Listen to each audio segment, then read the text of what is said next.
What? I'll just say it on air. Oh. Okay.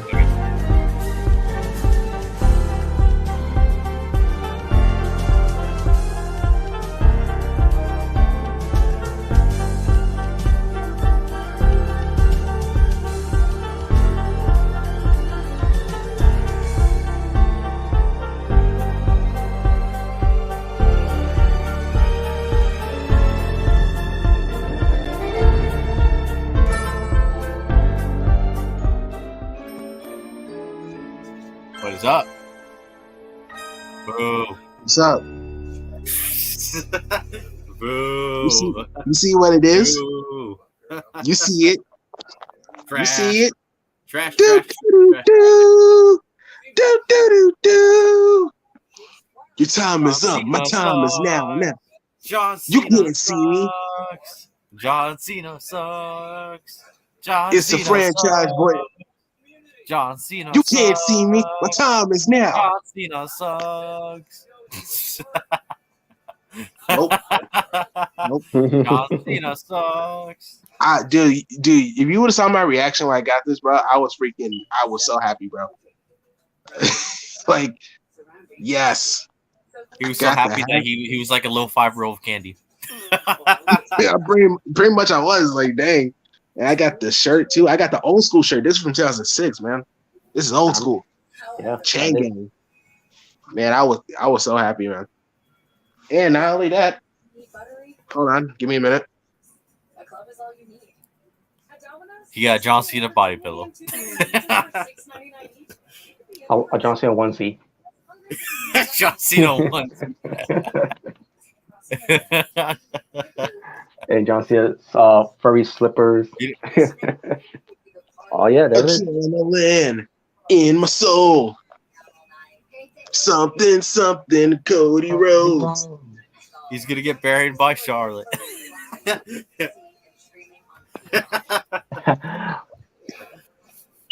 Oh my god. Yep. So, what's going on, everyone? YouTubers. Hope you had a very Merry Christmas and soon to be having a Happy New Year once we get to there. Hope you had a Merry Christmas, you filthy animal. Yes, Merry Christmas to everybody. Late Christmas. Yep. Yeah, hopefully you spend your Christmas times with your loved ones, like your friends, your family, not on YouTube, causing drama and and shenanigans, and like rampage, and going on a rampage.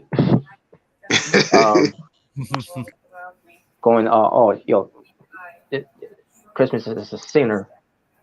It's a gosh. Christmas for sinners. Christmas, you go to hell if you celebrate Christmas. What in the blue hell? What? And hopefully, we are thinking about spending a good time with your loved ones on Christmas. You don't think of people saying something like, oh, I don't know. I hope someone doesn't wish me a miserable day or have a horrible day on Christmas. Yeah. Oh yeah. I hope everybody had a good Christmas yesterday, and hopefully you're not on YouTube wasting your lives like some of these people were. What's wrong with that? Well, I mean, if you're an old man who drinks a 6-pack of beer and try to say, oh, if you wish a miserable day on me, I have a good day, or wasting your life, then go ahead. I don't know who that I think it's cool. I wonder who that could be. I don't know who that could be. Yeah, I wonder who you're referring to. Huh? What a mystery. Am I right? Yeah. Trying to scratch my head. Scooby. Yeah, we need the mystery ink to solve this mystery. Oh, who it is. With a little bit of Ultra Instinct Shaggy. Yeah. Zoink, Scoob! I'm powering up. Shaggy Ballsy. Yeah. Oh man. The Z stands for Zoinks. Yeah, exactly. He does. Yeah. Yeah. Zoinks. But yeah, guys. But this is episode 34 for Being the Asylum, which it's supposed to be called Being the Asylum. on 34th Street. Yes. And no, there's no. I get it. There's no street fight. And yeah, there's no street fights. Unless there's one of no- you guys want to meet me on the street. I'm just kidding. You want to meet me on the street? Wow. And fight me. Somebody gonna get the ass kicked. So Robert, did you have fun to get your Grayson Waller pajamas for Christmas? Grayson Waller pajamas. Nope. You should And, wear and, it. and if I did, I would have burned it in the chimney if I find one. I thought he was gonna say you're gonna put it in the trash. Like, well, time to take out the trash. Christmas edition. Grayson Waller pajamas. Did you get your last lesson T-shirt? Nope. In fact, I don't know. They made one. Did you get your Orange Cassidy sunglasses? Well, I always had those type of glasses. Even before there was Orange Cassidy. And he made it. He bought them. Not joking. But yeah, folks. I think. Did you get Jericho's purple jacket? No. Yeah, I'll get. Did you get your Wizard T-shirt? The Wizards. I mean, if you're talking about the Washington Wizards, then Now, yeah. Now the thing is, I don't know Jericho wearing purple, but the thing is that I didn't think that suited at all. The purple spike jacket. Yeah, you didn't like the Velveteen Dream jacket? Cause he's worn purple before, but I just didn't think that looked right on him. That's just me. But what we're gonna do here, guys, I'm gonna let when you guys have the floor to talk about how your Christmas was, and I'll let you know how my Christmas was. So whoever wants to go right ahead. I guess I'll start. Okay, go ahead. Yeah, so my Christmas was really good. Obviously, you see, I got the drip. I got the Cody Rhodes, American Nightmare T-shirt. I got anyway. Oh wow. I got the old school John Cena Hustle Loyalty Respect T-shirt from 2006, Ruthless Aggression era, my era. And surprisingly, I got the hat too. I wasn't expecting to get the hat, but I got it. I got the Hustle Loyalty Respect one, and this is the recent one that he got, that he made. So yeah, that's cool. And I also got this cool calendar for Marvel for the next year. It has like the comic book covers of like some certain comic books, like for example Venom, Incredible Hulk, Power Man, Luke Cage. It's really cool. And another Marvel stuff I got is some Marvel socks. This the Avengers right here. I got the Hulk. Just some cool stuff I got. I got Captain Marvel. But no, that's cool, man. Yeah, it was a pretty good Christmas for me. I texted, my friends and family, tell them Merry Christmas. They responded. We're just chilling, listening to some Christmas music, looking at some movies, Home Alone, Jingle All the Way, all that stuff. Just pretty cool, pretty cool day, pretty cool Christmas. Ate some good food. Pretty cool. All right, is that it? Yeah, that's it. Well, my Christmas sucked. I was kidding. No, I'm just kidding. No. Okay, Scrooge. Okay, Scrooge.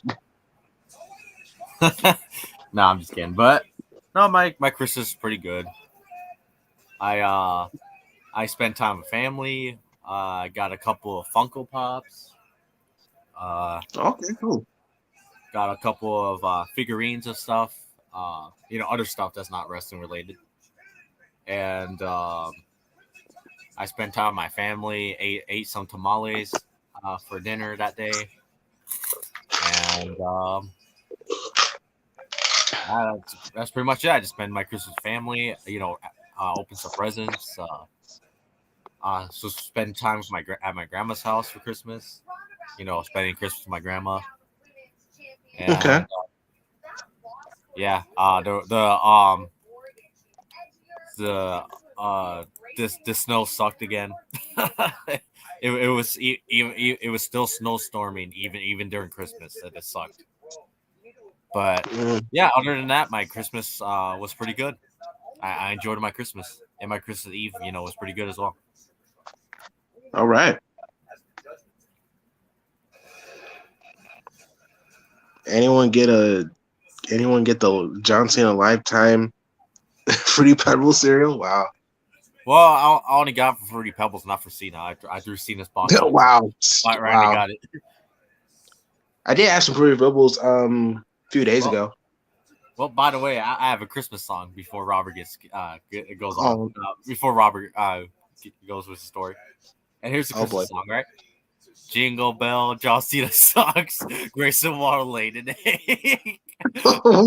What? Jingle. No, you know what? I got one. Wow. I got one. Jingle Bell, Charlotte Smells. Holy shit.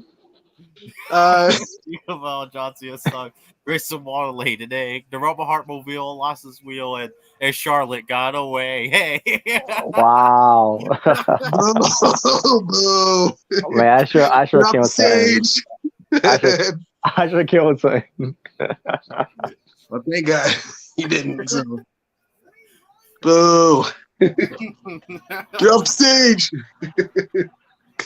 All right. Oh, by the way, I almost forgot. Both of my brothers, they got a Nintendo Switch Lite. Oh, that's a jobber console. Anyway, wow, that's a jobber console. Wow. What was it again? The Nintendo Switch Lite. The Nintendo Switch, the new Nintendo. Yeah. Yeah, so they got the Switch. So I don't think I heard of it. It's kind of like the Xbox, like an X, or it's kind of like a DS. I don't know if you know what a DS is.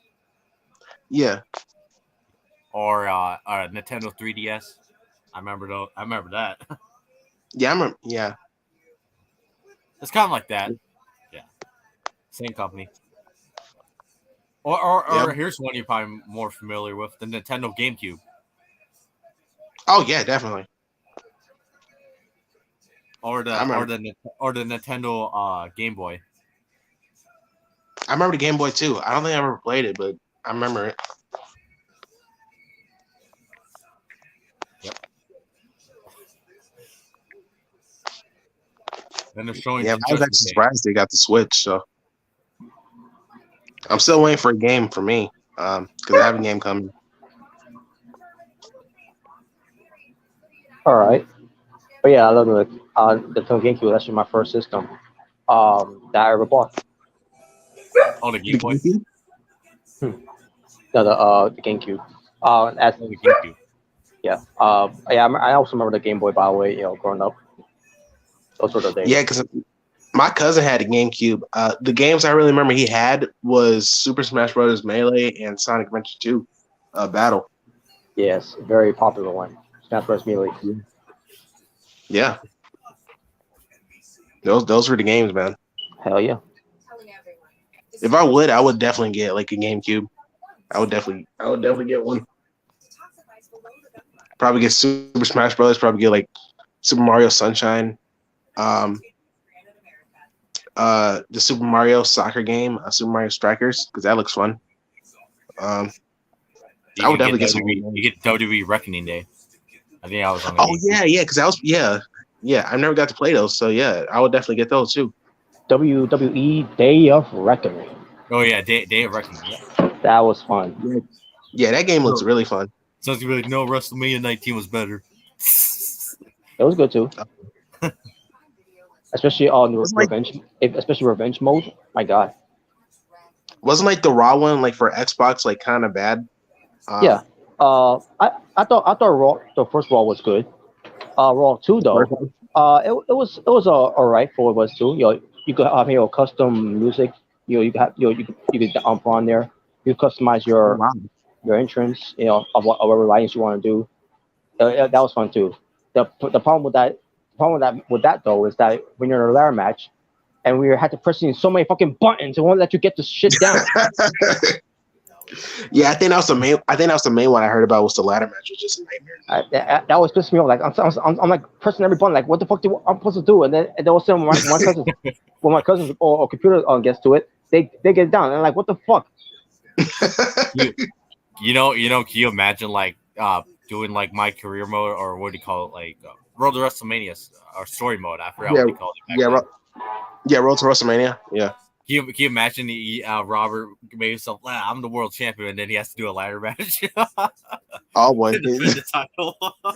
in that game, oh no.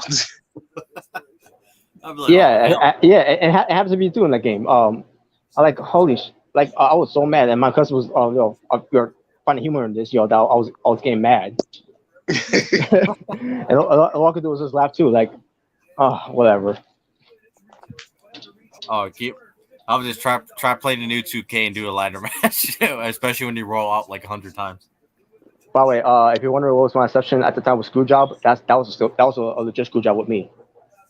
Well, Yeah. I tell you what I did back when like WWE used to have like the special guest referee mode. Yeah, I remember that. Yeah. I was once I was doing universe mode and there was a special guest referee and I screwed John Cena out of the championship.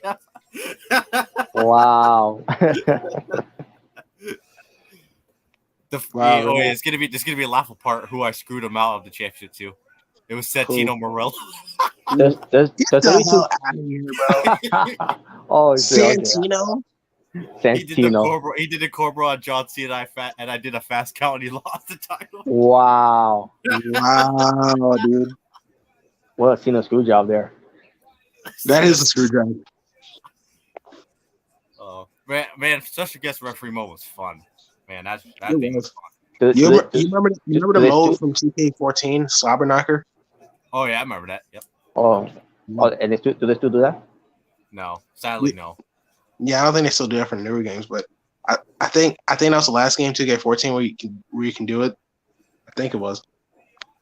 Dude, I remember Create a Story. That was fun. Yeah, man, I remember that too, dude. I remember I had like. I remember there was a wacky store. I made like 3 Rey Mysterios attack Big Show. Wow. Now, the whole thing. I forgot which WWE game it was. But I know it's for the 2K one. The one with Vince McMahon storyline where, because it was something had to do with WrestleMania where if he loses, he has wear a chicken head costume, whatever, and dance like the chicken. Oh, I think it was one of the SVR games. I think it was one of the SmackDown vs. Raw games. I think that was 2009. I think. Oh, it was? Okay. 2009. Okay, so it was before 2K. Okay. Yeah, I think it was before 2K. Yeah. Because I know what you're talking about. Yeah. So yeah, I'm looking at this. I never played it before at the time, but I remember seeing that from my friends, whatever, and I'm like, why is that in the game? I don't get it. They copied from TNA. Like if you lost, you wear the turkey suit. Well, if you lose, you wear the chicken suit. Well, I guess they did before TNA did. I think it's just to make the game more wacky, if I'm not mistaken. Well, I remember. There was one. I remember there was a road to WrestleMania where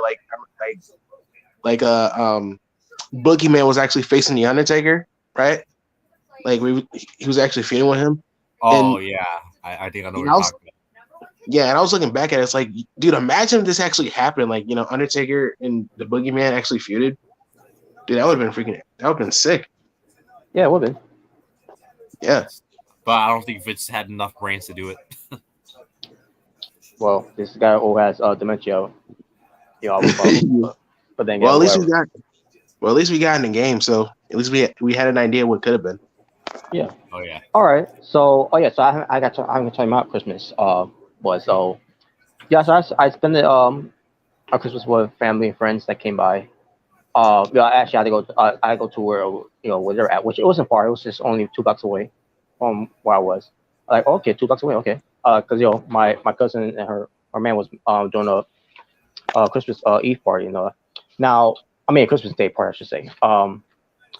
Now, my grandma would have been there from Philadelphia.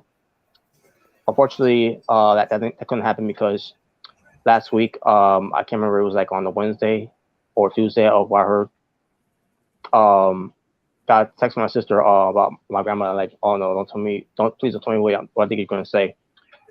But thank God it wasn't the worst thing. But it was still bad. She was hospitalized due to heart failure. Oh wow! Dang. I'm So sorry to hear that, Robert. Sorry to hear that. Yeah. yeah, thanks. So I heard that I just saw FaceTime with my sister because I was watching also because I was overall watching her kids too because her her man was had to go to work on night um and I saw her condition and because I couldn't really I don't think she couldn't even talk to me but she was still moving and all and she still was awake. She ended up going home though. But unfortunately, I guess she couldn't travel, which I kind of knew coming into this and like because it was supposed to be the week that she was supposed to come visit. Because this is where she came from. I mean she was born in Puerto Rico, but but she most likely lived in Brooklyn for most of her times. But and then she went to Philadelphia. She moved to Philadelphia because it's complicated to explain that whole thing, but yeah, unfortunately she wasn't there. And like, damn, that sucks. Because that was the only reason why I was going to go. Because I was trying to avoid someone over there. That pertains to the party. Um.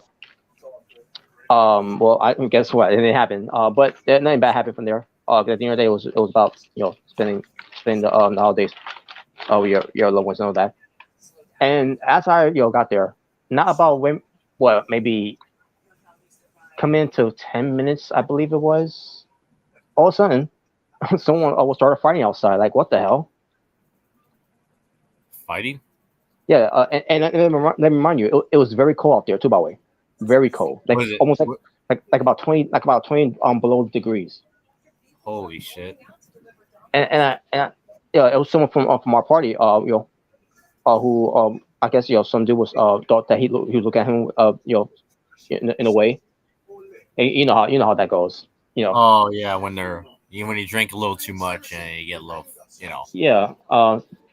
But I sure drank. But I didn't. Well, I guess I didn't want to at that time because I was well, because I was yeah I'll say one thing though. I've gotten drunk a couple times, but I never gotten drunk to the point where I'm gonna start fighting people. yeah or at least try acting out. Like pertains to Yeah. whatever. But yeah, but I guess about maybe 10 to 15 minutes. Me arriving there. Also a fight going outside and you had some kids there that were some of them was crying. You know Oh god. yeah it was crazy. But everything was all right after that. What separation and everything. And the party in a way still continue. Um, but yeah, it was crazy though. But other than that, yeah, not much I did there. And then went back home and watched some Christmas movies and and still to this day I'm still watching Christmas movies. 'Cause Yes. in a way we're still celebrating holidays because we haven't got the New Year's yet. Oh Yeah. yes, that's true. At least you didn't drink a sick pack and try to say that. Oh, I had a better Christmas than all of you. Oh boy. What the hell? Oh, okay. Oh, wow. I guess he said that too. I guess. Wow. He tried to say, for people who want to say I had a bad Christmas, I didn't, and try to like it was trying to make a point, even though fail. Even though no one was thinking that, and no one cares.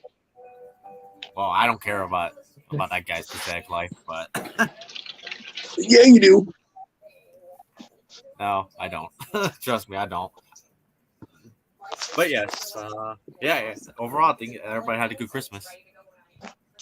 Yep. As long as you're not on another video saying, "Oh, Christmas for sinners." Christmas for Sanders. You going to hell? You're going to hell if you get Christmas presents. Christmas for Yeah, sinners. just like you celebrate Thanksgiving and Easter and the 4th of July and whatever holidays there's out there. Even April Fools, even the littlest things, they'll say, Even oh, that someone say you're a sinner. Oh, you celebrate Valentine's Day? even Oh, you're a sinner. There you go. That's even you know how pathetic it is. He even 9/11s. That's how Oh, pathetic that oh guy is. yeah, don't. Oh yeah, oh don't remember. I yeah, I remember. remember. Yeah, I remember. Nobody And, died. It's like, oh, and, and, Oh yeah, because they're all CGI. Oh Yeah, it yeah, was because CGI. they totally teleported out of there. Yeah, totally. Yeah, people found out. People found out that was actually people found out. It was just computer graphics there. No, no. Apparently, it was cardboard people. And Selena Vega's dad didn't really die because he's in the protection program. So Oh, yeah. By the way, I'm watching this right now, and yeah, the raw thing. By the way, you remember how they fired, or he fired. Bob, Well, Adam Bobby, Pearce fired Bobby Lashley. yeah, Yeah, only for 2 days later to rehire him because he made a mistake. Yeah, yeah, because he was emotional. yeah. Yeah, They mentioned it here again. but he's still sad to not bring him to work to I don't know. I don't know. The story's too. The story's ridiculous. Yeah. By the way, they're showing the most overrated match in history between Logan Paul and Roman Reigns right now. Wow. They're trying to say it's one of the best Now, moments of 2022. now wait a minute. This is supposed to be the best of Raw. Why they trying to show matches from that has no little Raw? It's Nothing called the was best. showing all of 2022. It's called the best of 2022. Oh, okay. Yeah, Yeah. yeah. I think it just has the Raw logo behind it. That it might be mistaken like that, but no, it's called this the best moments of 2022. Oh, okay. Because I think they were showing stuff from like a SmackDown match between the Usos and New Day, which okay, that recently happened. I don't know why that's even on here, to be honest. Because it was great. Wow. But yes, not right now. Yeah, they're showing the most overrated match in history between the Roman Reigns and Logan Paul. Yeah, Hmm. they showed Brock Lesnar versus Roman Reigns in SummerSlam, and they showed Cody Rhodes versus Seth Rollins inside Hell in a Cell. Mhm. I think even showed his return too, if I'm not mistaken. Yeah, they showed his return. I mean, obviously they would. Yeah, Okay, But yes, I'll still say to this day between Logan Paul and Roman Reigns, fuck this match. So, but anyways, yeah. So guys, I think we should bring this up now. all right. Because uh, today is December 26th, and you know what that means. Oh Yeah, yeah, yeah, yeah. I I'm talking yep. about I'm talking about Brady. uh, Unfortunately, Johnny Lee, Luke Harper, Jonathan Huber. yeah, John Yeah, Luke Harper, John Huber. John, you were the unfortunate passing of him 2 years ago. Yeah, yep, if people don't know, today marks the 2-year anniversary of his death. yeah. His I passing. still remember. Yeah, I still remember when we reacted to the tribute show in AEW. Yeah, That it was was. crazy, man. I remember when I heard the news about it. That was freaking nuts. I didn't believe it at first, but it happened. And not only that, WWE right now, I think they even posted a tribute as well, if I'm not mistaken. Oh, okay. Yeah, so yeah, WWE, if I'm not mistaken, today on Twitter they posted Luke Harper tributes on their Twitter page, and then and AEW obviously did as well. Okay. And But let's not yeah, talk about and let's not forget recently Bray Wyatt when he came out to confront LA Knight. Yeah. Yeah, I remember that. Yeah, it's like Yeah, yeah, and yeah. and by the way, You did point out, Jalen. yeah, pointing that out. and, Yeah. and it was actually on his birthday, if I'm not mistaken, when he did that. Oh yeah, I think it was. Yeah, Yeah, it was on his birthday, Yeah, because it was his birthday. yeah, and if I believe that was when Uncle Howdy debuted. That's right. Yep. yeah. It was. It's crazy to Now, think Bray Wyatt waited all that time, to finally do it on Brody Lee's birthday. how appropriate it would have been, the other character in Uncle Harper that would debut. Which we have yet to Yeah. see so Yeah, far. we tried to see it yet. So We know I we guess- know he exists, but we have yet to see him. yeah, they still haven't done any teasers of it yet. Maybe we'll get to it. Maybe at our own time. Yeah, that's see. what I was thinking. Maybe, yeah, like maybe when Bray Wyatt and LA Knight have a match, maybe we'll see Uncle Harper. Mm-hmm. Yeah. Cause it's still rumors of there's gonna be a pitch black match with LA Knight and Bray Wyatt for Yeah. Rumble. Yeah. I heard they're promote it because they're also promoting Mountain Dew Pitch Black at the event as well. Oh, Yes. by the way, I gotta try that. By the way, I'll remember if I I think ever that was, tried before. That'd be a great idea. How about during that match, if I get a Mountain Dew Pitch Black drink review time during that match? that'd be perfect. That'd be perfect time to do it. How funny would be if they promote the match and sponsor it by by Mountain Dew Pitch Black. Sponsored by Mountain Dew, the Pitch Black match. Because apparently, from what I heard, I think it was on their Twitter page. It says like, Royal Rumbles is sponsored by Mountain Dew Pitch Black. I'm like, oh, I see why they're doing the match. Yeah, we're having the lights out match. Get it? Because Mountain Dew, Pitch Black. That's been confirmed yet until the story gets further into it. I heard Mountain Dew Pitch Black is actually being sponsored at Royal Rumble. But how fun that would be though. Oh man. Yeah, that would be pretty funny. But either way, I'm doing a drink review of that Mountain Dew once it comes out. All right, cool. Okay. But same thing with the summer one that's supposed to come out this year. Oh yeah, what's it called? Summer Ice? Called Ice Freeze, something like that. Ice Freeze. Hold on, let me look up the name again. Mountain Dew. Summer Freeze. There you go. It's called Summer Freeze. Summer Freeze. Okay. So yeah, that's another one coming once the summer hits. The summertime. Yes. Yep. Summertime. You know what that means? It's time to take out the trash of John Cena.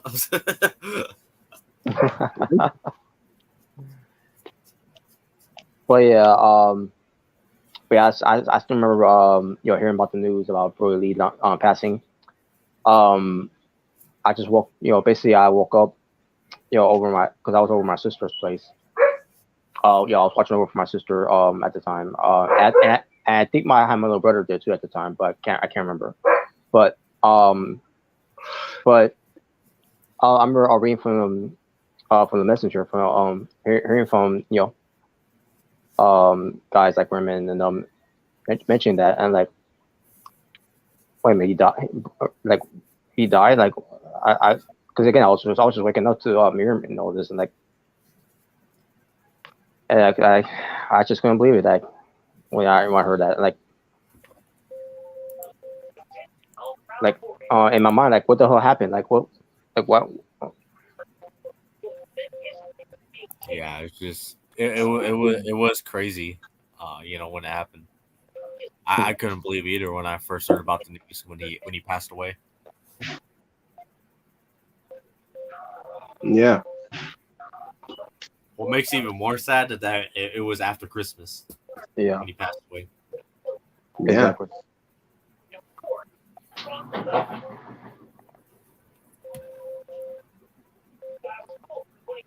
Yeah, man.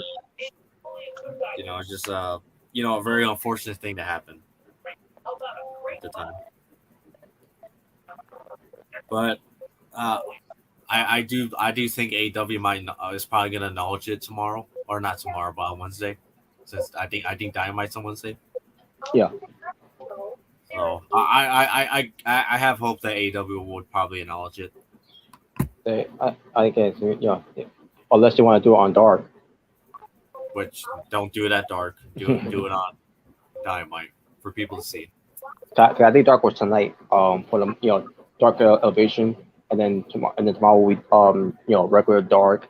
Again, these problem with AW is 2 Dark shows. Get rid of one of them already. Yeah.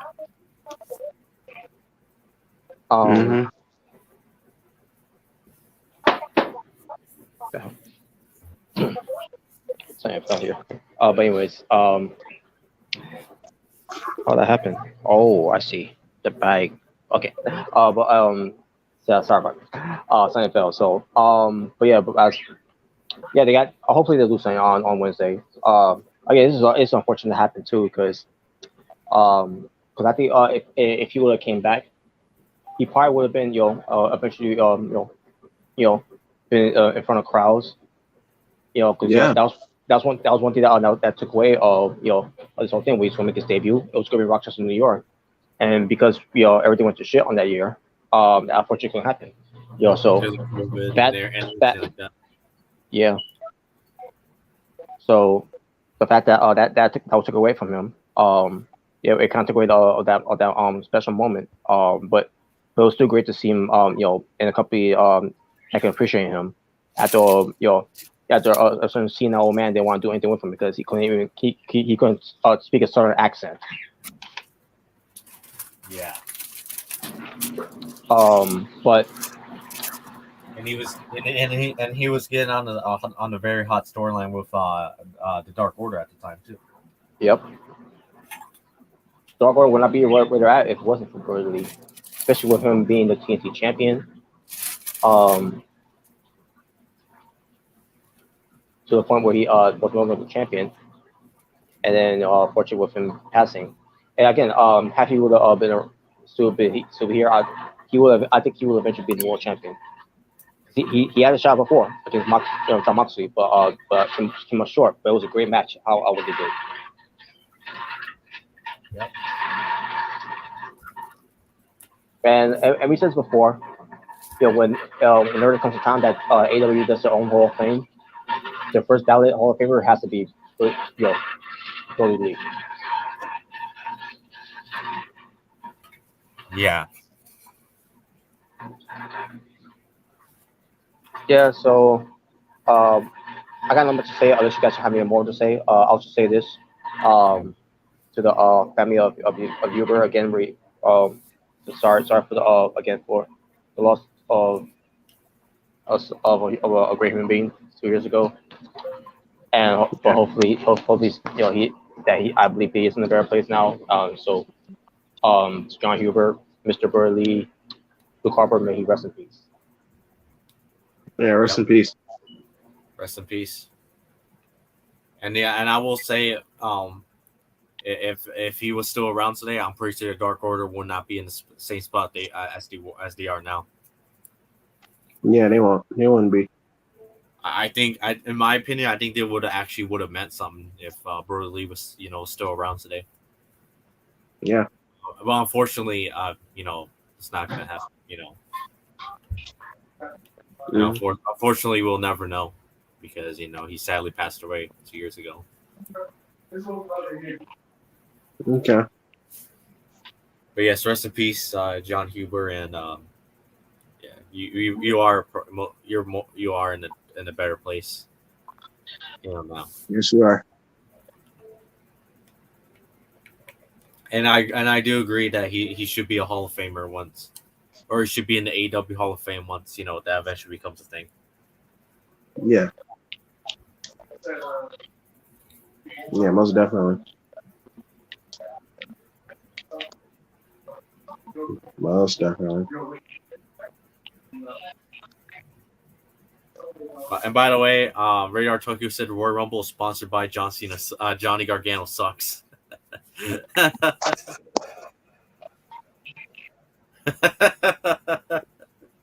Really, bro? Really?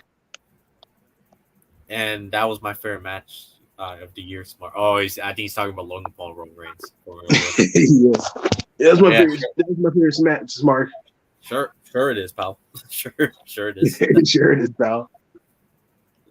If I could remember, you were talking shit with us about that about that match when I was live. I changed my mind. But yes. Anyway, yeah, fuck that match. But anyways, overrated piece of garbage ass match of all time. Yeah. So guys, pertains to Being the Asylum, episode 34, or which I will also call it, Being the Asylum on 34th Street. This episode is sponsored by, because it was Christmas past. I think it's appropriate for this. Milk and some Chips Ahoy cookies. Brownies. Ooh, all right. Yes. Oh, you should have left it for Santa Claus, Mark. Also sponsored by Oreos Bakers. Brother, what you gonna do? Okay. And sponsored by a big ass leader, a Mountain Dew Code Red. Wow. Well, speaking of Mountain Dew, sponsored by original Mountain Dew. Well, not Yes. the Cheers. not the literal logo, but but you get the picture. Mountain Dew. Okay. Cheers. And on top of that, sponsored by to all you that did enjoy Christmas because you live miserable lives. Yeah, I know who you are. 7 of yours, motherfuckers. 7 of yours. Sounds like, oh, Robert's gonna have a heart attack after eating all that stuff. Wow. Well, I can't eat too much of these, because my body will not allow me to, especially my taste. So, Yeah.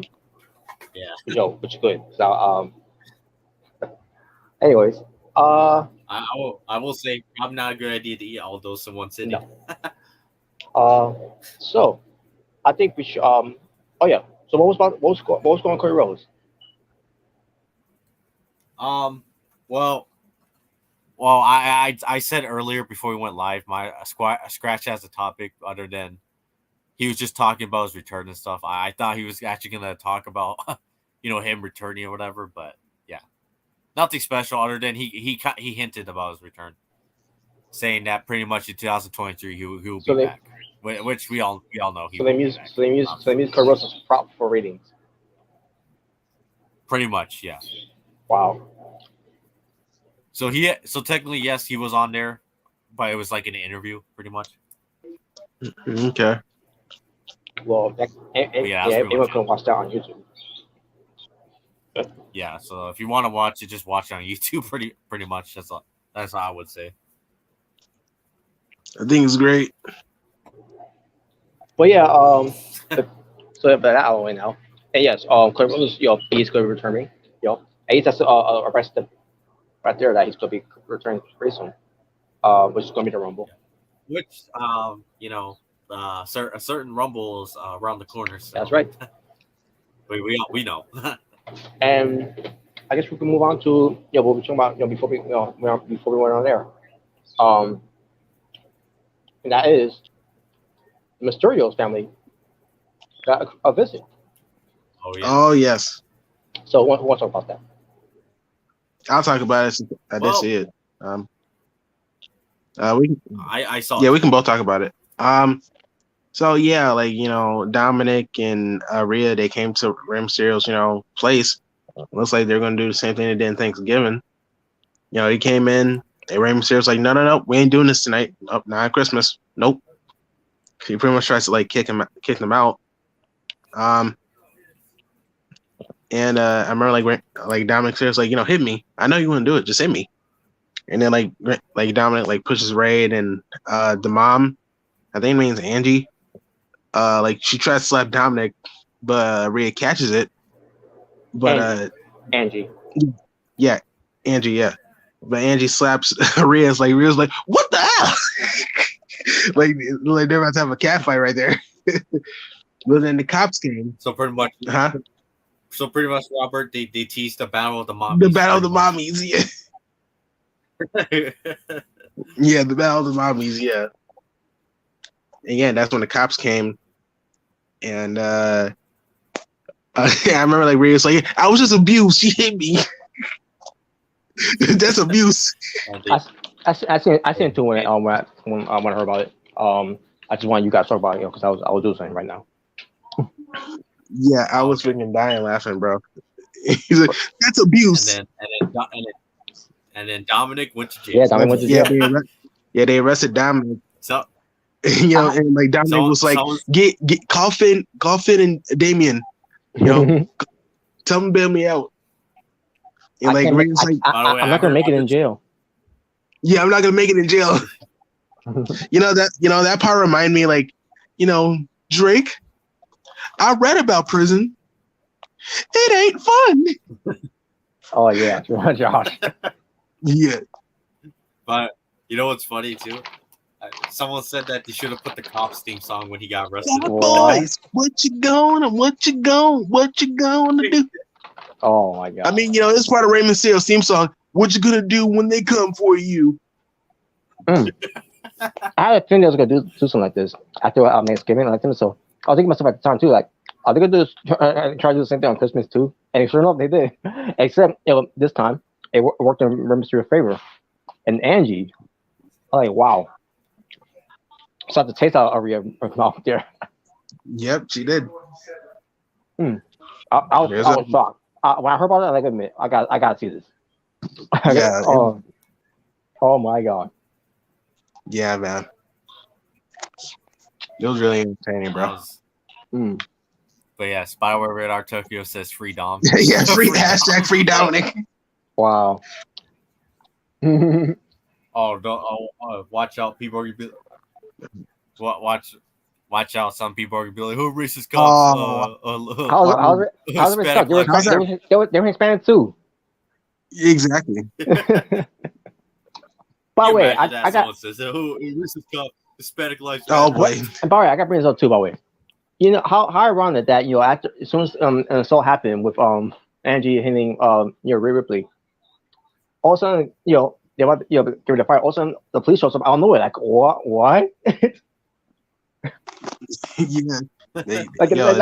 Like they knew what was going to happen. Like what? Like how long they been there? Yeah. Yeah, they must have known, bro. Wow. But Ray probably got a heads up. Well, I mean, look at Mysterio. He had to put his mask on, Well, yeah, at least this time he put his mask on time, unlike last time. Oh man, yeah, because where he was coming outside of a mask. Because again, Rhea Ripley, she just know, obviously, storyline wise, she doesn't know how he looks, but we all know how he looks, though. It's really no secret, but I love the fact that that Mysterio's doing, he does that. And you also got a lot of the fact that his fans, are poking fun of this, like first of all, he's a luchador. Luchador wears masks all the time. And especially we got cameras there, and that's good. In front of the public eyes. So what you expect? Him not wearing a mask, so he could reveal his identity. Yes. Yeah. Oh. I mean, everybody knows what he looks like. I bet Rhea Ripley can just look it up on YouTube. It's funny. When I was a kid, I used to look up those videos all the time. Rey Mysterio and Sin Cara on mask. That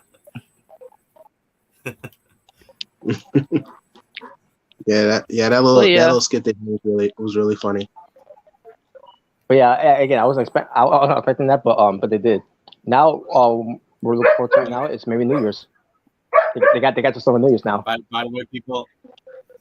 Oh yeah, New Year's too. By the way, people also expect Easter as well at this point. Yep. Even Valentine's. They're gonna attack Rey Mysterio at Easter. They're gonna throw the basket on his head. Oh boy. They're gonna throw Easter eggs. They're gonna egg Rey Mysterio. No, they're gonna egg his house. But yes, people. Yeah, it was pretty funny. Yeah, that was a really funny skit. Yeah. Yeah. Dominic went to jail. No, he deserves it. Yeah, he's a semi-Guevara wannabe. Oh boy. He deserved to go to jail. Yeah, he deserves it. I think. Yeah, it should have been the big boss man that arrested him. Oh boy, well, if he was still alive, maybe. Yeah, if he was still alive. If you ever take a trip down to Cobb County, Georgia. If he was still alive, that would have been funny if they had the big boss man arrest him. That'd be hilarious.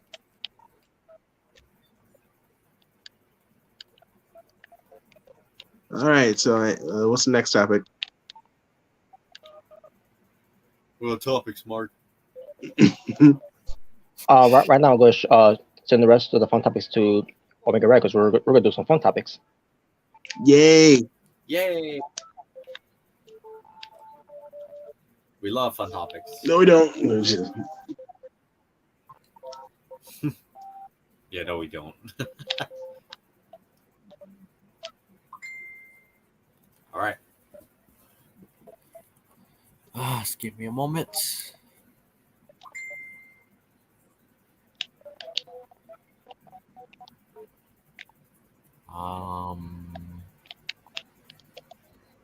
There's more. All right, here we go. All right, I think we got. Holy shit, that's a lot of fun topics. Big Boss Man's better than John Cena. I Oh agree. my God! Stop. Anyway, You can't see him. anyways, you can't see him. Oh man. All right, I think that's it, right? For fun topics. That's all the fun topics. All right. And we're That's a lot. into Alright. some of the fun topics that that was touched by Jalen. I'm gonna throw a little twist into it. We'll get to those. Okay. Which was the worst fun topic? What? What the fuck? All right, let's see. That's disrespectful. All All right, let me screen share. real quick.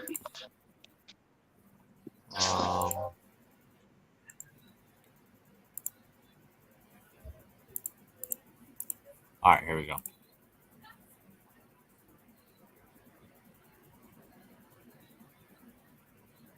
All right, here we go. All right, here we go. We got this one to start. Yep.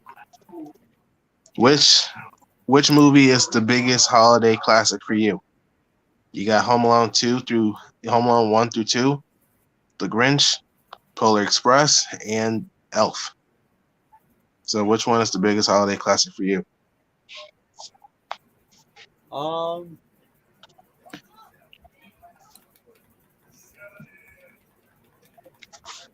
right. For me, I really did like Elf. Elf is a classic. Same with The Grinch. Same with Home Alone. Okay. And same with Polar Express. It's kind of hard. I guess I will say for me, Polar Express, just for the fact that I was pretty much a little kid when I first watched the movie when it first came out. Okay. And it was, to me, it was just a really good movie.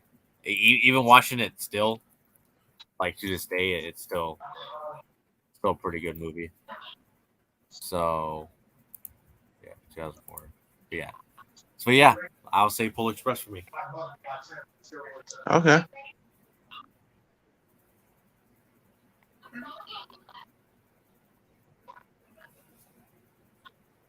All right.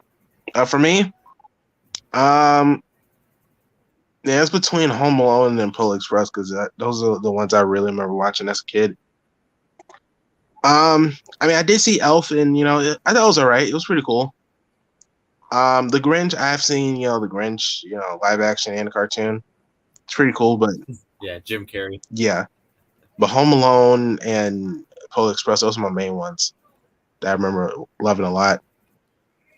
But if I had to choose one, I'd probably go Home Alone 1 through 2. What about Home Alone 3? Home Alone 3 is not bad. It's a really good one. That's not a bad one. What about 4?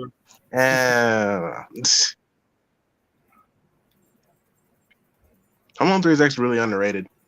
That was one of the movies I watched in Christmas. Really good. It's really good.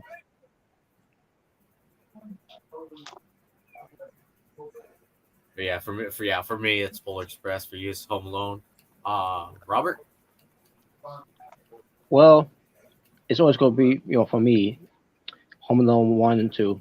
That's when I grew up watching, all the way from the 90s, and still to this day. Just love that movie. One is obviously a classic, but number 2 was very good. Especially when they're in New York. And oh yeah, your home. That's right. And I Yep. always look back. I always look back at Home Alone 2 because of the Twin Towers that are unfortunately no longer here. Yeah. Yeah, I Oh remember yeah. that scene. Yeah. No, people are gonna be like, no, I only watched Home Alone 2 for Donald Trump. Oh boy. Yeah, we made a cameo, which a big mistake by the way. Oh, big mistake. Big, Oh, I agree with that too. that'll be great if they remove him because I remember people talking about remove him from from that part of the movie. Like I agree. Damn. Fuck it. I didn't really think it was much. Just a small cameo. I ain't doing nothing.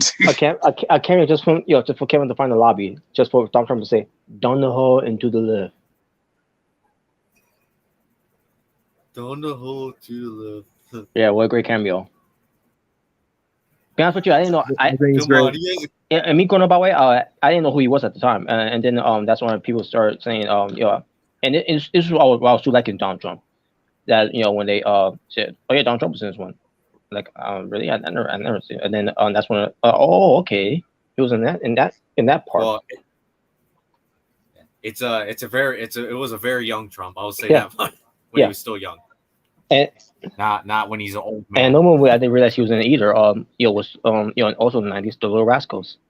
If you remember, you ever seen, everyone no, that was Oh yeah, I know that movie. that was great too. So he went. That was a bird cameo. Then being Home Alone. But anyways, Yeah.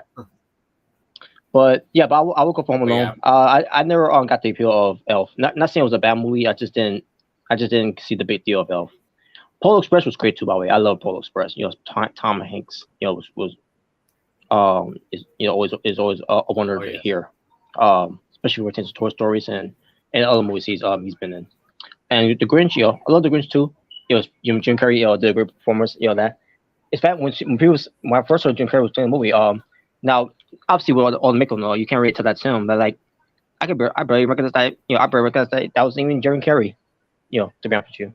Oh, the Grinch. Yeah, because they did a great job of to make sure to cover to make sure he doesn't look at Jim Carrey. Yeah, it was a pretty good job. Have you ever watched the animated one? I did. I thought it was good too. You mean the old one or the new one? The new. Yeah, I did. One. I did. That's what too. With my nephew and niece, all the time. That was good too. Yeah. But yeah, I'll go for home. I'm going for Home Alone 1 and 2. Yeah, the only reason I bring up Donald Trump is there's people recently saying, "Oh, we only watched the movie because of Donald Trump." Like, shut the fuck up! No, yeah, it was just one cameo. Morons. Well, it's those typical, Trump Republican dipshits. And I'm not saying all of them, but it's just the ones that suck his pretty much suck his cock. Pretty much, yeah. Which, yeah, give life to those people. But anyways, I bet those are people that wants to keep him in the Hall of Fame. probably the same people say, "Oh, Joe Biden's too old," and it's like, well, and Donald Trump isn't.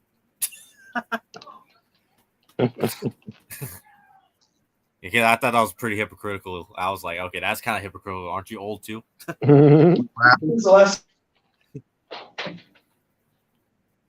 But yeah, for me, at Polar Express, and I guess you two, Home Alone. Or well, actually, no, I think Jalen said Polar Express too. If I'm not mistaken. No, it's a Home Alone. Oh, yeah, said Polar Express is my second favorite. Oh, okay.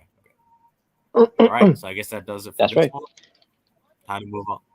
And no, Smart, we only watched The Grinch for Cindy Lou. Wait, what? What the hell? By the way, the girl who plays Cindy Lou, who's grown up at today, she is smoking. Yeah, so yeah, so for this one topic, this is who do you think is the best Spider-Man supporting character? Mm-hmm. So you got Uncle Ben. Is this correct? Huh? Okay. Before you continue, is this Uncle Ben from the Sam Raimi movies? Yeah. Well, I mean, it could be anything, like in general, like. Oh yeah. Animated. Yeah. Aunt May, Gwen Stacy. Okay. Yeah, because we got Uncle Ben, Um, Mary Jane, Aunt May, and Gwen Stacy. So who's your favorite? Who do you think's the best? For me, it'll be Uncle Ben. well, yeah, same here. It'd be Uncle Ben because let's be for real. If it wasn't for Uncle Ben, there would probably be no Spider Man. That's true.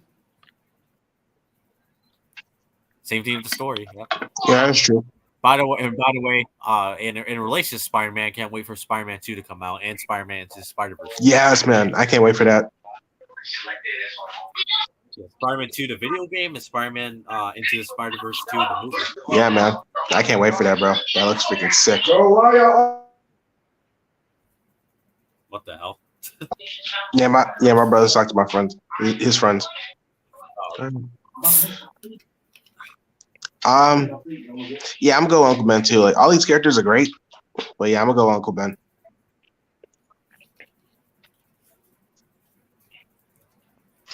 Yeah, nothing gets Aunt May because Aunt May was. I mean, she's obviously the main person in Peter's life Yeah. in the MCU movies. Mary Jane, for the most part, the Sam Raimi film / the video game. Gwen Stacy, I mean, it was more. I would say it's definitely more of the Andrew Garfield movies than anything. Yeah, and obviously, the iconic, death scene that happened in the comics and the movie. Yeah, very very sad too. Yeah. But yeah, I'm going with Uncle Ben because if it wasn't for him, it won't be no Spider-Man. Yep. I think that's it for this one. That's Right? it. All right. Best supervillain leader. Oh, okay. Yeah, so we got Doctor Doom, Magneto, Lex Luthor, and Baron Zemo. So who do you think's the best supervillain leader? Now, for me, it's Magneto, just based off the X-Men movies, because the X-Men movies are great. Now, go ahead. now Robert. I would have gone with Lex Luthor, but the thing is, he's not really he doesn't have any superpowers to be called a supervillain. But still a good villain, especially when it comes to to his arch nemesis in Superman. I don't know who this guy's, by the way. Bernard Zeman, I guess his name. He was the guy that caused the Avengers to split up. Captain America: Civil War. You remember? Yeah, he was the main villain. Yeah, he was the main villain. Like he was the main reason why the Avengers split up. You remember Captain America: Civil War? I gotta look back at that because I only saw one time that movie. So, but yeah, he's the reason why they split up. I doubt the movie. Yeah, I got. Yeah, that movie. I mean, it was, that was a really good movie. It was great because of the the Civil War scene. Yeah. I mean, minus Tom Holland. I was gonna say I didn't mind Spider-Man. I didn't mind him either. I didn't mind. Yeah.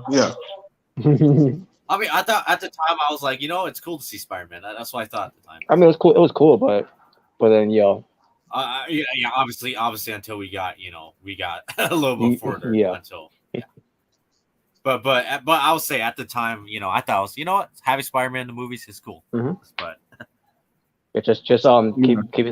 keep his face masked. Yeah. Wow. But anyways, but yeah, I'll go with Magneto because growing up watching X-Men the animated series, they made him yes, that one. They made him out to be one of the strongest mutants, because no mutants of the X-Men couldn't touch him unless you're Xavier. That is why he's not wearing a helmet. Yeah. Yep. Right. He's an unstoppable force pretty much. And not to mention Magneto from the other X-Men movie, when it comes to First Class, and then basically the young Magneto. Yeah. Even the old Magneto is great too. He is too. From X-Men, the second X-Men, which is that Hell movie's the yeah. best. That movie that movie's Mhm. awesome. Great movie. 10 out of 10 movie. Yeah, X-Men yeah. too. Yeah, And then The Last Stand. Yeah, The Last Stand. I will say this: The Last Stand. It had its problems. I'll say that much. Really. yeah, it wasn't the best. I don't think it was. Yeah, I don't think it was really trash, but it wasn't really the yeah, it best. wasn't the best, but I wouldn't say it was like complete garbage. You feel like you guys feel like they could have done more with Phoenix? I do think so. Yeah, And and Dark Phoenix, yeah, that was even worse. I'm not even Because to gonna me, nuance it was that. just I didn't even see the movie. because to me it should have been more like how she should have been been portrayed on from the X-Men animated series. Again, come back to that one Yeah, because that was the better Phoenix than what they did yeah, for Last Stand.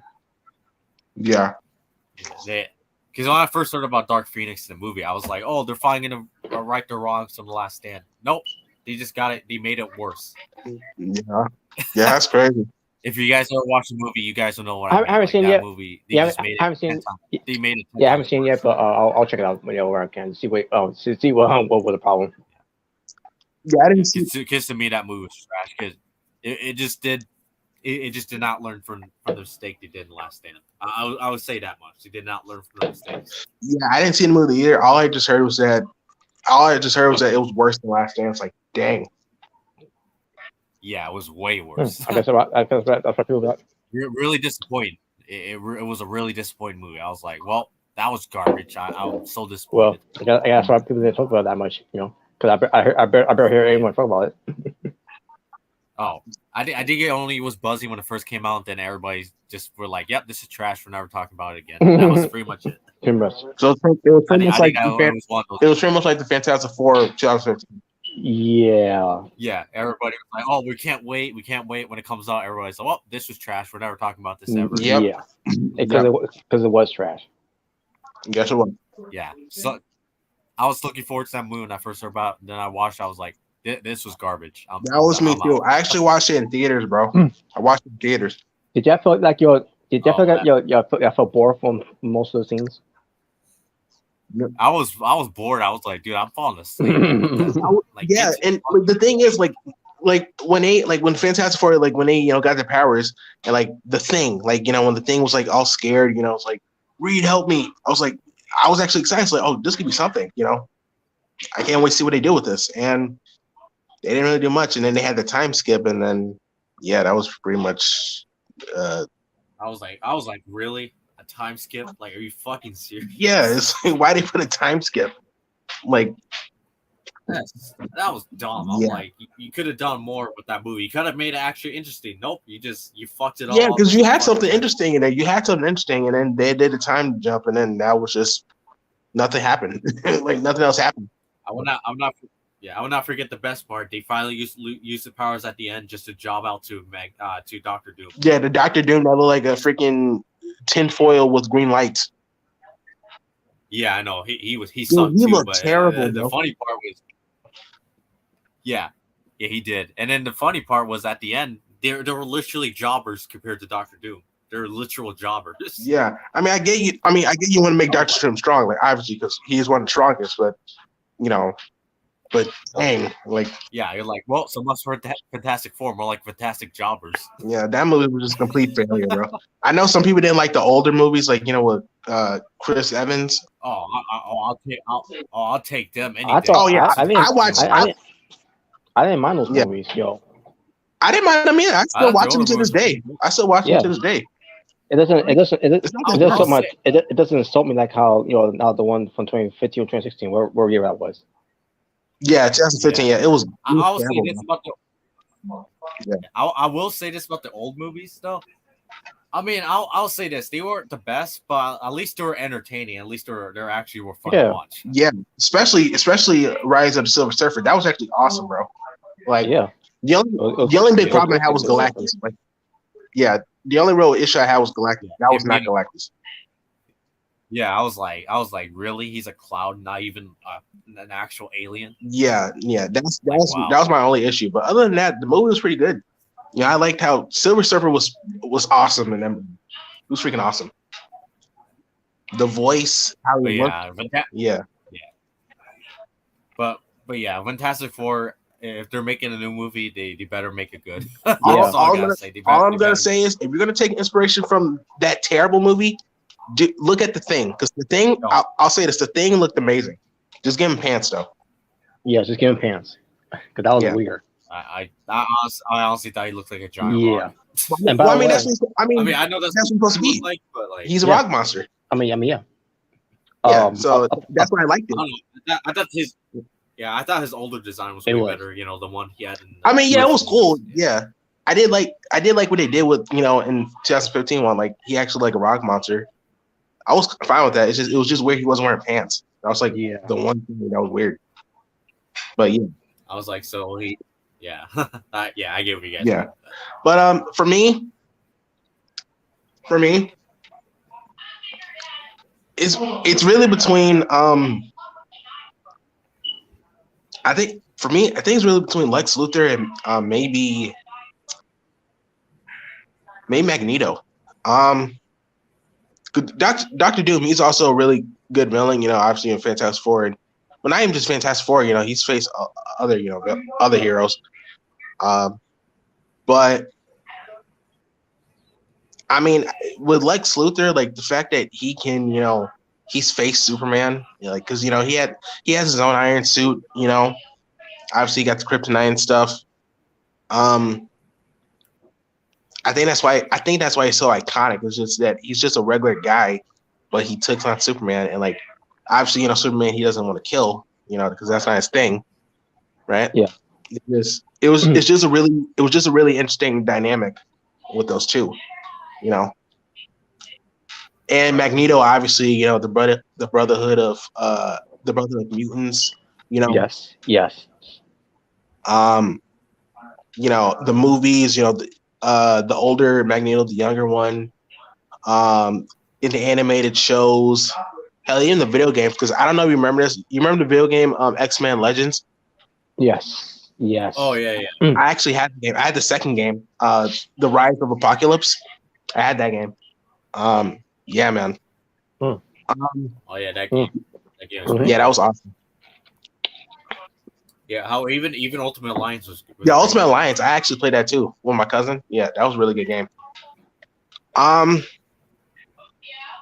gonna go with Magneto too, because Magneto, he is definitely a really powerful super villain. He was definitely a really good leader.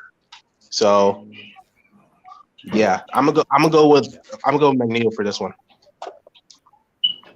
I mean, look at all the mutants he had on his side. Yeah, I mean, Scarlet Witch, Quicksilver. Who else he had? Mystique. Yeah, Mystique. Gambit. Yeah, he's had a lot of mutants.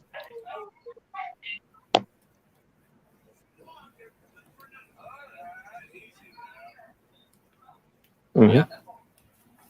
I think That's it. And this is not part of the topic, but remember back when we the whole 9/11 thing where when I brought the whole thing of the comics, when they had all these like Spider-Man and Fantastic Four and even Doctor Doom, and and I can't remember what other ones that brought too, but Doctor Doom was was one that was that caught my eye on this whole thing.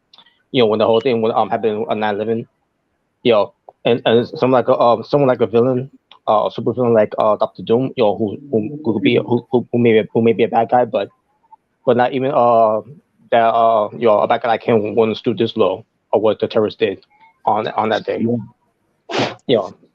I remember. Yeah, because we all know he's a villain, but he would never do anything like that. In his city. Yeah, no. And also, I remember DC. DC. They pretty much was telling the cops and doctors, like, they're the real heroes. Something like that. Yeah. Yeah. So that was pretty cool too. And another thing, had they not screwed up the Fantastic Four franchise, and everything's Doctor Doom being there. With Fantastic Four to fight along with them. You know, that would be a great great thing to see. That way it will also side of Doctor Doom again. Like these we're not gonna let these aliens come into our planet and take away our freedom, whatever it's like that. Yep. Yeah. All right, so what's this now? All right. Now what is I think superhero. Yeah, the best space superhero. So we have the Guardians of the Galaxy, we got Silver Surfer, we got Green Lantern, and we got the Nova Corps. So Okay. I'll go first. This one's easy for me. Easily Guardians of the Galaxy. Same here. okay. Yeah. Nothing against the other ones, but yeah, this one's easy for me. Easily Guardians of the Galaxy. I like Guardians of the Galaxy too, but for this one, I think I'm gonna go with Green Lanterns. I'm gonna go with Green Lanterns on this one. By the way, why is the Green Lantern a chick here? It's just something I miss here. It's one. I think it means Green Lantern Corps. Yeah, it's the core. The whole because it's more than one person. Yeah. Yeah, if you know the comic books, yeah, it's more than one guy. Yeah. As the Green Lantern. Gotcha. There's Hal Jordan. There's John Stewart. Yeah, there's John Stewart. There's Hal Jordan. This chick over here is Jessica Cruz, I believe her name is. Yeah. So there's a bunch of humans in there, a bunch of characters in Green Lanterns. All right. Yeah, it's pretty much like a whole space agency. Pretty much. Yeah, pretty much. Yeah. And me growing up watching Superman animated series, that explains seeing the black Green Lantern, which I had an issue with that. I thought it was cool. Yeah, that's John Stewart. Yeah. Cool. Yeah. Oh, I thought he was one of the coolest characters in the Justice Yeah, League. he's cool. Yeah. Yeah, that's John Stewart. Yeah. Obviously, besides him and besides him, Batman and Superman, I thought he was another one. Yep. I thought it was pretty cool. But yeah, by the way, I missed the Justice League show because that Justice League show was cool. The Justice League show was awesome. Yeah, it was amazing. Yes. Even the sequel show Unlimited, Justice League Unlimited, that was amazing too. And you see you see Nickelodeon, Cartoon Network. That's how you properly do a sequel show to another series. Yep. All right.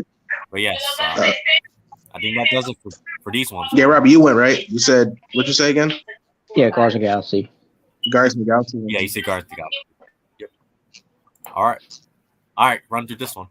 All right, for this, you can just choose like two of your favorite world champions currently. I don't know who's the MLW champion.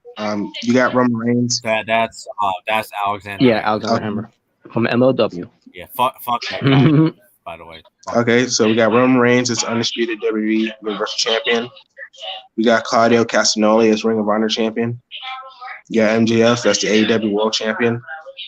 We got Jay White as the IWGP Champion.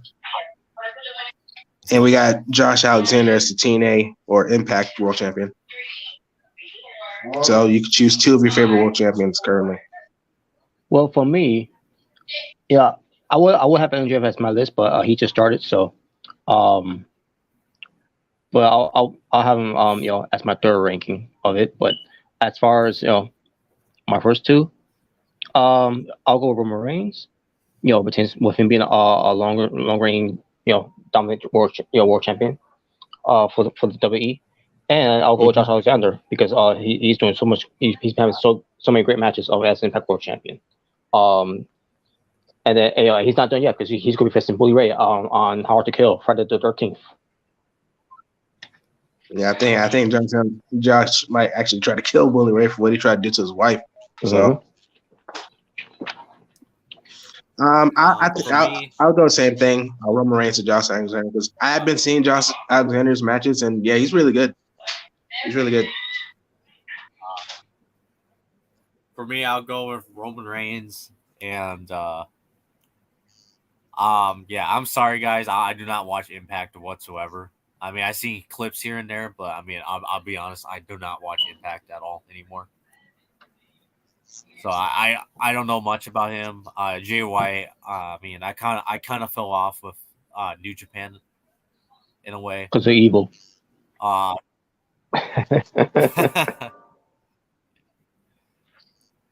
Claudio. I mean, he just started his new reign, His so I can't really second reign. say. Yeah. His first reign. I mean, I'm not saying it was bad, but he didn't even do that much. Honestly, even Yeah, as champion, he didn't really yeah, do that's that much. true.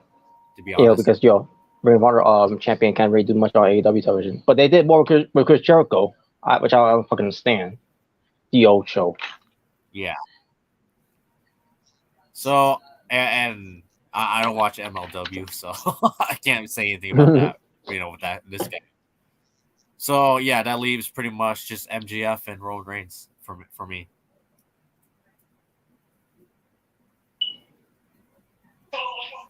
All right. All right. I think that's it. Mm-hmm. All right. All right, let's see this here. All right. For this, like, who's your favorite Teen Titan? So we got Nightwing, Starfire, Beast Boy, and Raven. By the way, showing them from the show Titans is a disgrace. But anyways, Yes, it is. But I still haven't seen it. So, but show trash. but I'll go with Raven. Always like the Raven. I'll go with Nightwing. He was always my favorite. for me, I kind of wish Cyber was on this. I yeah, I was ain't just gonna about lie. to say, I yeah, wish Cyber was Cyber's not here. But for me, Yeah. I love Raymond and all, but I'm gonna go with Starfire because she's also my second favorite. Mm-hmm. Yeah. Starfire. I'm gonna go with Starfire. Titan sucks, by the way. The live action show sucks. And look at that, Ray R. Tokyo agrees. Yeah, with you. Yeah, Starfire. Exactly. Yeah. Yeah. Exactly. Fuck that shit. Yeah, that show sucks. Yeah, OG Teen I agree. Titans from Cartoon Network all day. Yes. That show is trash. Titans. Yeah, Same with Teen Titans Go. Fuck that show yeah. too. The original Teen Titans. Yeah, that's the show, bro. That's the show. Teen Titans. Yeah. Not Teen Titans. not Teen Titans bullshit. Yeah, no. But anyways, yeah, I think that does it, right? No, I Yep. think there's a few more. That's that one. No. I meant. Oh Yeah, yeah. That's it for yeah. All right, for this one, it says, "What is your favorite moment in 2022?" Now, what's your favorite moment in wrestling? However, you can have you can have more than one favorite moments. You can have list your top 5 favorite moments if you want to. Okay, cool. And that's the choice I was talking about, by the way. All right. All right. I'll go first if All you right. don't mind. Yeah, you can. All right. Number 5. New Day winning. No, I knew they would. No. I was about to say what? Omega turn heel. No.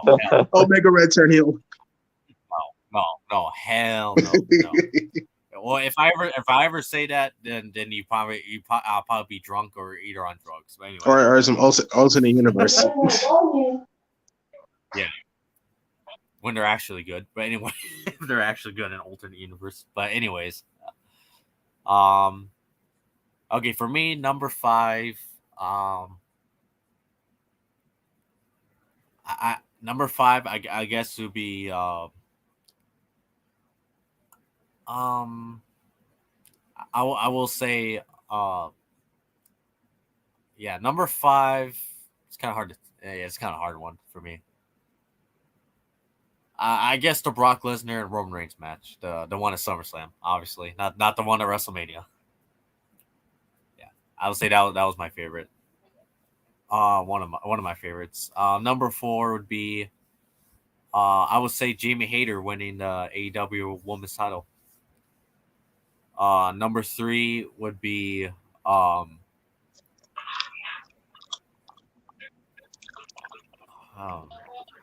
I guess number 3 would be Gallows Anderson returning to WWE.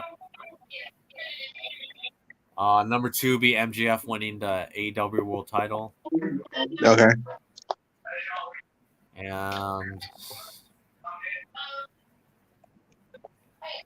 and number 1 for me would be Bray Wyatt returning to WWE, or pretty much you could say returning to the whole wrestling industry. Yeah. Overall. Mm-hmm.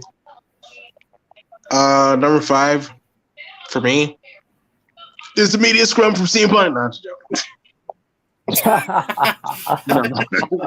Wow. I work with effing children. No, I'm just joking. Number 5.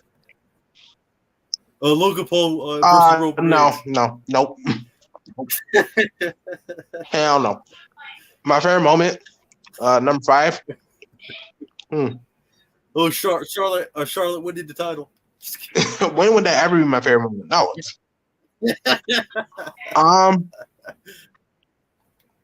Trying to think. Number 5. It's kind of a hard list. I ain't gonna lie. There's a lot of good. Hard. Oh, okay. I think I got one. Number 5. Brock Lesnar with the tractor destroying the ring at SummerSlam. Same one as me. That's number 5. Yeah, I thought that was great. I was like, that was yes, finally, freaking nuts. He really went to the Ultimate Farmer. He really went there that night. I was like, yes, we finally have the Ultimate Farmer. Yes, after all these years, we finally got it. It finally happened. Number 4. I think number 4 is when Edge lost the I Quit match. When he said I quit, but then Rhea Ripley still gave the concerto to Beth Phoenix. Oh yeah.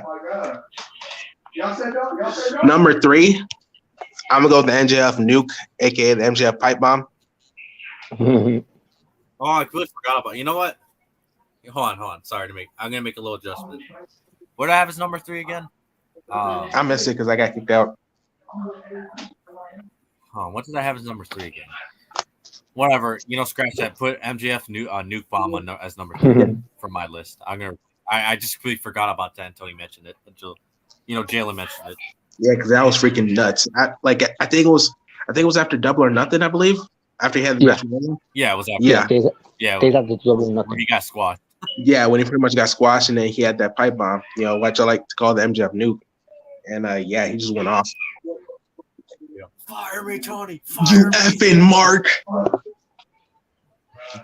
Yeah, that was great. Yep. That was freaking nuts. I remember when we reacted to it live. That was freaking crazy. I was like, did he just go off? Yeah, he really went off. Wow.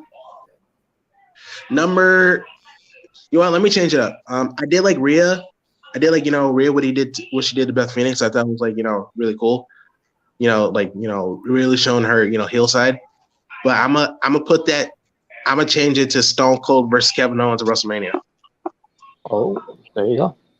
Yeah, when Stone Cold, after I think 13 years, and he had a really good match in the main event with Kevin Owens. When freaking Kevin Owens stunned Stone Cold, I was like, I never thought I would see the day where Kevin Owens stunned Stone Cold. I was like, whoa. I was like, that actually got a big pop for me. Wait a minute. I never would have saw that. But he did. And that's what really got me, hype. So yeah, that's my number 4. And I said number 3 was He was stunned John Cena. What? No. I mean, it was cool to see the 20 years anniversary, but just an anniversary. It wasn't really nothing. It was great. It was great. I enjoyed it, but I wouldn't put it in my favorite moment. What was actually number 2? You're talking about John Cena's 20th anniversary? Yeah. No. Oh, that'll be on my worst moment. Oh, okay. Stop. No, I said like I liked it. It was cool, but I wouldn't put it in my favorite moment. No. Number two is when Bray Wyatt came back in Extreme Rules. You know, when they show like all the Firefly Funhouse characters, you know, in the crowd, and then Even the yeah, Fiend. even the Fiend, you know, Husk is the Pig Boy, Abigail, you know, Abby the Witch. Which I can't believe that was actually Joe Gacy behind the Fiend mask. Was it? Apparently, yeah, I heard it was Joe Gacy behind the Fiend mask. Oh wow. And of course they had fucking Grayson Waller as the buzzard. Yeah. Mercy the buzzard. You know what I mean? Say so. Say so. So yeah, that was cool. And then when Bray Wyatt came out, man, you know, when we heard he's got the whole world in his hands, everyone marked out. We did, I did, the crowd did. It was freaking nuts. We pretty much lost our shit after we that. lost our minds. It was freaking nuts. So yeah. I guess yeah. Even us can't lie. We absolutely lost our shit. That he finally Yeah, because I was thinking like, he's not gonna. I don't think he's coming back. Because you know, I always heard the rumors, but nah, I don't think he's gonna come back. Give me a minute. Yes. But yeah, Bray Wyatt returning. Yeah, that was great. By the way, if people want to see that, still the live reaction is still on my YouTube channel. Stream rolls. At least this year was not the horror show Extreme Rules like they were trying to promote that one year. Mm-hmm. And number one for me is easy. Cody Rhodes return to WrestleMania. Overrated. Wow. Anyway. I mean, I remember we heard the rumors, but I didn't think it was gonna happen. You know, I just didn't think it was really gonna happen. But once you know, I heard his theme song. What's her theme song? Yeah, and I saw his logo. I was like, "Oh my god, this is real." It felt like the multiverse, you know, because like this is exactly how he looked in AEW. You know, his jacket, you know, the American Nightmare gimmick. You know, it just felt like the multiverse, and I was like, "Oh my god, this is real. He's really here. He's really back." And also, by the way, people are still saying, "Oh, he stole that theme song from AEW." No, it's No, not AEW's theme song. He's always had that since he left. His theme. Morons. Yeah, he's always had that. Yeah, there are actually people saying that. By the way, well, he stole AEW's theme song and took it to WWE. No, that's his theme song. That's his own theme song. He's used it in Ring of Honor, New Japan, Impact. Yeah, it's not AEW. Impact. Yeah. Matter of fact, that theme song has lasted longer than AEW has. Yeah, that was even before AEW came in. So yeah. That was before AEW was even a thing. Yeah. Yeah. And plus downstate, they made it specifically for him. Yeah. So he can use it anywhere he goes. That's why he's able to use it in WWE. Yeah. Because he has the rights and he let WWE use it. Yeah. So yeah, that was really cool. And obviously the match was 5 stars. That was a 5-star match right there. You know, Seth Rollins. I'll give it 1 star best. Yeah, like Seth Rollins versus Cody Rhodes. That was just freaking amazing. Like what a rated return to WrestleMania. And it's crazy because this was the same city in the same place where he was at his last WrestleMania, 32 at Stardust. Right? And he's back and he's facing Seth Rollins. And he's a totally new man. He's the American Nightmare. You know, it felt poetic, you know. You know, his last WrestleMania was in Texas. His WrestleMania back was in Texas. So, yeah, that was special, man. That was a really cool moment. I'm sure that's probably everyone's number one. You know, Cody Rhodes returning, but you know, I definitely agree that was freaking nuts. It was just perfect. The entrance, you know, was perfect. The match was perfect. It was perfect. Well, he should have never. Oh boy, that match. I mean, that was truly stupendous. You know, I remember. You know, that was pretty much like tagline, stupendous. Well, that really was stupendous. So yeah, those are my top 5 favorite moments of 2022. No, Roman versus Brock at night 2 was more suspendous. No, I mean SummerSlam, yeah, it was, but not that WrestleMania. No. No, the WrestleMania 34 matches. No. I thought he was going to say 31. I was like, yeah, it was pretty good, but I was like, no, not 34. No. Mm-hmm. All right. You, Robert? I guess you have yet to So, go.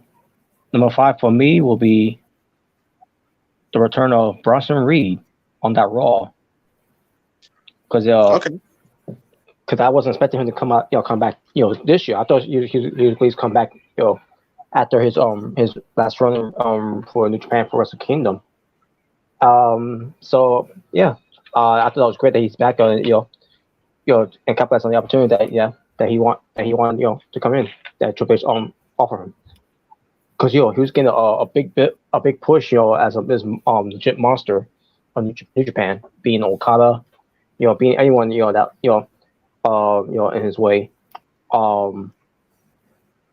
to the I guess to the point where he he's going back to WWE, and he is with the Miz, obviously.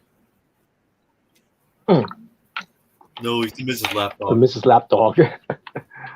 He's just the Tyrus of the Miz's EC3. Who cares? The Tyrus. Oh man. He betrayed us still. But yeah, glad. Oh man, you're gonna get glad to see him back and get an opportunity that he should have gotten before he was wrongly fired. Number 4 for me, Roxanne Perez, winning the title early, because again, same thing with Bronson Reed. I was not expecting him to come back this year, because I was expecting him in 2023 to return. And didn't expect Roxanne Perez win the title this year until we heard about the whole thing afterwards with the whole situation with Mandy Rose. But either way, that was gonna happen either way. But good thing that Roxanne Perez is the champion, well deserved too. So that was a great moment for her. And Booker T was a proud dad on that night. Yep. And so was Robert. Anyway. Number 3 for me. Number 3 for me will be the return of Clay Rose from WrestleMania. And I know what people were just were mad and upset, and they feel like they were betrayed and everything. And obviously I'm talking about these AEW loyalists, that eat, think, and we're looking at you, Toku. that eat, think, and breathe AEW and shit. But those type of people. Someone's gonna say, "Oh yeah, they're looking at you, Toku. They betrayed you." Yeah, I'm surprised they're saying death threats to him either, like they did with Malachi Black. Okay, yeah, that was ridiculous. I'm like, okay, calm down. He's not leaving. And look at that. Lo and behold, he did not leave. He was still exactly. But Clay Rose, I was happy for him, and I was saying at the time, I hope he knows what he's doing. And we're probably return too, because I'll get to a little bit of what's number 1 for me, which I think I can figure out what it is already. But Clay Rose coming back, I didn't expect that, but to see it happen the way it did, it didn't really spark me that much, because there was rumors out there, even teasers of what they were saying on Raw, basically building something up to lead to WrestleMania. Except for not having an opponent, and I think myself, it's Cody. And sure enough, it was Cody. With everything they did, with the pyros to everything else they did, leading up to his music playing. Now, when his music played, I was expecting they change it up a little bit, because this man hates the word wrestling. So I thought maybe he'll they'll change it a little bit by saying, sports entertainment has more than one royal family. Or sports has more than one royal family. Dude, when I heard that, bro, I lost my mind, bro. What wrestling has more than one royal family. Dude, that was freaking Well, one thing I will say, I mean, 2 people still like, who betrayed AEW. Well, I'm gonna say this though, okay? In all fairness, right? Okay. And that was That was almost a year ago. People, get over it. Or at this point, get over it already. Yeah. That was almost a year ago. And not only that, when you really think about it, like his last AEW match, he put Sammy Guevara over. I mean, we don't like Sammy Guevara. Hey, I mean, yeah, but not that much anymore. Yeah. Yeah, not anymore. But like he put someone over, on his way out. So. Oh, he did. Yeah, sure. But and actually, I'm not talking about guys like Omega Ray or Mrricanjay or Remington. I'm talking about the people that that legit hate Kurt Rose. Because pretty much. Because I'm pretty sure those people don't hate they hate Kurt Rose because they think he's overrated. That he think he's a main event top star because he's the founder and everything and blah blah blah. But that was never the case because he was never world champion. Yeah. And yes, he may have been TNT champion more times too. And there was no need for him to beat Malachi in my opinion. I still felt that way. Yeah, I feel the same way too. Yeah. But Cody Rhodes still, he's back where we wanted to be to win the to eventually win the title that the company took away from him. From took away of his dad from Madison Square Garden. Mm-hmm. And obviously it's different design though, but that's not the point. Yeah. The point is he wants to be WWE champion. The title that Rhodes should have won against Superstar Billy Graham at that time. Yep. Oh yeah. But yeah, I will say if there's still people harping on that, like seriously, get over it. It's almost been a year. And yeah, put them out of the building. Exactly. Y'all all put them out of the building. It's called tough love. Tough love. This guy.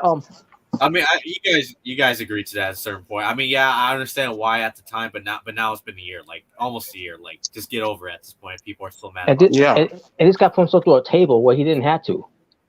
I thought it was stupid, but he put himself through a table and y'all still crapped all over him. Or him with the arm, the injured arm, or the torn pec, I should say. Well, talking about AEW. But even in WWE, where I thought that was stupid too. But hey, it couldn't been worse. Something bad could happen. With that pick. Yeah. But yeah, that was one hell of a legendary performance from Kurt Rhodes on that night, and that right there is whenever he does come back, he's definitely got to be the guy to be the champion, to be the champion. That was a Stone Cold moment right there in Hell in a Cell. Mm-hmm. Don't worry, he'll win the championship at WrestleMania. At WrestleMania 50. WrestleMania 50. Wow. He'll be retired. He'll be retired before we get to there. Yeah, that's the point. I'll probably be in my third. I'll probably be in my 30s by then. Yeah, me too, probably. So that's my number 3. My number 2 is Stone Cold Steve Austin. Yep. Give me a hell yeah. Hell yeah. I didn't think it was going to be a match. Yeah. To be honest with you. Me neither. Oh yeah, I thought it was going to be like a segment. Yeah, that was good. Yeah, I thought it was going to be like a segment. Yeah. A segment that's close out WrestleMania. Where Stone Cold's going to start on Owens for a good feeling. Instead of going home with a bad feeling of that god awful women's championship match. Charlotte versus Ronda Rousey. Yeah. Yeah, that terrible. Which, by the way, WWE, why did you even put that on there as one of the best matches of 2022 to vote? That is not. No, it's not. At WrestleMania, no. It was bad. It was so fucking bad. That was terrible. Yeah. And by the way, Ronda Rousey. Yeah. But I feel so bad for Charlotte. Anyway. I actually feel bad for her, and I don't say that a lot. Justice for the Woo. Yeah, I feel anyway. Justice for the Woo. I felt more bad for Charlotte than Ronda Rousey. By the way, Charlotte's I'm gonna give Charlotte a big pop when she returns to the Rumble. She's definitely. I'm definitely gonna give her a pop too. Oh boy. But Oh boy. but the fact that that was it ended up being a segment at first, and then led to a match. I didn't. I seriously, I still have my doubt that was gonna be a match because looking at watching it and everything. I'm saying so this ain't gonna be a match. Like it's just gonna be like some type of square, wherever almost probably gonna leave and everything, like run away, whatever. I don't know. To me, in my mind, I didn't think it was gonna happen until the bell rang. And like, holy shit, is real here. And then like, and that, I thought to myself too. Well, unfortunately, it's probably not gonna be good because Stone Cold, because this is before. Last time we seen Stone Cold in the ring, it was not good, and it wasn't even a match. It was just Stone Cold was getting attacked by the Miz and Alex Wright at the time, and that was bad during that time with Stone Cold, where Austin was not on the Stone Cold of old, but this ends up being pretty good, of my expectation, fighting into the crowd, and then lean to a KO stunner on Austin, and people thought it was gonna be over. Like, that's not gonna be over. And then turn of Austin kicked out. Like, there you go. There you go. But yeah, I wish I could know that Austin got stunned by Owens, and Austin gave him that receipt, and they got the win. And I like, I like what Kevin Owens said. What am I, Texas? No, I'm stupid. What's that? Yeah, that's pretty much what he was doing that whole time.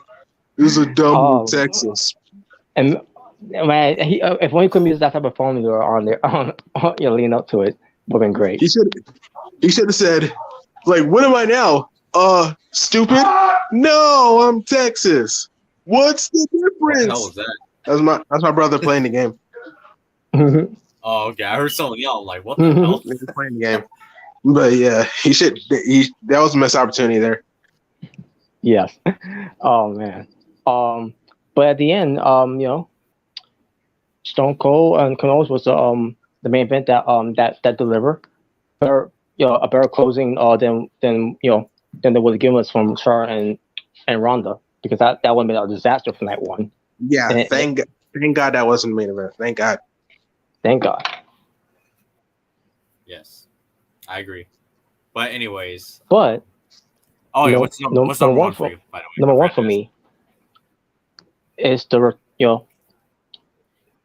it's just this man getting kicked to the curb and finally gone from wrestling. Oh yeah, most likely WWE. Thank fucking God. Yeah, Vince McMahon when he retired. Yeah, that was the shock. That was the most shocking moment too, because who would have really thought we would actually see the day that Vince McMahon would be gone? Like, for real. Yeah. Should have been a long time ago. I thought we would have to wait until like you would pass away, but no. He stepped down because all the allegations that's going on. I'm so sorry. Yeah. It's real crazy. My favorite moment 2022 was when CM Punk used his old Ring of Honor theme and when he won the AEW title. Oh yeah, that's when he faced MJF, in the dog collar match when he had, his old Ring of Honor theme. I think it was Revolution, right? Yeah, Revolution. Yeah.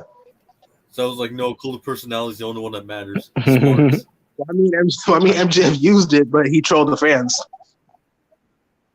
I remember that. Like, he used it. He's like, the cult of personality, and it cuts his music. Like, wow. Mm-hmm. I remember when CM Punk came out with MJF's theme song in MJF's hometown. Yeah, I remember that. Yeah, when they were in Long Island. Yeah. And he pretty much, and then CM Punk pretty much went like, "What am I, stupid? No, I'm Long Island." What's the difference? I was like, "Wow, don't disrespect New York, bro. Don't do that." I remember when freaking Wardlow, like, "Hey guys, Hey guys, what sucks more than John Cena's than John Cena?" Oh my God! I got the answer. The New York Mets. I'm scared. Wow! Really? You gotta compare that to Cena, bro?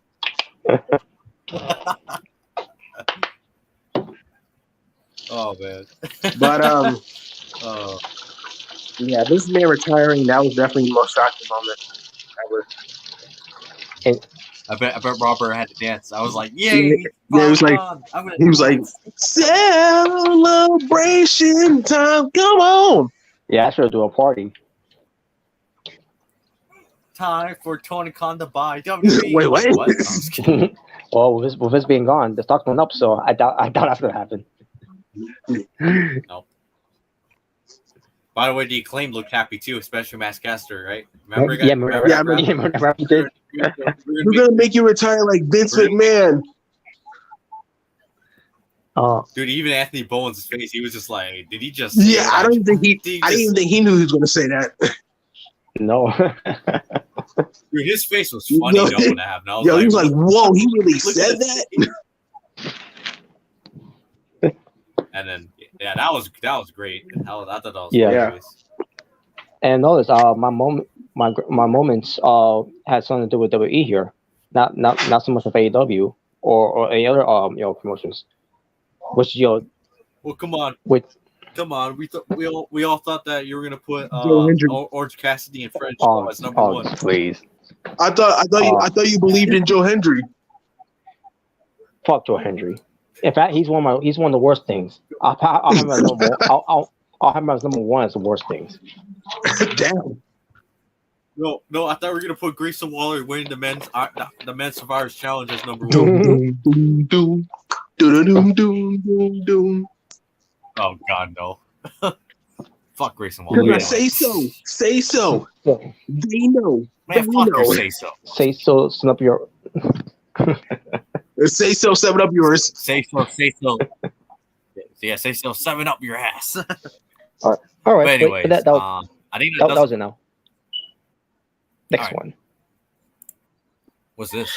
For this is supposed to be like, what was your favorite return? Like, and it can be it doesn't have to be just WWE. It can be like AEW. Like, pretty much, what was your favorite return in wrestling? Wait. Oh. Why is Triple H? Because he's. I mean, he came back from his heart attack. Remember? Because he's back in. Yeah, he came back from his heart attack and he's back in charge. Oh, yeah. I forgot about that. Yeah, because we haven't seen him since the whole heart failure he had. Oh, okay. I was wondering. I was like, wait, why is Triple H on here? Yeah. All right, so main goal here. So you said you said one, right? You can pick like more than one, like 3. What was your favorite return this year? Because I was thinking, since there's 3 here, maybe let's go with 3. All right, so number 3 for me, OB, and finally I'm going to say something from AEW. It's the return to pro wrestling, Saraya. Okay. You see, folks, I have turned around things with Saraya now. This is my house. I thought you were gonna put the Young Bucks as number one. No. Maybe for Kenny Omega, because it was cool to see him back since he had a really bad injury. Mm-hmm. But he's not on my list though. He's not on my list either, but it was cool to see him back. But no, not mine. Number 2, it's gonna be a little difficult for me for number 2. I gotta think of someone for number 2 because I got the one. It's just that's in my heart. That's gonna be in my heart there. So number 2 for me. Johnny Gargano. You know what? Yeah. As a matter of fact, I will go with Johnny Gargano. Oh wow. Yeah, because all right, that's it. Wait, what did you say? What did you say? It's my show. Wait, what did you say? I said that's it. Wow, get out. Yeah, wow. Yeah, I'm actually gonna go with Gargano because before it became sports because wow. Well, besides that, because Gargano was not going to come back, to WWE after he let his contract expire because if was this man still there, I believe that he was never going to come back to WWE. That he should go somewhere else, and who would have thought, what happened with this man, would have happened, with him being gone now, that he ends up, choosing, to go to a company that now Triple H is going to be involved with. Behind the scenes. By the way, I think Gargano said he was going to go to GCW. Anyway. Oh, thank God he didn't. Well, thank God he didn't. Oh, that would have been This worse. game changed your heart. This game changer heart. No. I would rather see him go to Impact Wrestling than to go to the garbage I'd can rather wrestling. him go back to. I'd rather him, go back. Just go to Impact. I'd rather. I'd rather see him go to DET Wrestling over Don't go to garbage can wrestling. No. garbage can wrestling. Yeah. By the way, Radar Token, I'm still watching. Yeah, that was a great one. Yeah. Garbage can wrestling. Shout out to you, man, for that. Yeah, shout out to you. Yeah, that was a great. I never even thought of that until you said it. So yeah, that Gargano is my number 2 there of returning to WWE. Because now minus the music now, still can't believe they did that. Yeah. But hopefully they'll do something better with his name now. But we'll see. I just hope that's not to be the thing that they're going with. I'm just gonna say this: if Vince McMahon was still there and Johnny Gargano was still there, I feel like things would be a lot more worse. Yeah, it could have. They would have made it just. It could. Yeah, I think it could have been worse. Yeah, like how Trump is right now. Yeah, I believe when he comes back, we will get the return of no one will survive. Unless that's unless that's CFO's dollar sign too. That's CFO. Yeah, that's CFO too. I mean, Tommaso Ciampa's theme song right now isn't it's not bad. Renegade, it's not bad. Yeah, that one's not bad. I'm thinking more like it's better than the other one he had. Yeah. It was better than the other one he had, like Fight for Survive. Yeah. It was way better than that one. Fight to survive. That was literally his theme song at one point after he got changed. Fight for survive. I'm afraid Fight to survive. Yeah. Oh man. They never released it. They never released it. You can only hear it Wow. But I was thinking more like DIY reuniting. That could happen. Mm-hmm. And then he betrays Johnny Gargano. Not again. Oh God. Not again. And he kicks his ass. He's like, I'm gonna send Hook to kick your ass. Send Hook. Wow. And they're gonna make Johnny Gargano tap out to Hook's chokehold. Hell no. And then he's gonna say, "Send Charlotte." And number 1 for me will be Stone Cold. Because again, I was not expecting Stone Cold to return into the in the ring for that one. Against Kevin was on that night. So Stone Cold always had a place in my heart as a child. Of me watching him. Okay. Yeah, the Attitude Era. For me, number 3, I'm gonna go with Triple H. Considering the whole heart failure. I was just happy to see him alive and healthy. Yeah. It was a feel good moment. And when he came to WrestleMania, night 2, and he put his boots in the ring. It was just cool to see him back. Seeing him healthy. So and may have been a little harsh on Triple H. Lean up to it. I like, not even me. I wouldn't even see Triple H suffer like that. Yeah. So this man though is a different story, but that's just me. Yeah. But that's number 3. Number 2 is when MJF came back after CM Punk became a 2-time AEW champion. I believe all out. All out. Yeah, when MJF came back, bro, when I saw that scarf, oh man. That was freaking awesome. He should have had a pink scarf. What? A pink scarf? Pink scarf. Was he Jericho now? Oh boy. Break the Max down. Wait, what? The scarf of Maxwell. Salted in, man. Break the scarves down. Break the scarves down. Yeah. But yeah, that's my number 2. Number 1 will be Johnny Gargano come back. Wow. Wait. So who's number 3? Number 3 was Triple H. Okay. Number 2 was MJF, and number 1 is Johnny Gargano, because I remember I was watching it live. I did not expect that. I didn't expect Johnny Gargano to come back. Like when I heard Rebel Heart, I was like, "What? Wait a freaking minute!" I was like, "What?" And I was losing my mind. Like, "Oh my God, he's back!" What a Rebel return! Yes, I was like, "Yes, thank you, Triple H." I was like, you know what? Congratulations to Gargano for having one of the worst returns in history, WWE history. Wow. and the crowd popped. It was like, yes, because I think they were in Canada, I believe. And it was just so cool. Oh, and then when they should screw Gargano. Oh my God. And then Austin Theory came out. I was like, oh my God, we got the way. Like, wow. I mean, I knew they weren't gonna like reunite, but I was like, oh my God, this is great. Mm-hmm. Johnny saw his son again. He saw his son again. Like, that's it, son. You're getting the belt. And then you're getting the belt. And then he gave him the super kick, so that was something. So it was just so cool to see him back, bro. That was great.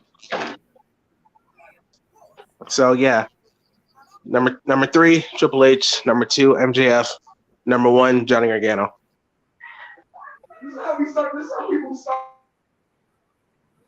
All right, Omega Red. Nice. All right. Number 3 for me would be Bronson Reed. I'll go with Bronson Reed too, or Jonah, whatever you want to call him. Yeah, Jonah Hill. No. Number 2 is MJF. You know, like you said, when he returned, what was it, Double or Nothing? It was all out. It was all out. All out. Okay, yeah, all out. And number 1 for me, for this year, it's got to be Bray Wyatt. Yeah, man. Oh yeah. That return was freaking nuts. And by the way, I will say this too. This person didn't return yet or hasn't yet, but I know we'll definitely be on this. We will say if it was on here, if she did return, Tiffany Stratton. Yeah. Oh yeah. Daddy's a little rich girl. Well, actually, that might be a possibility since tomorrow's NXT is still on in 2022, so it could be a possibility. Probably. Maybe. Daddy's a little rich girl. I don't know if it was at 2022. Robert saw Tiffany Stratton return. He'd be like, "That's it. That's number 1." Yep. Daddy's little rich girl's back. Daddy's little rich girl. All right. I'd be like, I swear to God, those fickle fans better give her a pop when she returns. They better, because if I could chant for Hank Walker, who's trash. Yep. I agree. Tiff is rich. Yeah. But yeah, I think that's it for this one, right? Yeah. That's it for that one. Yeah. All right. All right. So I thought. Whoa. Yeah. So who do you think is more deadly? You have Goku fused with Silver Surfer, or Superman fused with the Hulk. Superman fused with the Hulk. Yeah. That's not that would even be a fight, honestly. Dude, that sounds scary, bro. Like Superman mixed with the Hulk. Yeah, Superman more becomes angrier. Yeah, like he gets stronger. Dude, he'll freaking destroy the planet. Yeah. The only thing with Goku is like each time if he's really fused with Silver Surfer, everywhere he goes, the Galactus goes. So I mean, I will say, I mean, he could bring Galactus to try to kill him, but I mean, I don't think that will work still. Yeah, Superman. Not even the Fusion Ha will do the trick. Yeah. Not even if Goku fused with Broly as well, that won't even do anything. So Superman fused with Hulk. Yeah, that hands down, he stomps. Like that's not even a fight. Yeah. Speaking of Broly, I might have to look. I'm gonna go back and watch that freaking movie with Broly. Oh yeah. Dragon Ball Super Broly or the original? I'm gonna check out both. But I love Super Broly. Let's not forget, Superman is a man of steel. Yep. Oh yeah. And Japan has their Superman right here with Goku. Mm-hmm. Yep. He's definitely their Superman. Which we can definitely say Japan Superman is definitely Goku. Oh yeah, definitely. No, actually, it's One Punch Man. One Punch Man's overrated. Besides that song's actually fun. That song's actually One Punch. One Punch. All right. Yeah, but yes, easily. And that's not even competition right now. All right. Now this is my topic. Build your Nickelodeon football team. Pick one quarterback, running back, wide receiver, a defensive line, and I think this is Nickelback, if I'm not mistaken. Okay, this should be interesting. Whoever wants to start first, go ahead. I'll start. For quarterback, I'll probably put SpongeBob. Running back, I remember that episode when Jimmy Neutron had those, fast shoes. You remember that episode? Oh yeah. Yeah, so I'll put him there. Wide receiver, I'll probably put Jenny Wakeman. XJ9. Oh yeah, she could probably just jump in the air and catch the football. Yeah, defensive linebacker. I'll probably go with Patrick with this one. And what's DB? I think it's Nickelback, but I don't know why they call it DB. I'm trying to remember. Defenses. I can't remember honestly. DB stands for. I'll just pick. I think DB probably has something to do with defense. I'll pick Cora for this one. So, all right, so I got SpongeBob, Jimmy Neutron, Jenny Wakeman. I think I said Patrick. Yeah, Patrick, and then you said Cora. And he said Cora. Yeah. So that's my team. All right. Quarterback. Defense back. I'll pick defense back. That's what it means. Before I was interrupted by the sirens. Okay, yes, that's what. Okay. Yeah. All right. Defense. Yeah. Defense is back. All right. So quarterback, I'll pick. I'll pick Timmy Turner.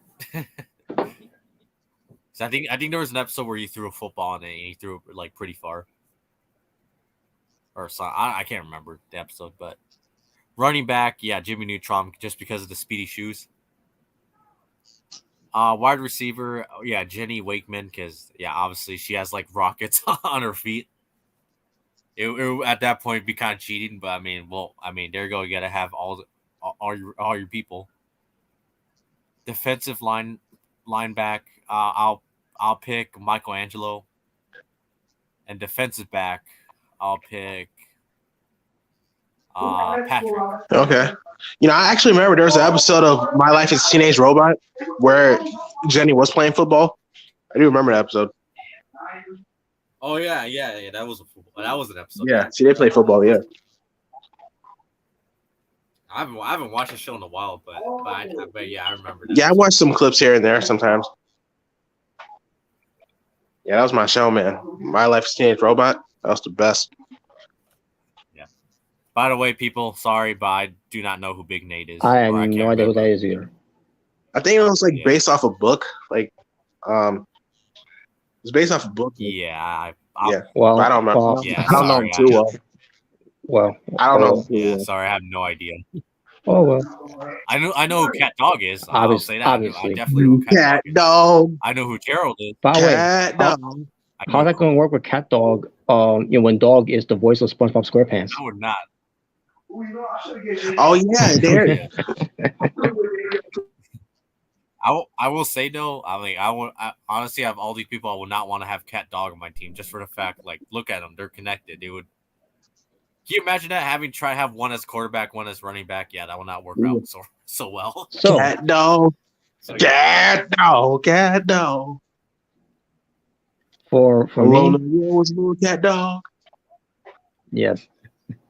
From I know who Lincoln Load is. I know who that guy Yeah, is. now from for Loud me. House. Yeah.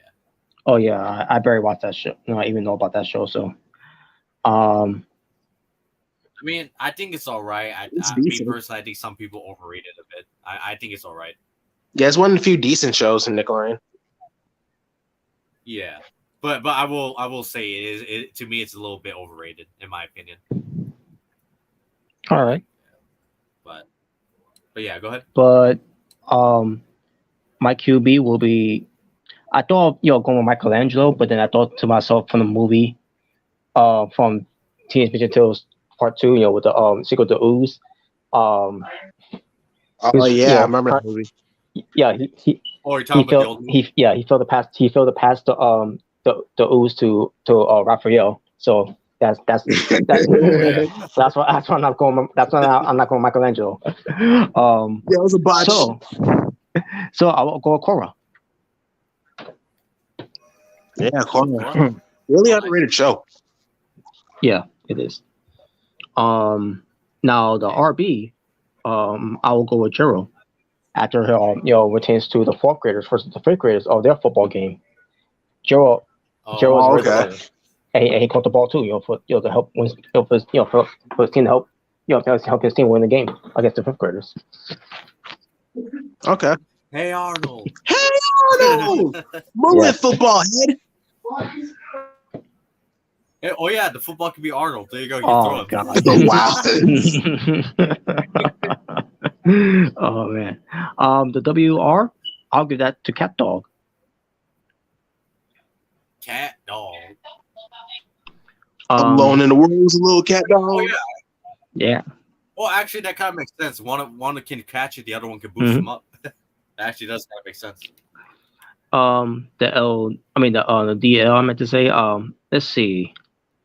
I'm thinking about going by either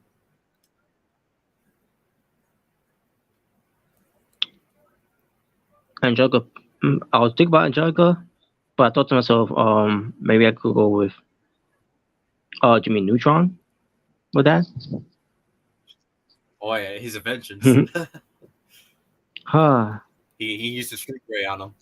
He could shrink them to little football players. And I thought about Angelica. Nerdtron. And Angelica is tough, so Well, maybe that and Angelica probably be like, I don't play with babies. You dumb babies. Yeah, as a kid, I used to hate Angelica. I'm like, ooh, I can't stand her. I was the same thing too, by the way. Yeah, same here. So yeah, we'll go. I was like, man, I was like, man, I hope the parents grab the belt. Wow. I mean, she was a spoiled brat, but No, I'm Yes. just kidding. Yeah, her favorite food was cookies. So Well, maybe if it was her from All Grown Up, but maybe not her. All I Grown don't think Up, she was all that bad in All Grown Up, though. No, she wasn't. No. Yeah. No, she wasn't really. But yeah, I'll go at Angelica though for the DL. As far as the DB, that one I could get to Michelangelo. Pizza Bros. Cowabunga! There you go. That's my team. Now who would win? I think I would win. I'm just kidding. Hi ho, diggity. But anyway, yep. But there you go. That does that one. Here it goes. Oh, wait, wrong one. Here we go, people. Okay. So what would we say is brand of the year? SmackDown. Yeah, SmackDown. Yeah, SmackDown. There you go. That was quick. I can't really say, but I'll tell you. I wouldn't tell you about your NXT UK because I haven't watched that for a long time, and on top of it already ended, so that that shouldn't have even been included. I will say that's kind of unfair to NXT UK. Yeah. I'll tell you what is not brand of the year. No. NXT, just mostly because of 2.0. Yeah, because most of it was from 2.0. And Grayson Waller. Damn. And Hank Walker. Well, I mean, Hank Walker, yeah. Yeah, and Wendy Chu. Those three are also in the Yeah, flame too. And yeah, and they added a fucking New Day in there. Oh yeah. yeah, New Day too. Yeah, and Pretty Deadly. I'm not gonna forget about them too. They're to blame as well. No, But actually, yeah, it's Braun Breaker yeah. and Apollo Cruz's fault. Man. We should have boycotted that match. No, it's Cameron Grimes' fault. Even He though sucks. he hasn't been on for recently. But yeah, yeah, SmackDown for me as well. All right, now to the last one, if I'm not mistaken. Event of the year. So we have WrestleMania, Clash of the Castle, NXT Halloween Havoc, SummerSlam. Well, okay, hold on, mistaken. This is night 1, night 2 of WrestleMania right Okay. here, Well, and Survivor Series War Games. War Well, this is Games. hard. That's actually kind of hard. I chose mine. War Games. Yeah, War Games is really good too, but Classic Catch was awesome. SummerSlam was awesome. Oh yeah, that was awesome Night too. 1 of WrestleMania was great. Halloween Now, Havoc was all right. Um, now mine Same is WrestleMania night 2. It was now all right. Go ahead. now mine is Ronda Rousey and Shotzi Blackheart. Um, on Yeah, on Survivor Series War Games. The rest of it was great. yeah. You know what? I'll go Survivor Series War Games. It's between night 1 of WrestleMania and Classic Castle because that's my two favorite like events of the year. Mm, mm, mm, mm. I would pick Classic Castle, but you know what? I'm gonna go WrestleMania night 1. I'm gonna go night 1 because Cody Rhodes versus Seth Rollins. What else? What else happened? Oh yeah, Stone Cold versus Kevin Owens in the main event. This is a really good show, man. Really, really good show. So I'm gonna pick night 1 of WrestleMania, but Classic Casual is definitely second. All right. Let's twist it up a bit. All right. Now, instead of going for an event of the year, best one. Now let's go to worst event of the year for WWE. Yes. I'm gonna go Royal Rumble. I'm not gonna lie. For me, it's a toss to either Royal Rumble or NXT 2.0 Stand Delivered. Well, for me, That Stand Delivered? You didn't like this year's? No, hell no, I did not. Really? For me, I don't think it was that bad, other but than maybe it's all right. Other than maybe one match. For honestly. me, but other than that, I mean, it was pretty terrible. I didn't think it was that bad. But I don't see the ladder match. Well, I'll tell you what. I'll tell you one thing. Don't Sugar didn't help anything at all with that show. Yeah. With him winning. Yeah. But I gotta go Rumble. That was because that's one of my favorite. Rumble was not good. Rumble was one of my favorites growing up, man.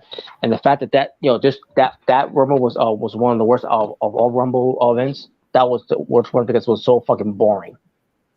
It was so boring. I would say Royal Rumble, but easily number 2 would be NXT 2.0 Stand Delivered. I'm gonna go Royal Rumble because the Royal Rumble match was just really boring. Like it like the fact that the women's was better, like with the returns and stuff, was like wow. Yeah. The only returns we really got was like Bad Bunny, which it was cool to see him back, because he did so good last year's WrestleMania, and Shane McMahon. I feel like that was the only really returns that happened. Bad Bunny and Shane McMahon. Yeah, I will say Royal Rumble too. Yeah, Royal Rumble. That was garbage. I hope 2023 is way better. Yeah. Way better than Nash. It's gonna be very interesting to see how Triple H's Royal Rumble squad is gonna be booked. Yeah, because Stand Deliver was not Stand Deliver. Royal Rumble 2022 was terrible. Yeah, I'm gonna put Stephanie in the Royal Rumble match. The Stand Deliver. The only reason why is because you can tell when you watch that pay-per-view, it was Bruce Prichard's bullshit booking for most of the show. Well, because I didn't see it, so. But I will say this though, I'm not gonna blame Tony D'Angelo for this match, but that Tommaso Ciampa match, it was just a squash match. I was like, really? You could have given a fitting way to end, other than Triple H coming out. Well, but I think Triple H, Yeah, Triple he H came came out. out, Yeah. too. Yeah. Yeah. Other than that, it was like, really, he left on a squash match. Wow. And I'm not blaming. And once again, people, I'm not blaming Tony D'Angelo. I'm blaming Bruce Pritchard for that dumbass idea. Right. Yeah, there. it's like, That was stupid. yeah, because there's nothing wrong with Tony D'Angelo winning. Like, I don't think anyone would with that. Yeah, I have no problem with winning. It's just how it happened. It was the way he did. Yeah, that was bullshit in my opinion. I was like, are you kidding me? Yeah. And then the Dolph Ziggler Braun Breaker match. Yeah. I mean, the match itself, it was all right. It wasn't really the best, but then he had Dolph Ziggler retain. Yeah, that's what I was like. Wait a minute, what? Yeah. Yeah. And then they had him winning. And for what? They had a match again on Raw where people barely react to it, and then Braun Breaker won. Won it back. That should happen at Stand and Deliver. Yeah, it was like. Yeah, I didn't get that. It's like I didn't get it. Creative malpractice. Yeah, I'll say this tag team match that was pretty good. It was MSK, Imperium, and Creed Brothers. That was pretty good match. Yeah, that was the women's match. To me, that was all right. It was all right. It was okay. But hands down, the best match tonight was the ladder match. Yeah, when Cameron Grimes won, I was so happy. Yeah, other than that, to me, the show itself was bad. Yeah, I did not like it at all. I was like, I'm not a fan. I'm sorry, I'm not a fan of the show. I thought it was decent. It could have been better, but I didn't hate it. Because a lot of the stuff they did on the show was like, yeah, good. That was bad. I'm sorry, but that was bad. The one that pissed me off the most was Tommaso Ciampa and Tony D'Angelo. And once again, I'm not blaming Tony D'Angelo. It's obviously Bruce Pritchard's fault that whole thing happened. I think the way it did, or the way they did with it. Yeah. Yeah. The main one I really didn't like was when Braun Breaker lost to Dolph Ziggler when he really should have retained. I still did. You mean won the title? Yeah. Or are you talking about the other NXT event? No, when Stan Liberty, because I thought Braun Breaker was actually going to win, but no, Dolph Ziggler retained. I was like, what? Oh, okay. Yeah. And you know what? Go back to the brand topic again. Yeah. This one right here. Because we chose SmackDown to be the brand of the year, so obviously Rotain's been the best. Now let's do the reverse one where the worst one, brand. Oh, that's easy. That's already NXT. Easy. Yeah. No, Rob. I'll say it's improving now. It is. Yeah. But mostly 2.0 is what made it the worst. And we gotta see how it looks now. Bleeding into 2023 now. And I will still say to this day, fuck NXT 2.0. That was one of the worst things that ever happened. Yeah. Literally the worst thing. Like it was so bad to the point where I was like, dude, I prefer 2010 NXT over this crap. Yeah. So yeah, fuck NXT 2.0. And yeah, NXT definitely is improving now, which I'm happy. It is. Also, let's go back to the Stone Cold, Cody Rhodes, and Stone Cold again. Because we talked about top three best returns. Now it's about the worst returns. Tegan Knox. Let me go first. Obviously, you're gonna find this very amusing. Number 3 would have to be someone who absolutely sucks, in my opinion.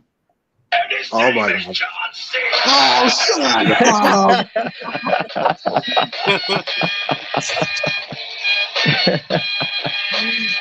John Cena sucks. No. John Cena sucks. No, just be grateful he's not just be grateful he's not number 1. Oh yeah, by the way, shouldn't be that list anyway. Go ahead. And Remington. Sorry, I have not been seeing the comments recently. So yeah, what's up to you guys? A little late. What's up? I don't know if you guys still around, but yeah, what's up, guys? Anyways. Oh man. Who's number two for Number you, two for Robert? me, what tends to worst returns. It's going to have to be, what tends to. Hmm, it's got to be someone who returned to WWE and has not been successful. With their return. I Emma? I could say Emma, but In fact, no. In fact, tends to this year returning, Ronda Rousey. I thought she'd be oh number yeah, I one. forgot about her. I thought she'd be number one, honestly. Oh no! Remember I said about who's going to be number one. Joe Hendry. Oh, Return to Impact Wrestling with that garbage gimmick of his. I believe in Joe So Hendry. so dumb. Yeah, hey, at least not showing him much on TV, which is good for me. We are totally making world champion. But then again, he's in a few moves. So I still understand why they're doing this with moves. By the way, well, shooting of all people, Joe Hendry. Can you imagine if Joe Hendry's in the Rumble this year? Fuck out of here. For people not gonna know who he is. Anyways. Can you imagine they put Joe Hendry in the Rumble and they put Grayson Waller after him and then put Hank Walker after him? I'm like, dude, that would be the worst 3 entries in a Rumble in a row. Yeah, right there. Hands exactly. Down. I'm like, give them the 3 out of there. Fuck the 3 Yeah. of them. So those are my 3 worst returns. In pro wrestling. Returns to 2 from WWE and 1 from Impact Wrestling. All right, I'll go. All right, I'll go now. Number 3 is Johnny Gargano because fuck Johnny Gargano, he fucking sucks. Anyway. No, number 2 is obviously number 2 is Ronda Rousey. I never wanted her to come back. She's the worst. And I don't know. And you guys remember my reaction? I was so pissed when she came back. Yeah, I remember. I was pissed too. I think some of you guys. I was pissed too. I was like, "Are you fucking kidding me, Ronda Rousey?" And then when she won, I was even more pissed when she won. I was like, "Yep." I was like, I was pissed. I was like, "Oh my goodness." But yeah, Ronda Rousey number 2, and number 1 is John fucking Cena. He says, "Fuck John Cena, I fucking hate him." And I'll always hate him, and I never liked him as a kid. So fuck John Cena. He fucking sucks. And he couldn't lick some anybody's fucking boots. Fuck John Cena. Anyway, your turn, Jalen.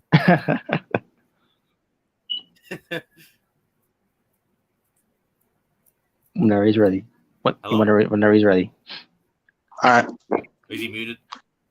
Yeah, hold on a minute. Did you hear what I said, by the way? Every word. Oh yeah, that was the best thing ever. Anyway. Even my dad heard. Even your dad heard. Wow. For worst returns, I guess number 3 will be probably Tegan Knox not because she's bad, it's just the crowd went wild. So yeah. Who's she? Yeah, pretty much. That's pretty much. Is this Jeff Hardy's daughter? Number 2, trying to think who's number 2 for me. John Cena. Anyway. No.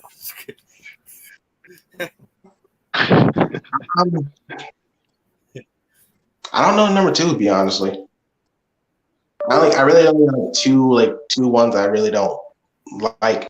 It's Tegan Knox and the lousy Ronda Rousey. I mean, at first, it got pop out. Now it's like, So that's the only 2 ones I can. The fact he popped for her, man, I was like, oh, come on. Yeah, that's the only one I can really think of is Tegan Knox because it was mild, and Ronda Rousey. Yeah, anyone you could think of. Anyone you could think else you could think of for SmackDown?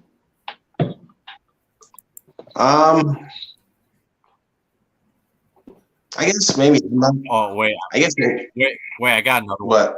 what? Oh, sorry, go ahead. Yeah, Go ahead. I guess Emma because they ain't really doing much with her. I mean, it was cool for a pop. I was gonna. Yeah. Yeah. I was gonna say Hit Row. You count Hit Row in Oh, there too. Yeah, they become the biggest flop of them all. I think they're even. I think they, dude, they flopped. I think they honestly flopped harder than Tegan Knox. yeah, it's crazy because I remember they got a pop when they came back. So, but yeah, they ain't really be you might doing you might you with might them. just you might just send back to the NXT. Cause I No, was Or thinking, top dollar.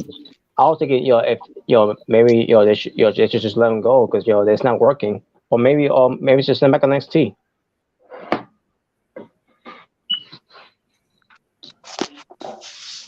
Hit row. Yeah, I'll tell you one thing. I rather had Hit Row go back to NXT to win those tag belts instead of New Day. Yeah. yeah. You know what? And, Yeah. Mm-hmm. yeah. No, I'd rather have Instead of instead of an excuse of why New Day is on NXT, you goes, oh, because we wanted to sell tickets for for Vengeance Day. And I'm so what you're saying to me is that the people that got on NXT right now, they need New Day to sell tickets. Yeah. I mean, think about that. Because basically they're saying everyone on the main roster on that roster of NXT is a failure. They can't draw tickets. Pretty much they admitted that. It's kind of stupid. Like, well, good job. You just exposed yourself there, Bruce. You just meant no one can draw. Well, I don't know if it's Bruce Pritchard, but still, it's like you just admitted that. Stupid. Hey, look, You stupid idiot. from CJ, You just made a list. because there's no fate in NXT. Because you have Bruce Pritchard still running shit there, and he wants to lie and say, oh no, that's all Shawn Michaels. Fucking bullshit. Stop bullshitting That's with why us. Hit Row sucks. Hit Row sucks. That's why AEW beat NXT. You're talking about 2 years ago, I think. Now Hero was actually Because really there's no good in faith in NXT. They were really good. Well, I'll agree, with CJ. Hit Row sucks now, but back in NXT, it still kind of sucked. But And anyway, No, they weren't bad. They weren't and bad. let's face facts. They were not going. They can't. They're not going. They're never going to go anywhere while their ring their real ringleader and all that. But by the way, CJ, you can still you can join if you want. By the way. Yeah. Oh, by the way, let me see the link to him. By the way, that I didn't get you. Yeah, if you want to join, dude. That, if you don't want to you join, can that's fine. let me know if you want to join. I'll send you the link. If you want, we can go through the wrestling fun topics for you if you want. If you want to, CJ. Yeah. But for me, yeah. Also, But yeah, Omega Red. Dude. But yeah, for me, easily, John Cena easily is number one. No, a return. no, Fuck John Cena. no, he's not. Number one. And I got into why the propaganda from SmackDown they did. God. Yeah, the propaganda, him being trash. I never liked him to begin with. Even as a kid, I never liked him. I always wanted Randy Orton to kick his ass. Which, by the way, go back to that. I want to talk a little more about the Gauntlet match, against the women's because, they could have at least had more time to build that. Yeah, let me get out a screen share real quick. Yeah, so we're to the Gauntlet match. They could have given us more time with the women's doing that instead of wasting 5 minutes of a propaganda to promote John Cena's return. Stop calling it propaganda. It makes me feel bad for liking it. I mean, there's not wrong liking if you liked it all, but to me that's what it looked like to me. What they do was Cena all the fucking time. The whole Make-A-Wish, the tribute to the troops. I did. Yeah, they always do that with Cena. So. Like I said, I did think it was going to be a Hall of Fame thing, but it wasn't. I mean, I get it. He's dedicated to do all that and everything, but and I don't really blame him for it. I blame more for WWE than anything because they're the ones that always keep shoving him down our throats. Oh my god! That's why I never liked him because they shoved him down our throats for God knows for like almost past 10 years. Even in like 2017, like they still shoved it down our throats. Mm-hmm. No, it wasn't. You could Yeah, get it was. those women more time, instead of burying Tegan Knox the way you did. Well, no one cares about her anyway. She got hurt in that match, so who cares? And for what? For Tegan Knox to pertains to something with Xia Li, what she did, only for her to get squashed in a minute and a half. Wow, what a great story you're telling there, Bruce. Well, thank you. I love you. Awful, man. But Trash. and Top Well, Dollar is I don't know what's going on with him. Maybe he is Oh, maybe he's yeah, still top quarter. maybe he's still in the elbow injury. Yeah, top quarter pounder. Yeah, top penny. Maybe he's still with an injury, because I hear something about not being 100% with his knee or whatever. So That's probably why he couldn't do that flip. probably, but he did the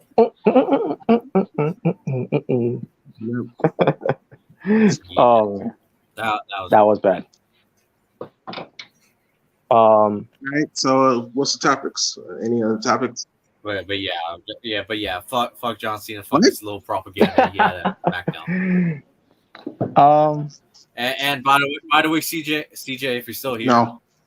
on SmackDown, John Cena will be returning to the match. So I was wondering if you would want to join it just to bury John Cena. Well, I already told you I'm not going to be there when it happens. So you don't have to watch the match, but you just want to join in and roast No. John Cena's ass, bury his no, ass. Say, fuck John Cena. I'm not going to be there. For everything That's he good. did after all those years of sucking, No. being the worst wrestler of all No. time, being shoved down the No. throats, being the Hulk Hogan of the No. 2000s. Ooh. Absolutely sucked. No. Well, No. And him selling his shitty ass T-shirts that. Whoa, really, bro? Really? When I just got one? Really, you gonna say that? Wow. But you mentioned something about Hulk Hogan, potentially to being like Hulk Hogan, but but she couldn't lace his fucking boots. Oh no. I wouldn't even compare the Hulk. Well, I said it more for the wrestling people aspect. haven't compared Cena to Hogan because the Hogan guy do the right thing and everything, which I don't see nothing of that, because look back with Hogan, he done some huge stuff as a babyface, like raking the eyes, raking the back, and choking with his own T-shirt. Like, wow, what a babyface he is. John Cena, I never seen him do that. Yeah, he was actually a really white meat babyface. Yeah. And, so I don't say for wrestling aspect, So I never got that type of comparison of Cena and Hogan. Yeah, but obviously, the real guy, I know backstage, some things, you wouldn't agree with Cena, but at least with he wasn't Hogan. I'll say that. Like, it's Hogan, he's done a lot worse. Yeah.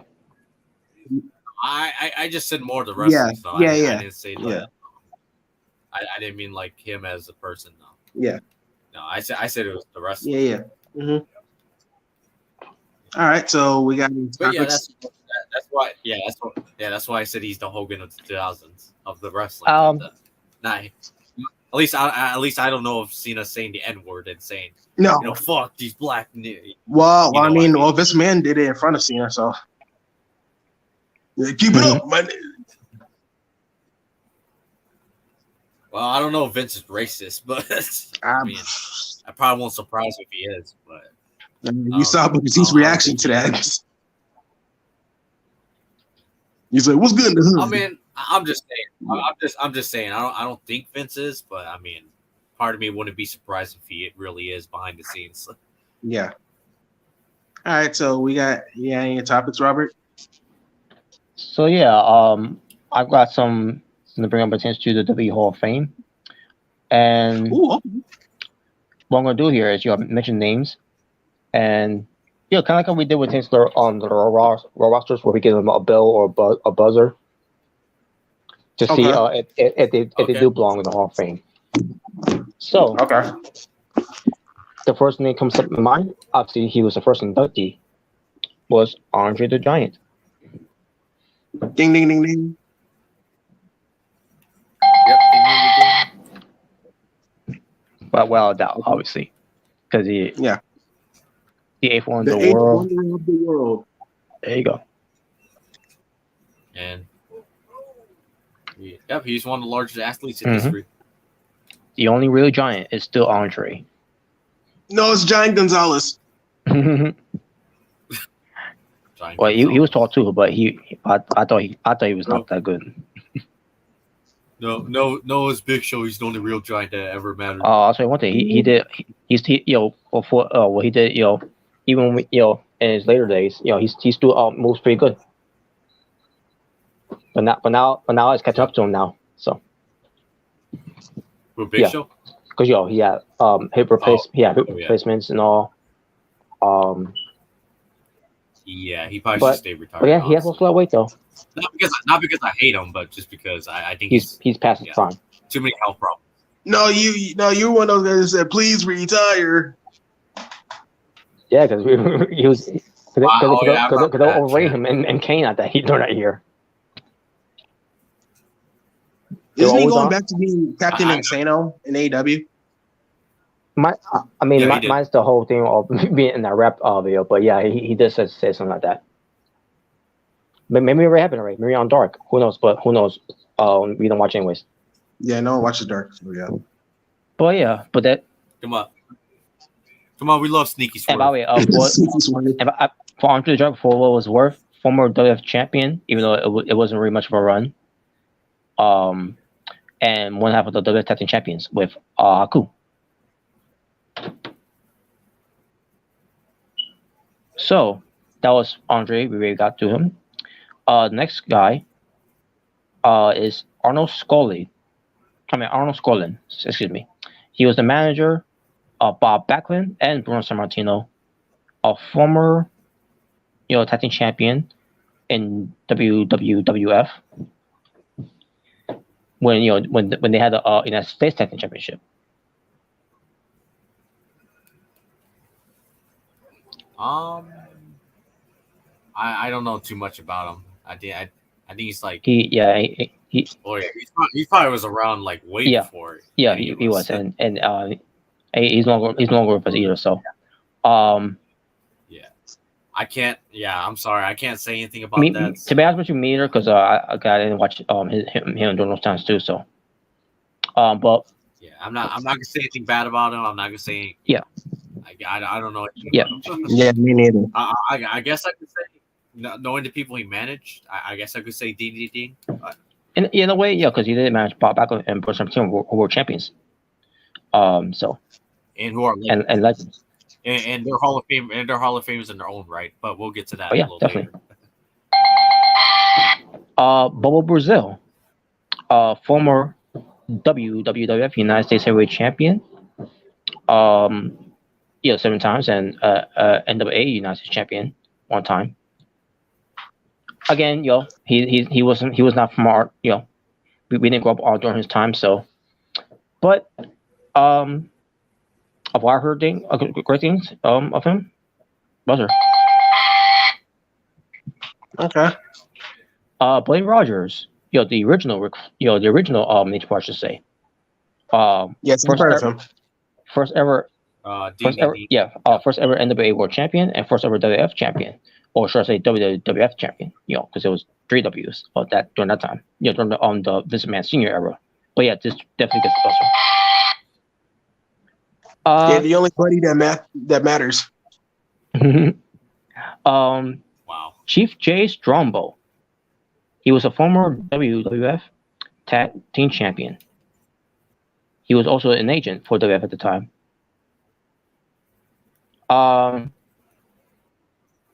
He's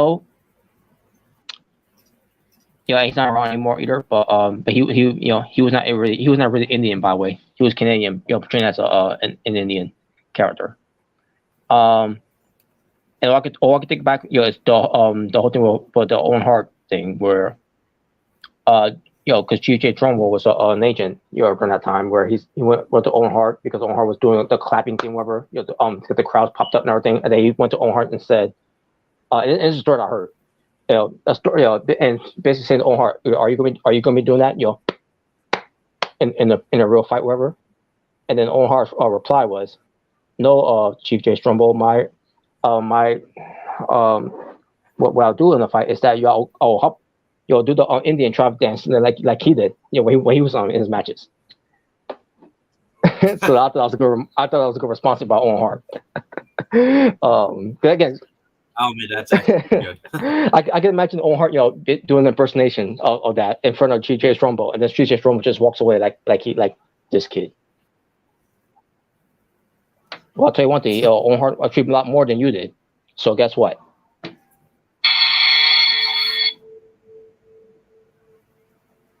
There you go.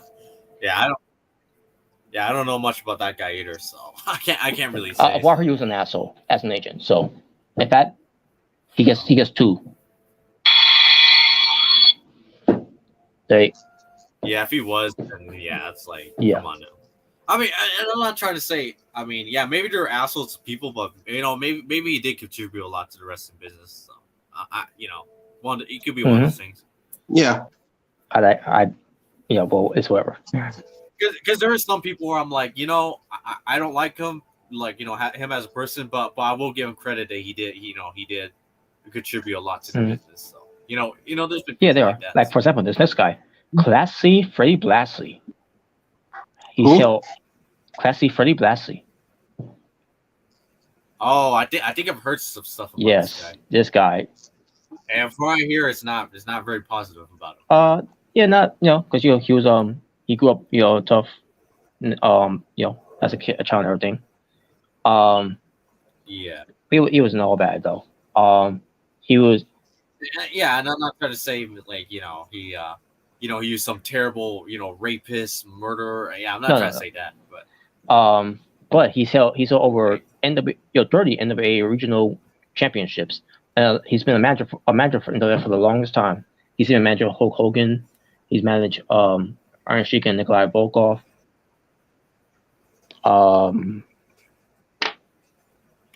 So yeah, he's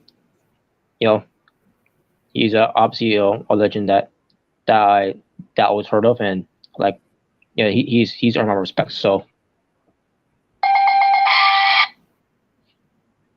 yeah, Gorilla. Yeah, I'll see. Thing. Oh, go. Yeah. Sorry, go ahead. That's fine. Gorilla Monsoon, a former. Ding ding ding ding ding. Obviously. These places gone bananas. And let's not forget, the irresistible force being the immovable object. And we can't forget the freaking the commentary with Gorilla Monsoon and Bobby the Brain Heenan. 1992 Royal Rumble. Yeah, man, like they were gold together. I mean, not just that, but they were actually gold together. Yeah, that too. Yeah, they were. I mean, what could I say? I mean, he was pretty much Teddy Long before Teddy Long even. Oh yeah, definitely. Because he and his thing. Former WWF United States Tag Team Champion, former WWF commentator, and also a former on-screen WWF president. Yeah, remember that? Yeah, he's WWF president. Before eventually it's revealed that Vince was the real one. Yeah. Before. Yeah, wasn't he like managing Shawn Michaels or am I thinking of someone else? Yeah. No, that's Jose Lothario. Right. But I do remember. Yeah. I remember there was this one promo with Stone Cold was like, "You call yourself a gorilla, yeah, you hee haw out here like a jackass." that was funny. That was clever. Like, wow. Gorilla Monsoon, rest in peace. Oh yeah, rest in peace, bro. You're still missed. Yeah, man. Still one of the best commentators, like ever. Mm-hmm. And on-screen authority figures. Yeah. Mm-hmm. I think he was one of the only ones that authority figures that weren't heels. Yeah. Yeah, man. All right, next one. But yeah, you guys not. Yeah, rest in peace, Gorilla Monsoon. And now you guys, you guys are not gonna know much about him because, to be honest with you, I don't know much about him either. But he used to be the limo driver for Vince McMahon Sr. and Vince McMahon Jr. He was the first African American to run a major arena in the United States. His name is James Douglas. So, he was never a wrestler. So, but he worked for the big man. So, I don't know. I can't say, I to can't be say the Yeah, honest honest. either. So yeah, yeah. Me neither. If he was, then that's obviously a big accomplishment, especially back then during around that you time. know what? Yeah, Yeah. let's get that. Buzzer. I mean, a Very bell. big, Um, because that was before before this whole Black Lives Matters and when stuff like that, in my opinion, actually did matter and actually was respected, and not like a way to use agendas. But yeah. Yeah. All right. Um, but yeah, but if he really did do all that, then yeah, he deserves it yeah, in he my deserves opinion. it. Um, Antonio Rocca. Now we're not gonna much from here, but he was uh a one-time WWF Intercontinental Heavyweight Champion.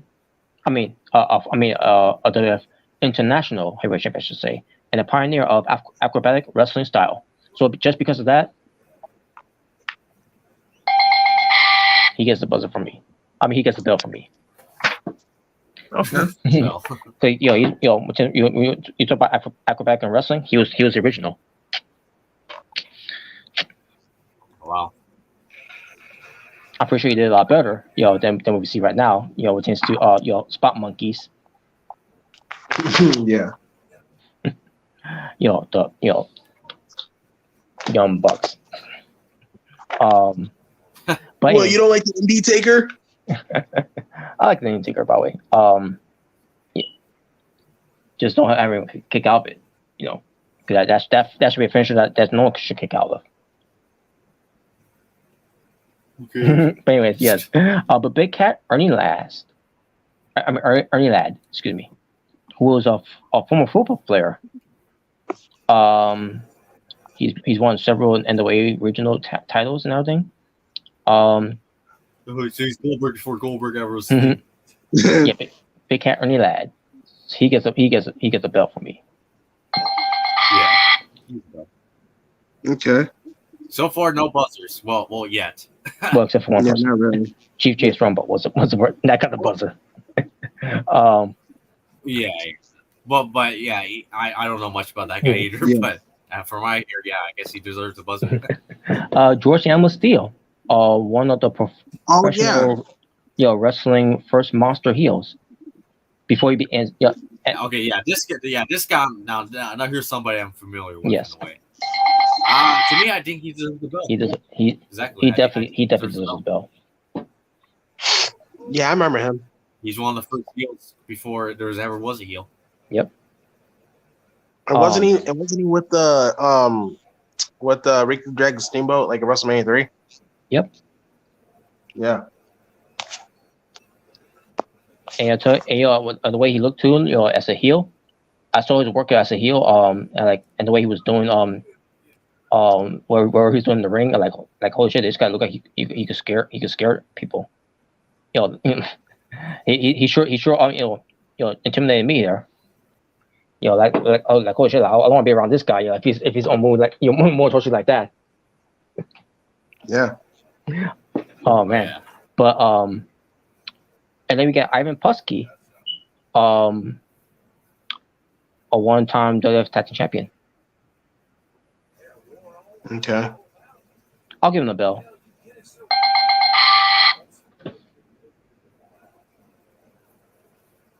Yep. Okay, here we go, guys. This could be controversial here. She is a four-time WWF Women's Champion. And tends to her first. Oh wait, I think I know who you might be Yeah, talking about. yeah. Her first reign is recognized as lasting as record 28 years. The first woman to ever be inducted. The fabulous Moolah. Oh, Yeah, the Okay. stories I've heard. all right. Now, before we get into all the other stuff, Yeah. right? In terms of what she did to the wrestling business, especially for women's wrestling, for everything she did, the being the first women's wrestler, the true first women's wrestler, and and all that stuff, right? Technically the pioneer of women's wrestling, I would say. In terms of that, she deserves the bell. But on the other hand, when it pertains to all the stories about her, and especially the Dark Side of the Ring episode, everybody Yeah. remembers that when it was first launched. Yeah. And not only that, the whole controversy back at WrestleMania, I think it was 34. Yeah, 34. Yeah, when they're gonna have Yeah. Yeah, it was 34. yeah, where they're gonna have the women's Battle Pretty Royal much, named after her. yeah, it was originally going to. Go ahead. Sorry. Yeah, it was gonna be I named cut you after off. her. The Fabulous Yeah, Memorial Battle Royal. the Battle Royale, which kind of, kind of like how the men's had the Andre the Giant Battle Royale. Mhm. But anyway, I remember that whole controversy. People saying like, no, we don't want her being celebrated. We don't, after all the stuff she did, with her using women as sex objects for men, promoters at the time, to get into other companies and get into big positions and all that. And not only that, from what I hear, of her abusing her students at the time. Because I believe she had a wrestling school, Yeah, she right? did. Yeah. And all that other stuff she did, she deserves the belt, obviously. Now, But so I will say it's kind of hard. It's kind of controversial. I'll say in the terms of what she did in the business, obviously the bell, but what she did, from all that other stuff, in the wrestling business, personally, to other female wrestlers, to get into promotions, big spots and all that, and what she did to, I think, another female wrestler where she dressed up on behind a mask and pretty much stole the championship Lady from her, Spider. which I think was unscripted. Yeah, and it was unscripted, Oh, yeah, wasn't it? yeah, Like it was not. yeah. It was a screw job, basically. Yeah, before the Montreal screw job.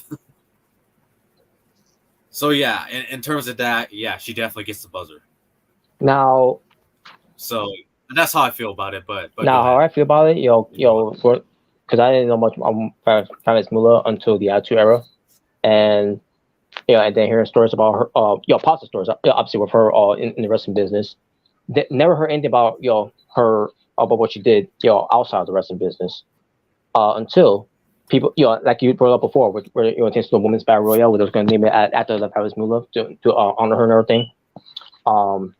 And that's when I started hearing something about Fabulous Moolah, of everything that's happened. Like wait a minute, what's going on here? And then from there, and I remember back then, this was before you guys. We talked about this on the Asylum before, on during that time. I remember making that statement as well, where because we were ranting and upset about this whole thing, that it was going to go with this, but they decided not to, because sponsors got was told about this, and they had no choice but to not go with the name.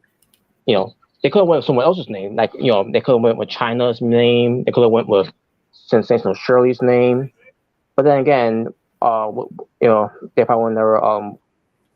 Then again, I would not have eight of those names be on it, because they did so great with Andre the Giant Memorial Battle Royal, right? So I remember saying that at the time, where this whole thing, that the McMahons, if they knew about this and then they were even addressed this, like, and they still have her in their Hall of Fame, they still have her come to these to these events until she died. I remember when she died on my sister's birthday, back in 2007. And then that's when she passed away. I'm like, wow. And then the tribute came up on that following Monday, and I cried, because again, it could have never hearing about this whole thing about Faz Moolah, or what she did. And that, because I would always hear the stories, since Faz Moolah, since and the website story of it, WE, whatever, about what she's done for the business and all that. And like, that's why I always respect her, or what she did, and always liked her. Until all this came out, and then obviously for the whole Dark Side of the Ring thing as well. But she and then again with these stories hearing about holding women's wrestling back, what she did. The WWE Titan titles for the women's was not a thing anymore because of her. you know, Yeah. So I guess it's just one of those things where it's kind of weird, pretty much. yeah. And I remember also saying that pertains to if the ref kept that type of secret, pertains to Famous Mula, what she did.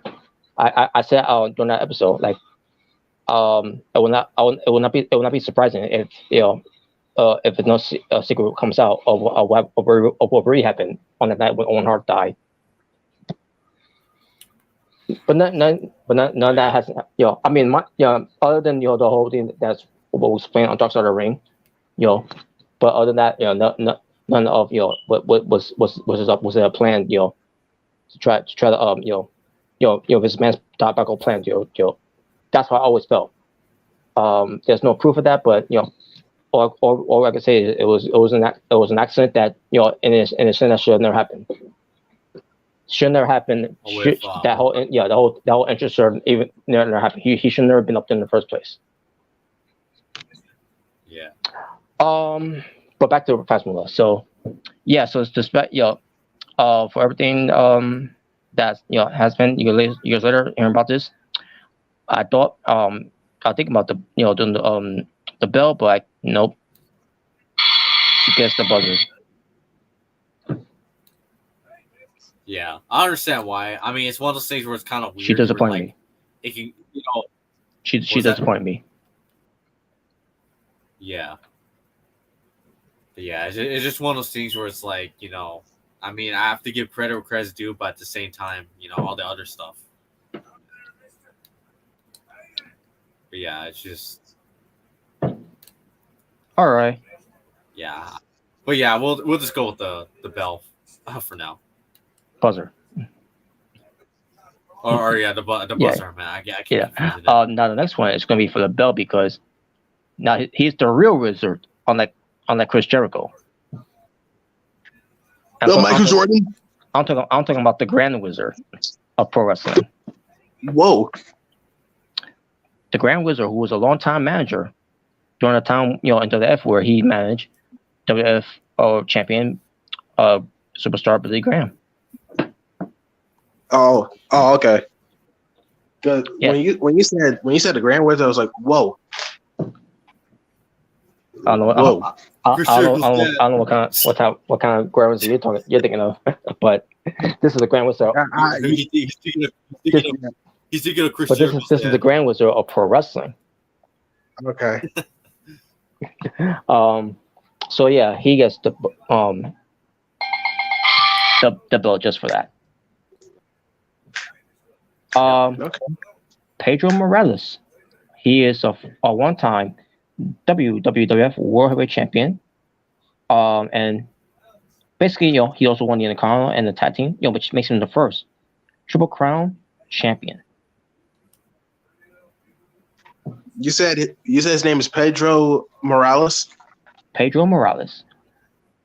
And he's Puerto Rican, by the way. Miles Morales. Oh, he's a relative. Because he's Puerto Rican.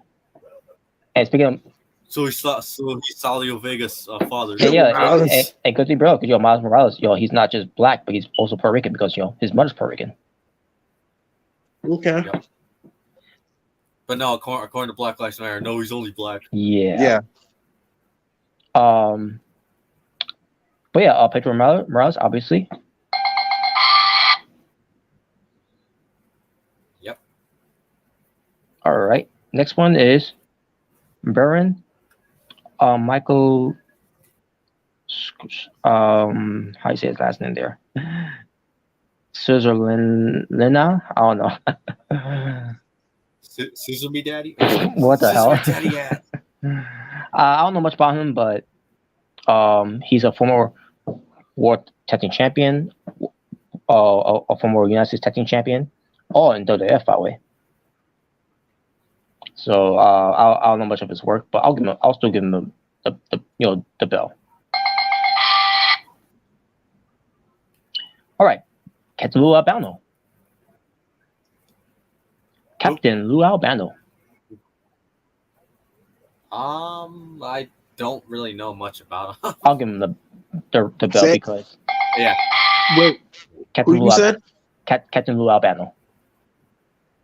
Wasn't he in the Super Mario show?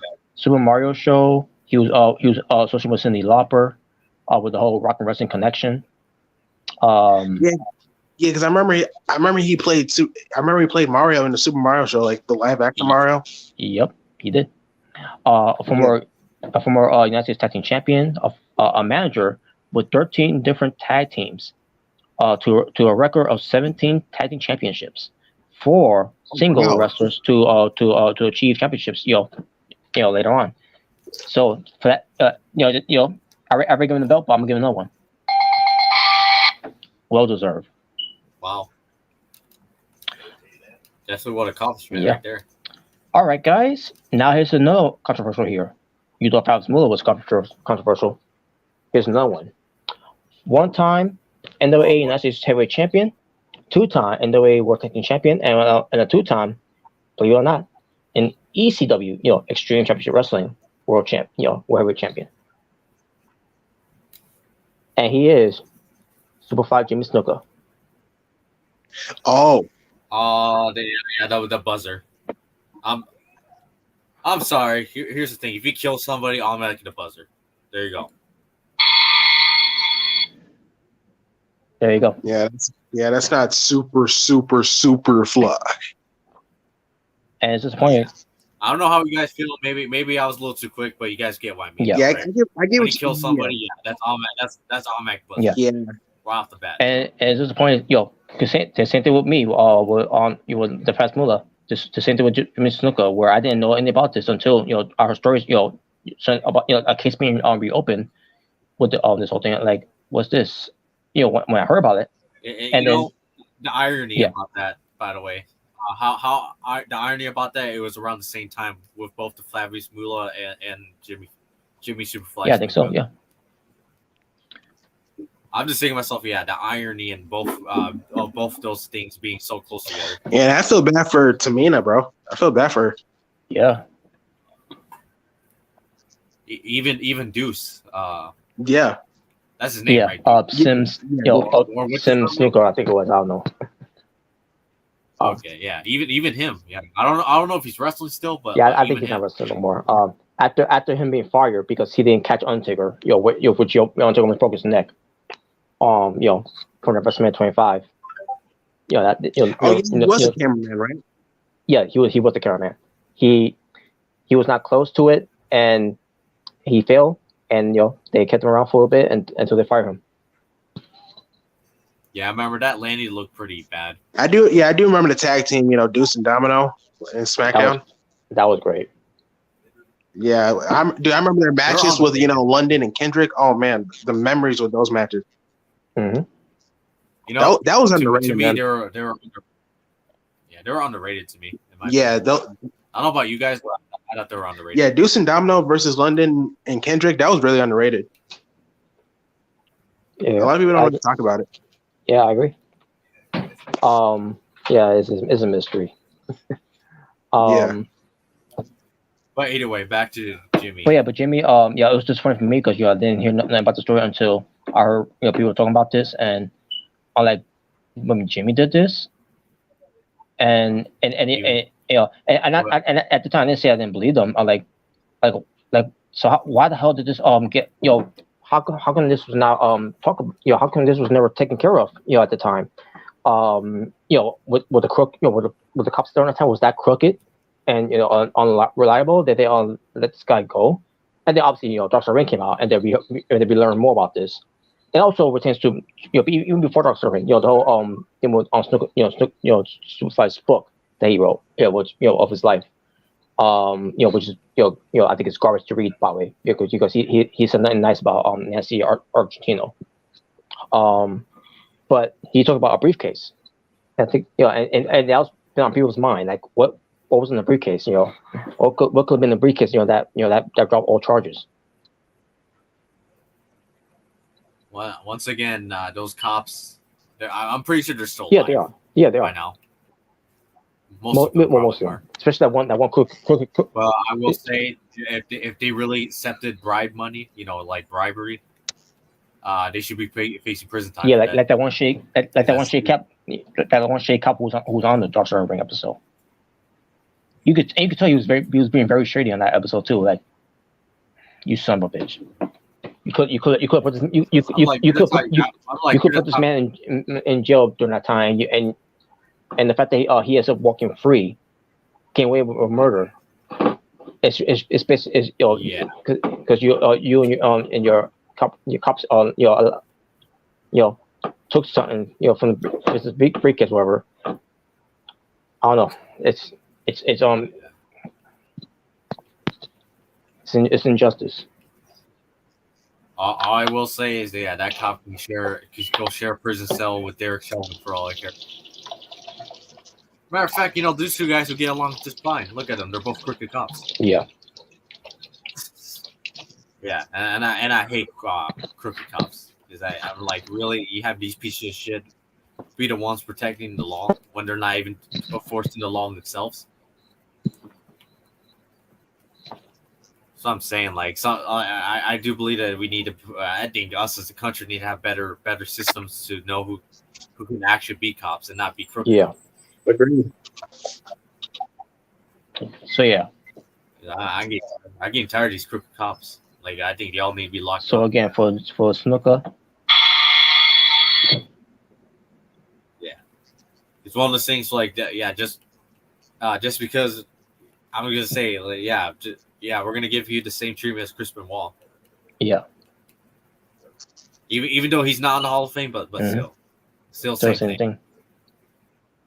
Yep, still murder. At the end of the day, still murder. So Johnny Rods, now we obviously we don't know much about him, but he wrestled under the F for nearly 2 decades. He trained Devon Douglas, so even though I don't know much of him, but I'll still give him this.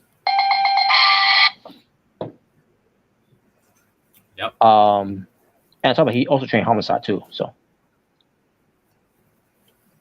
Okay. Yep. Homicide and Hernandez.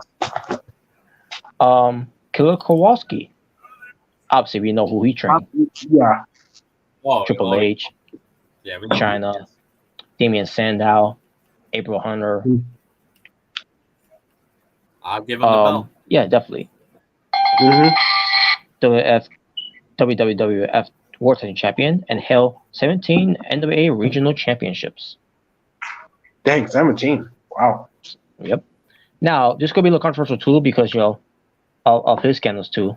But nothing was really cover of that much because he's not around anymore either. But first ever WWF Intercontinental Heavyweight Champion, an NWA World Tag Team Champion who's held over 20 NWA Regional Championships, and he's the creator of the Royal Rumble match. Oh, I know what this is. And he's won the Hardcore title and the 24/7 title. Who cares? Not for the hardcore title. I mean, not the Hardcore title though, but 24/7 more. It's Jared Briscoe. No, Pat Patterson. The other, yeah, Western. Oh yeah. The other Vince McMahon stooge. Yeah, I remember that. The right hand man. Yeah, Vince's stooges. Yeah, Mr. McMahon. Now I'll still give him the buzzer because not buzzer, the bell because I'll still give him the bell because again, but the whole the whole scandals that happened, I guess none of it was really proven, but since Pat Patterson doing anything. Because he still, even though he was let go, a few times, not just because of that, but other things too. But he hasn't come back. So, but I'll still give him the belt because I didn't know much of his wrestling during those times. Obviously, I didn't grow up, during his time. But what he's done in on my TV, he's entertained me a lot. And come on, he created the Royal Rumble. An idea that he came up with an idea they came up with, and if this man thought it was a stupid idea. Well, boy, was he wrong. Yeah. Especially since Vince was still doing it even after yeah. Time. He was like, "Oh, maybe it worked. I'll steal his idea." Yeah. So, another one. Vince McMahon, this time, senior.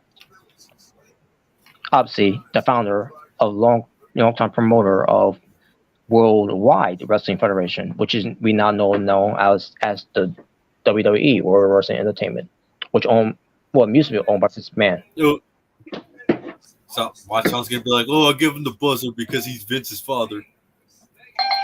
Yep. He gets the bell. Yeah. That was a joke, by the way. But yeah, no, he wasn't joking. By the way, and people, there would be no WWE if it wasn't for this man. Oh yeah, definitely. Yeah, no, it wasn't. Mm-hmm. Yeah, and he was one of the largest promoters to ever exist. And from what I hear from a lot of people who were around, during that time when he was around, a lot of people have positive things to say about Vince Senior. Yeah, that's what I've heard. Mm-hmm. Yeah, a lot of people are impressed. Yeah. We can't say the same with Vince McMahon Jr. Obviously. Yeah, but Vince Senior, from I hear a lot of positive things about the guy. Obviously before he passed. Yeah. Now we got the Valiant brothers, Jimmy Valiant and Johnny Valiant. They are the first tag team to be inducted into the Hall of Fame, a one-time tag team champion. And let's see. Yeah, so Jimmy Valiant, of his singles run, he was a NWA television champion 4 times, and Johnny Valiant was known as a manager in WF and NWA for most of his times in the 80s. Don't know much about the wrestling and all that, but I'll still give him the bell. Yep.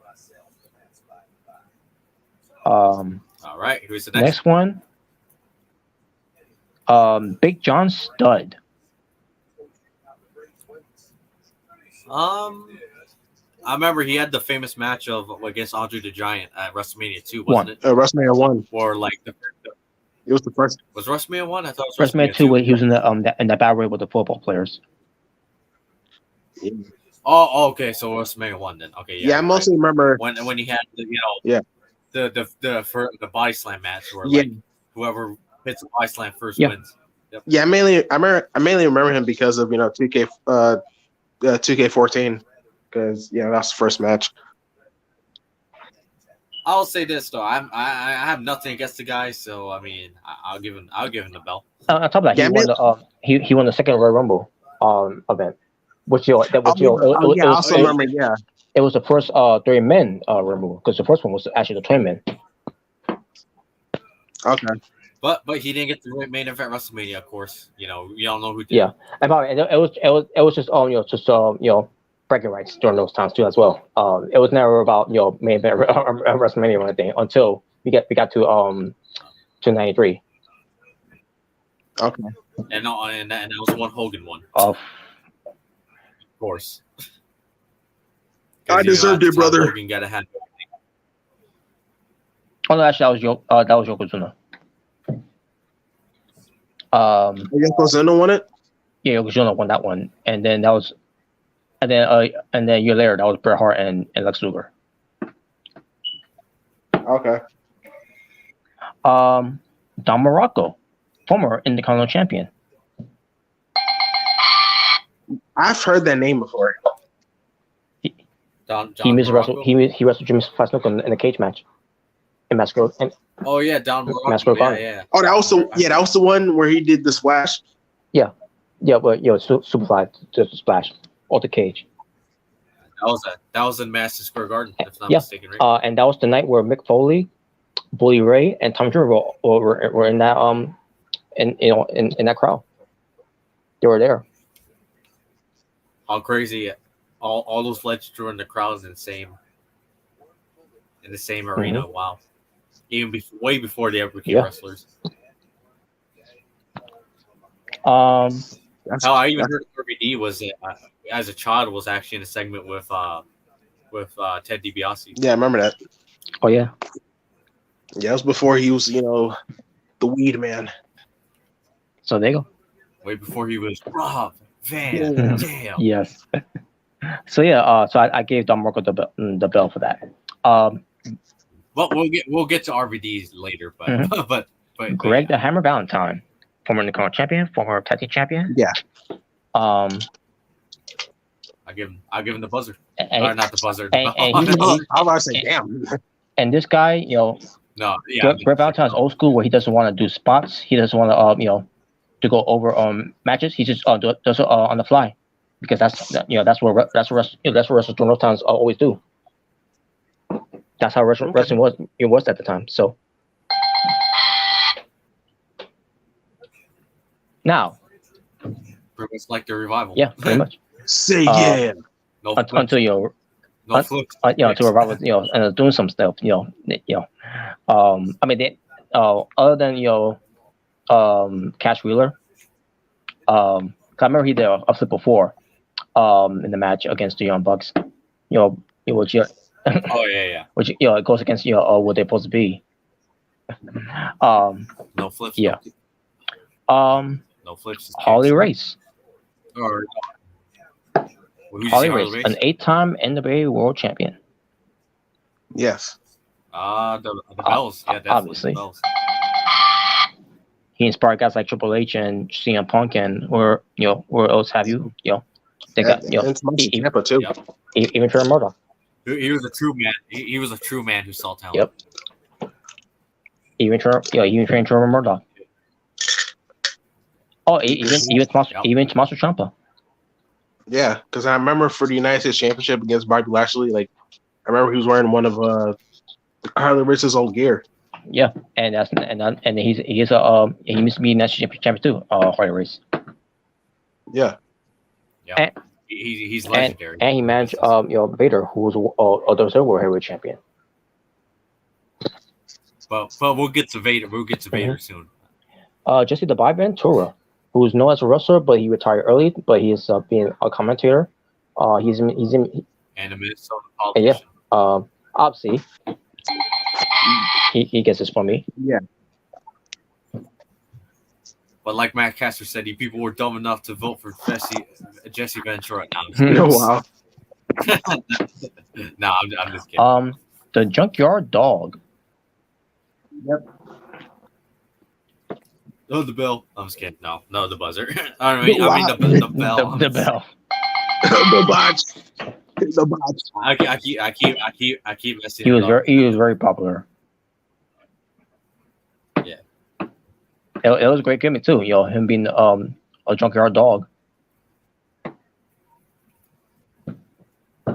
Yep. Sergeant Slaughter, obviously. Bell. Yeah. No shit. Yeah. That's. Did he just say no? No, I said Bell. No, he said Bell. They said no. I'm like, here's another Bell. Superstar Billy Graham. Yep. Yeah, no doubt. Wasn't he the first one to have the whole Pythons thing? Yeah. And then we got some Hulk Hogan stealing his materials. Okay. Tito Santana. Arriba. All right. He was also known as El Matador. The same El Matador who did the flying jalapeno in the Royal Rumble 92 Rumble, which Bobby Heenan said on commentary. I'll take the bell. Yeah, the bell. Yeah. Former current champion. Former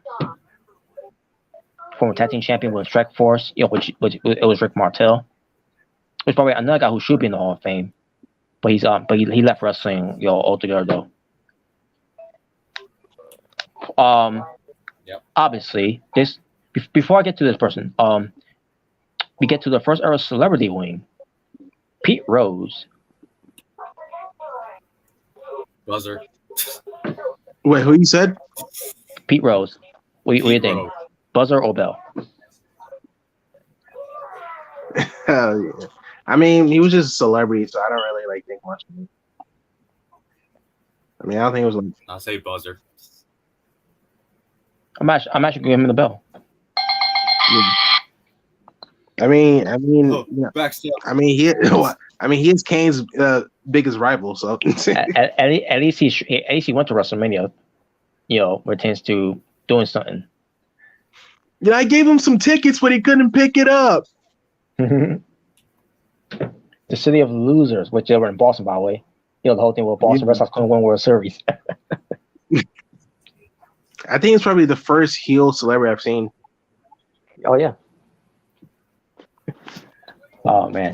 Now let's get to the person who obviously is going to get the bill here, Bobby the Brain Heenan. Oh yeah. You listen to me, you go to the top. That's right. Oh yeah, definitely Bobby. Definitely. I mean, this dude was the manager for freaking, Andre the Giant, Ric Flair, Mr. Perfect. I mean, dude. Yeah. Hell, even WCW when he was a broadcaster, he was great. Yeah, even there too. Always pulling on Goldberg saying "the man." Yeah. Yeah, he was great. He's very underrated. Now people talk about him on commentary on Thursday, but he was people need to look back at that. He was great. It was really good in commentary in WCW. For what I've seen. Yeah. Let's not forget he was also the manager to Andre the Giant. Andre the Giant, Haku, the Yeah. Brainbusters, which is Arn Anderson and Tully Blanchard, Rick Rude, Mr. Perfect. Speaking of Tully Blanchard, we'll get to him in Hercules Hernandez. It was the Heenan family, Yeah. But yeah. Yeah, he's legendary. So here's a controversial here, folks. Hulk Hogan. I mean, Buzzard as a person, like the real life person, but the bell for the wrestler. As a wrestler, still Buzzard because fuck him. Now, No, I'm just kidding. No, he's the reason why wrestling went mainstream. Yeah, it got popular. Got so popular because of him. I don't get it, but hey, I could see why people just get into something like Hulk Hogan. Even during that time in the 80s. He played politics a lot. But but he does play politics. Which he stabbed a lot of people in the back. I will say as a person, Buzzer, but him as wrestling wise, the bell. Yeah. So I will give him the bell for that. But as a person, though, on the other hand, you know what? Yeah, as a person, I got to hit the buzzer somehow. Round. So I do think he deserves. Oh yeah, he does though. Despite how I feel about him, he does. But Rowdy Piper. Oh, definitely. Easily to beat. Easily. Obviously. Yeah. I am here to chew. I'm here to kick ass and chew bubblegum. I'm all out of bubblegum. Rest in peace, Rowdy. Rest in peace, man. To me, it was too soon to pass. But he saw. I think he's in a way he saw it coming because he said that in an interview at one point he's not gonna make it to the 60s, and he was right, unfortunately. Yeah. Rest in peace. Rest in peace to him. I really do miss him too. Cowboy Bob Orton. Oh yeah, definitely. The bell, definitely. Yeah. He was the first WrestleMania main event. That's right. Minus Superfly Jimmy Snuka too, but Oh yeah. But yeah, there you go. Never got his wrestling, but it was whatever. Jimmy Hart. Randy Orton's dad. The Mouth of the South, Jimmy Hart. Oh, definitely. I mean, are you kidding me? He came up with some good music. Not just Jim Johnston, but he came up with some good music for pro wrestling. Yeah. It's one of those things. Like, what can I say? He definitely deserves the belt. And on top of that, with him being a manager too, managing guys like Hulk Hogan, Bruiser the Barber Beefcake, the Nasty Boys, Faces of Fear, the Kevin Sullivan, who's called the Taskmaster. The Beverly Brothers, I think,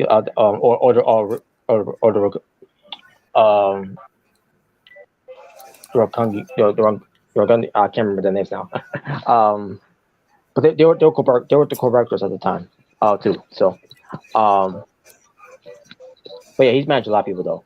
He's in work program with Jerry Lawler, pertains to the Andy Kaufman feud. One of those, yeah, it's one of those things where like, what could I say? I can't say he deserves the buzzer because I mean, what did he do to Oh yeah, deserve it? Honky Tonk Man and Greg Valentine, Rhythm and Blues. Yep. I think he also managed, if I'm not mistaken, who was it? Who was? Oh yeah, Adrian Adonis. Which it was his feminine side. Basically, he was basically the gay character before Goldust was a gay character. Mm-hmm. But anyways, Mr. Wonderful Paul Orndorff. Yeah, I've heard of him. He The bell. The bell. That's okay. He was also in that main event of WrestleMania. No, the first WrestleMania with Roddy Piper, and he was very popular too. Yeah. Nikolai Volkov. Yep. Oh boy. I mean, he played a Soviet, didn't he? It was a nice Yeah, character. and he really was Russian too. I know they only did it because at the time it was the Cold War, obviously, different period, and yeah, obviously they were trying to get heel heat from that, because the Soviets are evil. Mm-hmm. Yeah, everybody knows that. So, I mean, He wasn't popular and all, but his body work speaks for itself. But then again, not really. Is that really all? I don't know if it's really hard for material, and not him because he's dead. He's no longer worth it. Rest in peace to him. But I don't know. I have nothing against the guy. I get what you're saying. Yeah, I'm just saying, like, I have nothing against him. So You know what? I can't. There's nothing bad about the guy. So say nothing bad about the guy. Of what I heard. So he gets the belt. Other than he probably got a lot of heel heat at the time because obviously, Yeah. at the time, Cold War, Russians are and he evil. ended up being a babyface, but then again, he didn't get much of a reaction of the babyface either. So, I mean, other than him, getting reaction of as a heel, getting booed, but as a babyface, not really much going on there. Look back at it. But the Iron Sheik. Oh yeah, definitely. So let's have him rant again about Hulk Hogan. The Iron Sheik. Fuck you, Hulk Hogan. Or the Macho Man, where he's like, "Fuck you, Macho Man." Yes. He's entertaining as hell, man. He's great. All right, guys, here we go. Here comes the big names. More big names, I should say. Obviously, Bret the Hitman Hart. No, Buzzard. Oh, No, I'm joking. well, hands down, the belt. Hands down. The best there is, the best there was, and the best there ever will be. Yes. All right, here we go, guys. Another one. We lost him too soon. Eddie Guerrero. Oh, yes, definitely. Obviously, the belt. There you hands go. down. No Viva question. la raza. Rest in peace, Eddie. We Yes, still miss rest you. in peace. Mean Gene Okerlund. Oh, yeah. Hands down, the belt. Obviously. Sensational Shirley.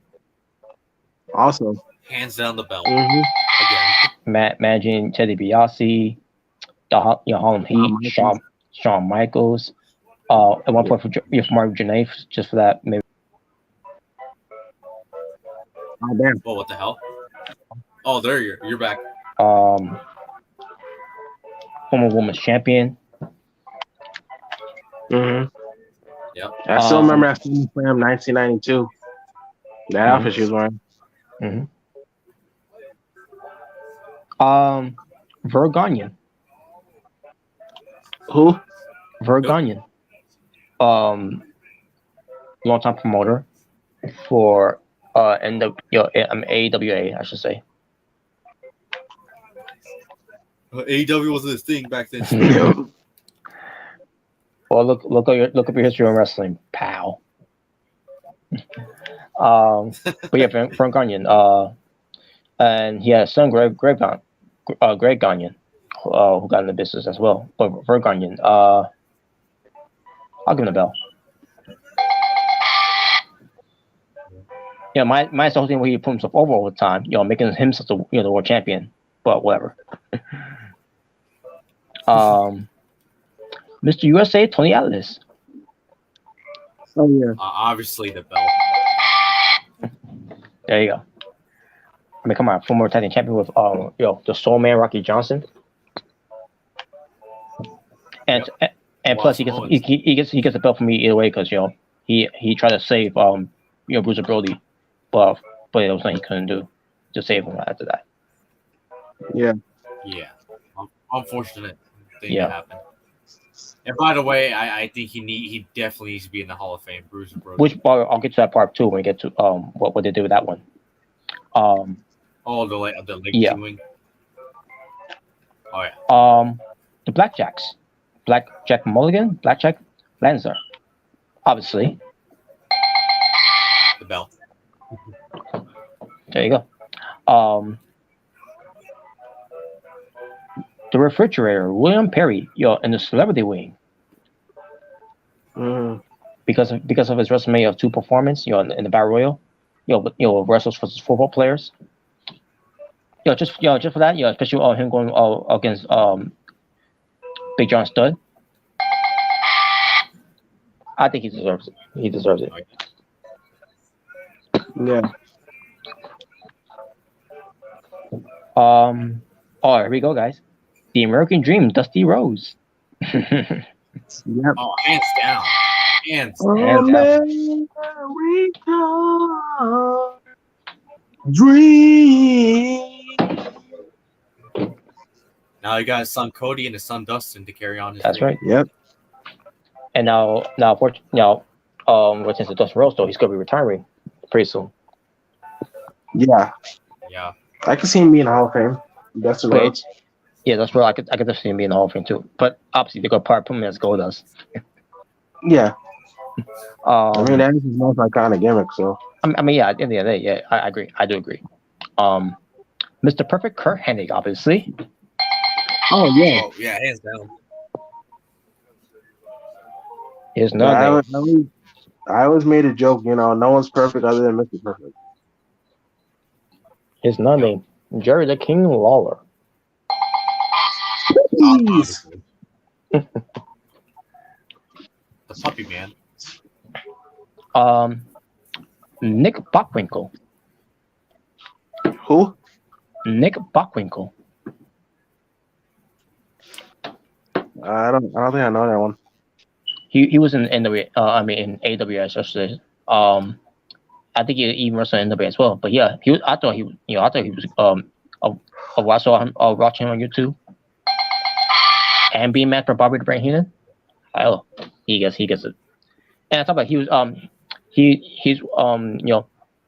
it's what got Chris Jericho to do the whole suit in the first place when he turned heel back in 2008.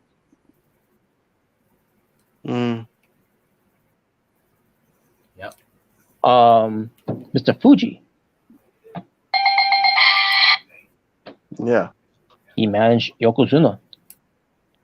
Yep. Obviously, he also managed Demolition, and which probably they need to be in the Hall of Fame too. By the way, now that his man's gone, they definitely need to be in the Hall of Fame. But there you go. Also, he managed the Powers of Pains too. If that means anything. Which was Barbarian and the Warlord. Now this is not the Iron Sheik, but this is the original Sheik, the uncle of Sabu. Yeah. And by the way, you want to talk about hardcore wrestling? He was hardcore wrestling before Nick Gage was hardcore wrestling, and guess what? The original Sheik was actually a better wrestler. Yeah. And he did light tubes and a piece of color. Exactly. So there you go. Jim Ross. Oh, Hands down. obviously. Jim By Ross, God, he has a family. Oh man, the Austin era has begun. Stone Stone Cold, you son of a bitch! It's gonna be a slobber knocker. Oh He's my! shaking hands with Satan himself.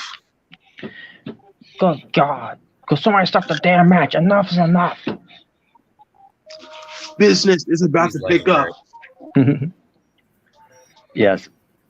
But the Wild Samoans, Alpha and Sika, obviously. Oh yeah, obviously. The Rock's family members. Yeah, you see, the NY family. The true bloodline. Mm-hmm. Now Sika is Roman's dad, right? Yes. Sika's from Marine's dad. All right, here we go. The Nature Boy, Ric Flair. Buzzer. I'm just I'll kidding. give him the belt. No. Yeah, obviously he deserves the belt. That's no duh in my opinion. High Chief Peter Maivia, the grandfather of Dwayne "The Rock" Johnson. Oh yeah. Oh yeah. And following him was the Soul Man, Rocky Johnson, the father of Dwayne "The Rock" Johnson. Yeah, obviously. There you go. Now, here's someone who is going to get a bell. Mae Young. Yep. Oh, Definitely. Now we don't know much of him, but he's Eddie Graham. He used to be a wrestler and a promoter. Okay. Yeah, I don't know. Of what I've heard of him, I'll give him the bell. You see Billy Graham? Yeah, Eddie Graham. And no relations to Billy Graham, by the way. No relations to him. Yep. But again, of what I heard of Eddie Graham, I'll give him the bell. Golden Solly.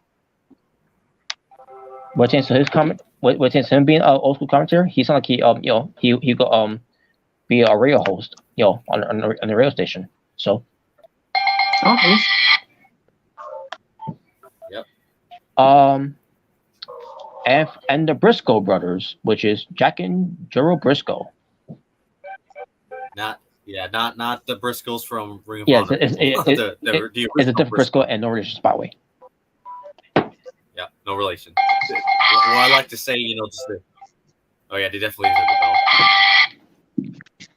But well, what I like to say, or like to call them, the original Briscoes. Mm-hmm. Yeah, and Jack Briscoe was, of what I heard, he was pretty good, during his time. And Joe Briscoe, as I'll say, the name was passing. Joe Briscoe, who also entertained me on TV too, during that time in the Attitude Era. Yeah. Mm-hmm. All right, guys, here we go. Another big name. Obviously, I'm going to bill early for this guy. Stone Cold Steve Austin. Hell yeah! Give me. Are you kidding me? That's no joke either. Like, huh? Like, Robin's gonna give him a buzzer, but nah. Even when Ren, thinks he's already. I don't think he would have given him a buzzer for that. Yeah. But Ricky the Dragon Steamboat. Oh yes, definitely. That freaking legendary match he had with Macho Man. Mm-hmm. Yeah, that alone. WrestleMania 3. Yeah, for Intercontinental Championship. Cowboy Bill Watts.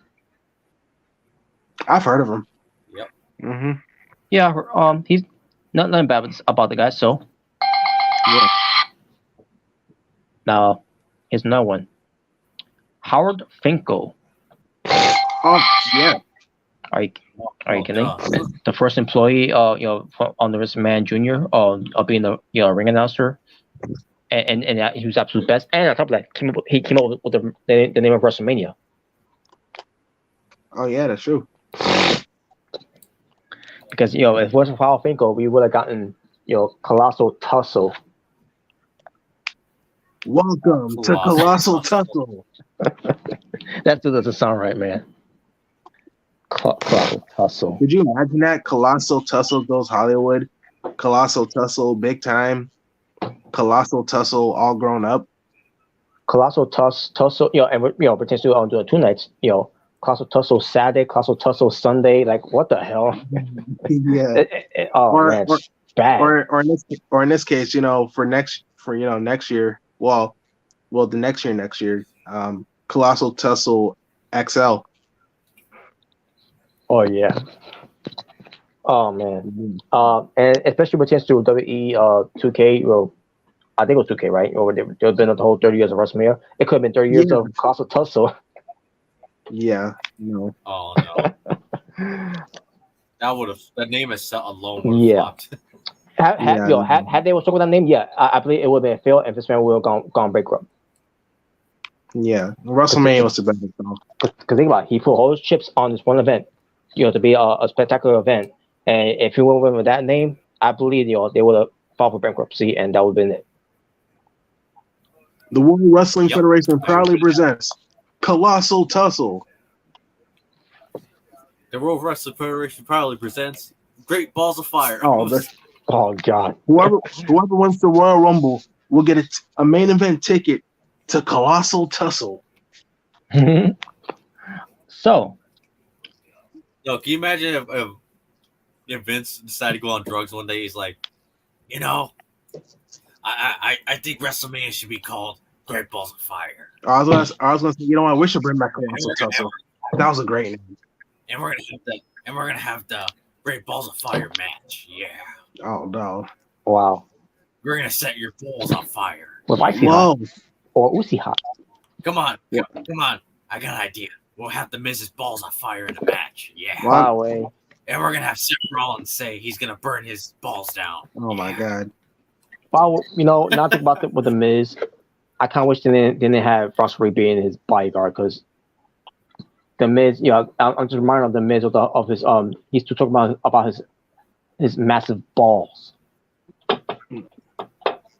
the way, Robert, you're gonna get mad at this at the I think he mentioned that not WrestleMania. What am I thinking of WrestleMania? No, because we talk about WrestleMania would never have been WrestleMania if it wasn't for Hall of Fame. Oh yeah. Yeah, I saw a Christmas post. I think from the Miz. Oh, I know what you're talking about. Yes. It might have been Maurice. I saw. I can't remember. I think I know what I'm talking about. He got giant balls. From I saw. I figured out what it was. So that's why let me skip it. I'm passing it. I'm scoring down. I only remember. I think it was only that was special where Maurice was in it, right? Yeah. I think her back was turned though. I don't remember if she was not. That's why I remember that picture. Yeah. And I'll say this, sure, Merry Christmas to the Miz and his family, but still, like, come on. It's just I'm it's so stupid. Really. Like I thought we're overdone past this whole thing after this man's gone.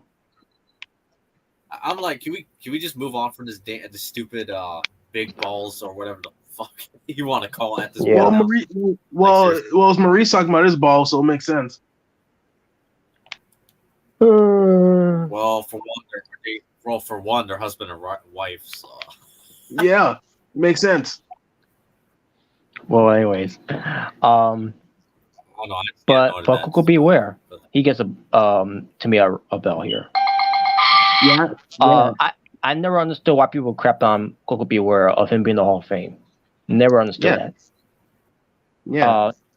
I mean, you never did anything to me, so I don't know why anyone would have a problem. Because I always hear people, because obviously when you hear people, getting inducted to the Hall of Fame, later on, and then all they think about is come back to Coco Beware. I'm like, really? Well, Well, there is one people. Well, there are two people in specific that we'll get to later that I thought should never be in the Hall of Fame. But once again, we'll get to Yeah, that later. Some of you might already know who I'm talking about yeah. already. I could think of so many worse names than Coco Beware, where people Yeah. and plus Well, he's I wish him well of his health right now because he's not doing what of why he wasn't doing good for his health. So I hope he's doing okay. yeah, yeah, yeah. I wish him well too. But yeah, But yeah, like I was saying. I mean, the two people I'm talking about, they never did anything bad, like bad, like in personal life stuff Yeah. or outside the ring. But like I just think they don't deserve to be in the Hall of yeah, Fame. But once again, we'll get to that once we get yeah, to there. I think you already know who I'm yeah. talking about. I think I hunch too, but we'll get to it. The Funks, which is Terry Funk and Dory Funk Jr. Yeah. Obviously, Obviously, yeah. The Von Erichs, where it goes to where Oh it tends to yeah. Frick, where it tends to obviously. Fricks, Kevin, David, Kerry, Mike, and Chris. Yeah. Obviously, they obviously do deserve it. All of them. Yeah, it's despite Mike and Chris were wasn't that good, but as far as Kevin, David, and Kerry, they were good. Fricks Von Erich, what he did all during those times, um, he was on good. He was on right too. But since I tragedy of this all. Kevin was the only one who survived of what happened with the Von Erichs during that time. Yeah.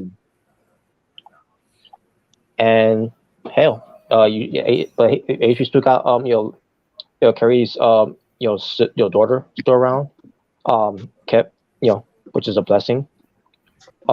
Kevin's sons are around. Basically like see the build up from there.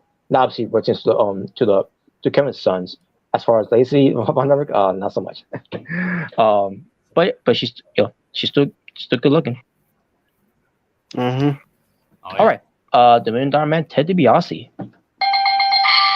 Money, money, money, No. money, What money. what I like to say. What I like to say. No shit. Exactly. Here we go. Antonio Inoki. Oh yeah. Obviously. Rest Yes, in peace. rest in peace. Yeah, Antonio again, rest in peace. Can't believe he's gone, man. Yes. I mean, I knew he was in bad health, but I just couldn't. I just still can't believe he's gone. Yeah. There would not be a New Japan Pro Wrestling if it wasn't for this guy. So evil, you should be thanking him because you suck. Yes. Anyways, Sounds like you're being too harsh. by the way, in fact, no, I'll say it for another time. Since to New Japan, but Wendy Richter, obviously, being it So many Hall of Famers. being the first man. WrestleMania and winning the women's title, she definitely gets the bell. Yep. So many names that Yeah. deserve it. Mad Dog, which is just the adopted father of Luna Shaw. Basically, yeah, Mad Dog Shaw.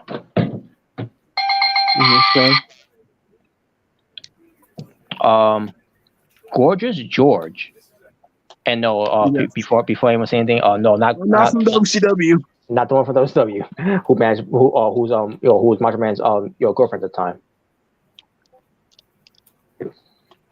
There was Gorgeous George, from the old school wrestling, and of what I seen from him, he was great.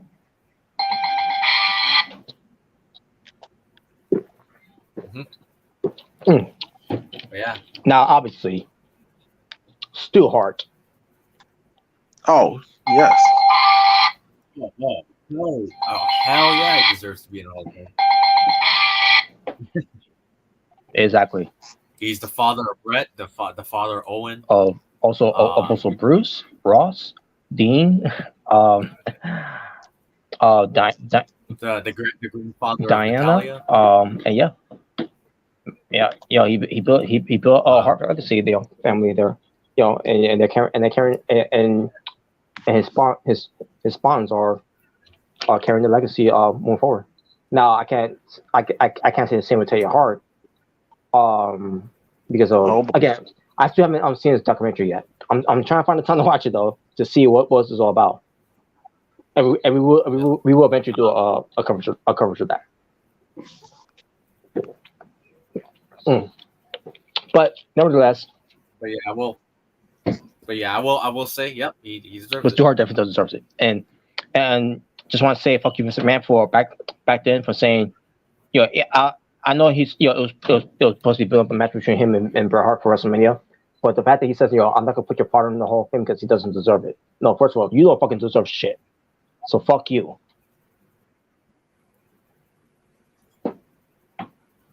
Yeah.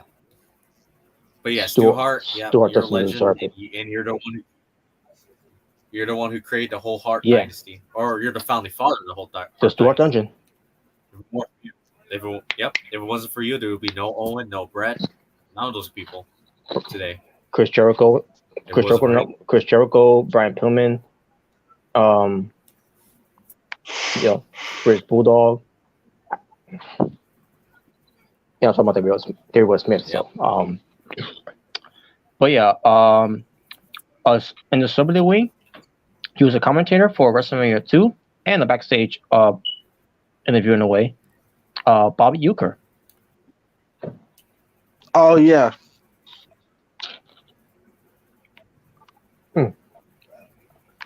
I give him the bell. Me too. Here we go, guys. Shawn Michaels, the Heartbreak Kid. I'm just a sexy boy. Sexy boy. I'm not your boy toy. Boy toy. Yes. Hacksaw Jim Duggan. Oh. Yes. And Bobby he gets another one here because not just because he won the first Royal Rumble, but I don't know if you guys heard about the story. Some person broke into his house and Hacksaw Jim Duggan took him down. Awesome. And I think he had a shotgun. Hacksaw Jim Duggan had a shotgun.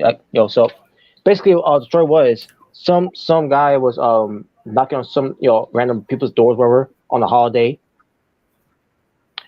Wow, what way to spend your holiday, huh? And then apparently, he was being chased down by people, and then he ended up being in Jim Duggan's home, which the door was unlocked, by the way. Which I don't understand why it was unlocked. As especially on the world we're living right now, it's not like the old days anymore, where you can just leave doors unlocked now. Yeah. But hey, Hacksaw Jim Duggan, and this is a guy who battled cancer twice and beat cancer twice, and he still managed to take this guy down. Yeah. Yeah. Hacksaw Jim Duggan, you're a legend, man. You're definitely a legend. So yeah, the fact that he the weapon, the first ever Royal Rumble winner, I should might add as that's well. true. And again, his weapon at first was to get a shotgun. I would have thought, maybe he would have chosen his 2x4 as his weapon of choice. Tough guy. Yeah, I'm thinking. Oh.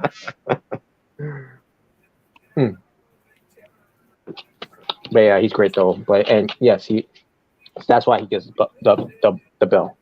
Another one who gets a bell is Bullet Bob Armstrong, the father of Scott, Brad, and Brian Armstrong. Now, which is Brian, oh, you didn't know?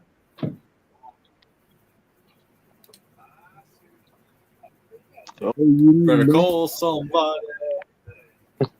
But yeah, all right, guys, here we go. We're going to hit the buzzer for this one because Sonny. Who? Sonny. No comment. No comment. We already know the story. Oh, come on. Yeah, that's all I'm gonna say. Yeah, no comment. I already know the story. Give 100 if you want. There you go. So, with that out of the way. I know you want me. I know you want me. So there you go. Nope. Abdul the Butcher. Oh yeah, I was yeah. To me, I'm a little different because he gave up his Hall of Fame ring, and he caused people to get blood, these type of blood disease illness because of the fork that he used. He never washed. Mm. It's difficult for me to say. But he had some great matches. Well, some great brawling matches to say with Bruce Brody. Um, so yeah, I'll give him it. I'll give him it. I mean, the worst thing that could happen, someone could have died, because of that. But I like wrestling. Obviously, guys, the Road Warriors with also Precious Paul Ellering. What a rut. There you go. The Road Warriors definitely gets the bell.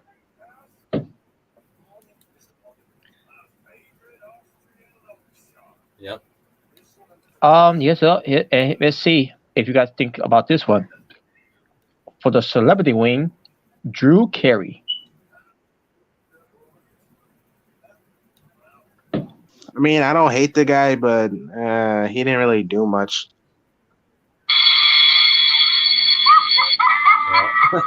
Yeah. Now this is what I Because mean I don't by hate him. this. It's just he didn't do anything. Now this is what I mean. Where it tends to I could think of worse people put in the Hall of Fame than Coco Beware, and Drew Carey is one of them. Yeah. Yeah. Yeah. No, he isn't. You take it back. Oh come on, he's in the Royal Rumble. He tried to bribe Kane. He didn't do anything. Didn't he try to bribe Kane? Yeah, he did. Yeah.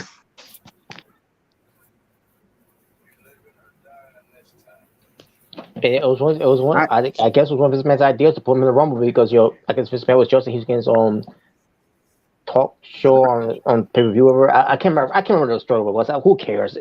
Who cares? Made no sense. Made no in the Royal Rumble. At least you could put Bad Bunny in the Hall of Fame because at least he actually wrestled and he did a good job. Yeah, at least he actually wrestled and he actually did something in the Rumble too. Yeah, he did something in the Rumble. Yeah, he was actually wrestling. So if they would have announced that Bad Bunny was in the Royal Rumble, I was like, okay, that's even good. the Thunderdome era where he was not even in the Rumble. He still did something in the Rumble. Yeah. And no, not talking about his performance. But since I'm singing Booker T. Yeah. Oh. Yeah. All right, guys. Now, see, you're gonna hear this bell ring for someone. Edge. Oh no. Oh, easily. You know me. Easily. Legendary. On this Absolutely day, I see clearly. Even to this day, yeah. Even though he's a Hall of Famer, he's still wrestling. He's still kicking ass. Yeah. What can I say? Yep. And he might be retiring soon too. At close to SummerSlam. Yeah. Yeah, I think I could see that him officially retiring, but I think he wants to go off a bang. Yeah. Pretty much. Yeah. Because they're gonna be in Canada. Yeah. Awesome. Besides, he never really got his he never got to retire in his own term. So. Yep. So this is his opportunity to the ultimate opportunist is going make that his turn of to retire in the right way. Against And I don't care what anybody against says. who? We'll find out. I don't care what anybody says. Edge is still one of my favorites. Yes, he is. Mil Mascaris, the man of 1,000 masks, who is the uncle of Alberto Del Dipshit. Well, for that he deserves the buzz. No, I'm just kidding. Isn't he the one with the golden mask? Yeah, he wears all type of mask. Because he is called the man of 1,000 masks. Well, I will say though. I mean, him as yeah, he deserves that. His mask is legendary too.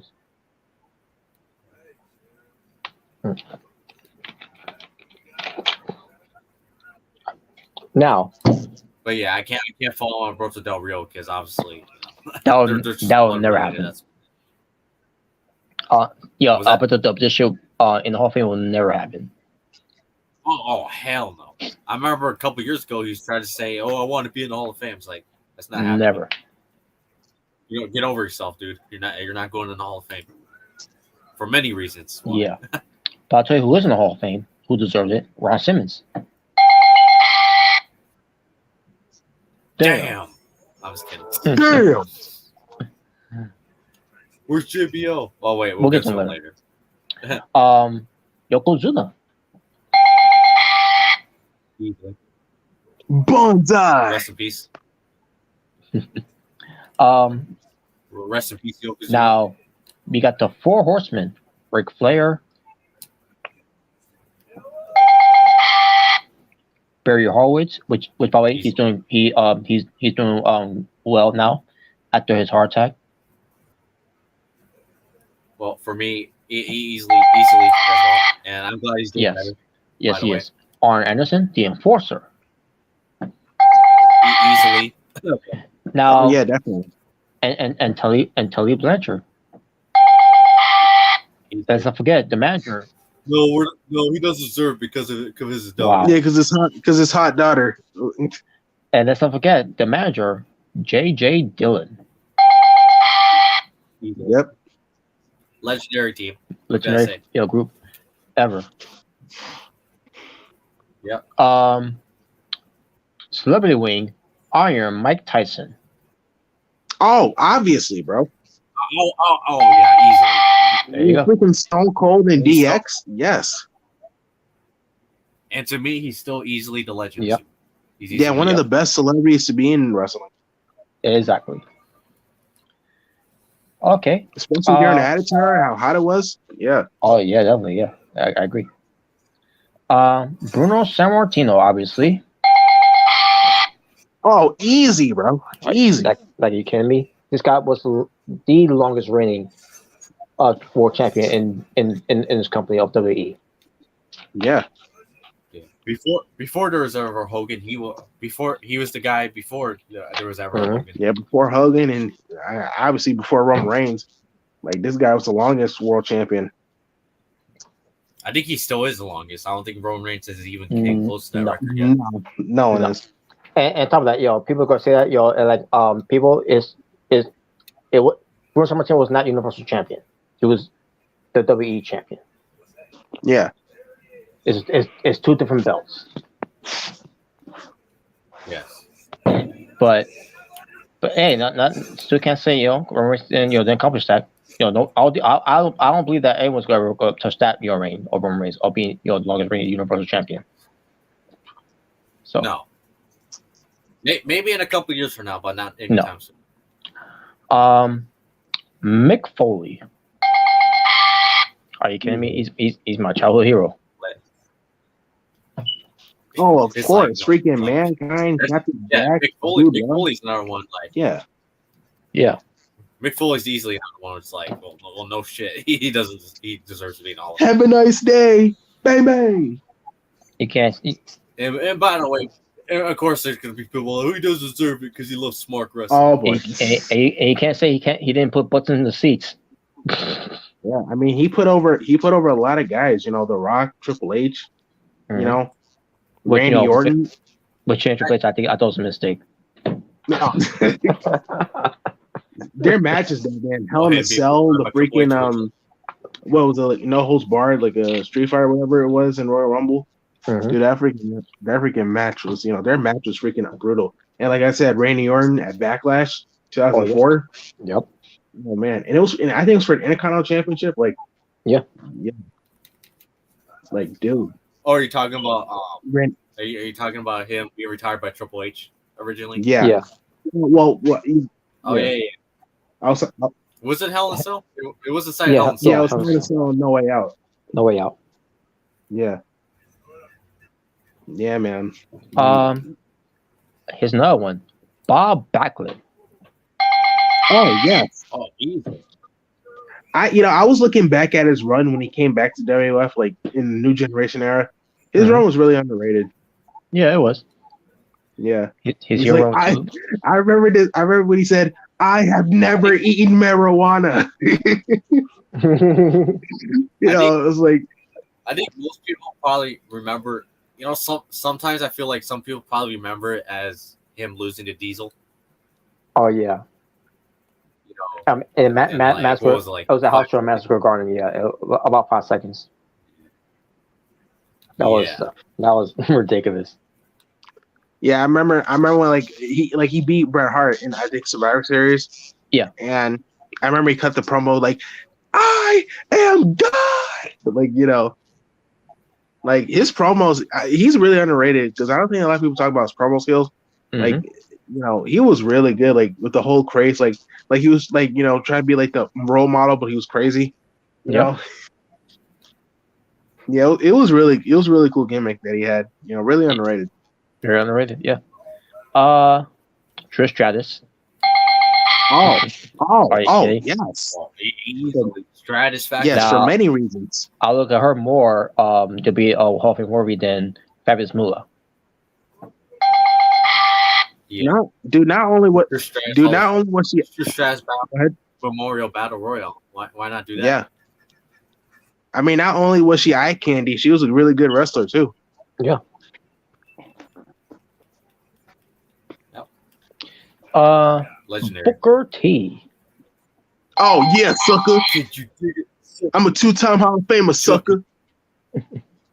Chucky ducky quack quack, sucker. Now can you dig that, sucker? Now, guys, we give them all we give them all buzzers except for one. I mean, not buzzers. No, I mean we give them all bells. I should say. Yeah, that's what I'm gonna say. Yeah, you got. Yeah, I botched Mania. And because of that. Yeah, fuck this guy. Fuck him. You know who he is.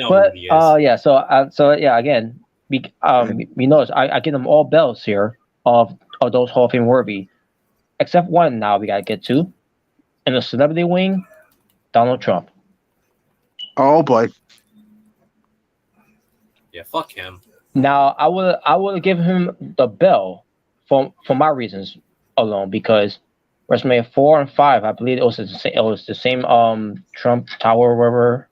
Trump Plaza. Plaza, I meant to say, yeah, that's what I meant to say. It's different. It's different. Yes, it's different.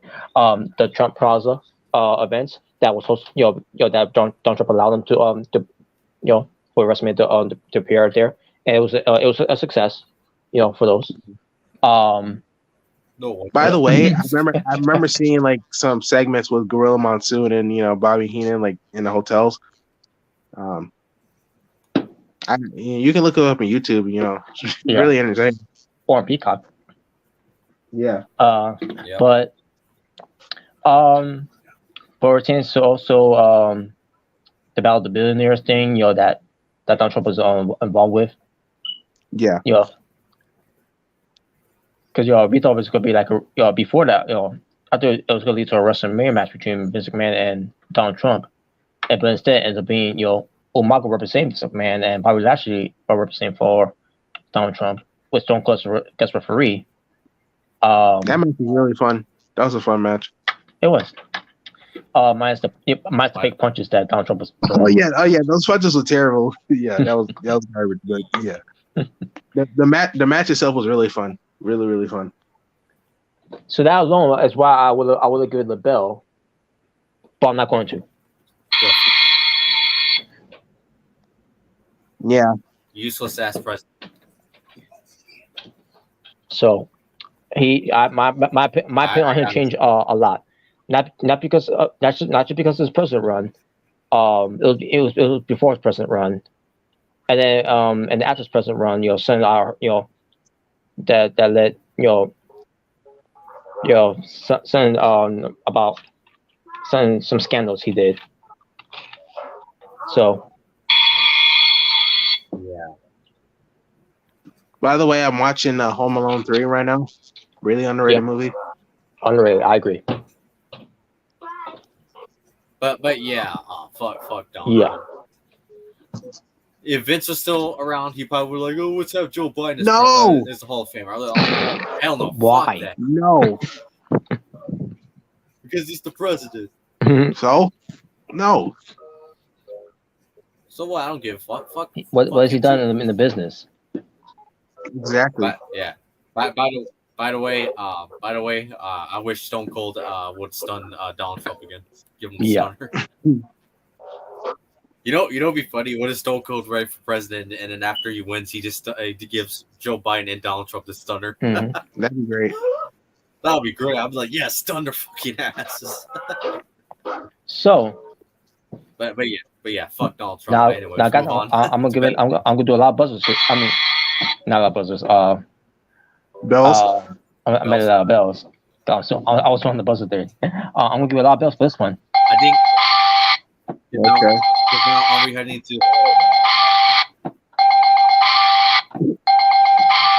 The ultimate, the ultimate warrior. Oh yes. yes? Now I was gonna say now we're heading to the 2014 Hall Yep. of Fame. Yep. And if I'm not mistaken, this is the first Hall of Fame with the Warrior Award. Oh no, a No, year no. later. I think it's the next one. A year later it was. Oh, okay. So yeah, and by the way, this was on the night that Warrior was throw the idea of the Jimmy Miranda Award, which that's what it should have been, but he went against it. Yeah. And he said he did the Warrior Award, which I was saying I'm not against that either, the Warrior Award. So, yeah, but I understand, that he didn't want. Because it's not about honoring him. It was about honoring Jimmy Miranda, and WWE should have known better because they should have known actually the Fat Mula thing was years later. But still, you get my point. But because the things that Warrior said, in the past was not what he was representing what the Warrior War was representing, which he that's why it should have been that's why I have a problem with that, because it should have been the Jimmy Miranda War.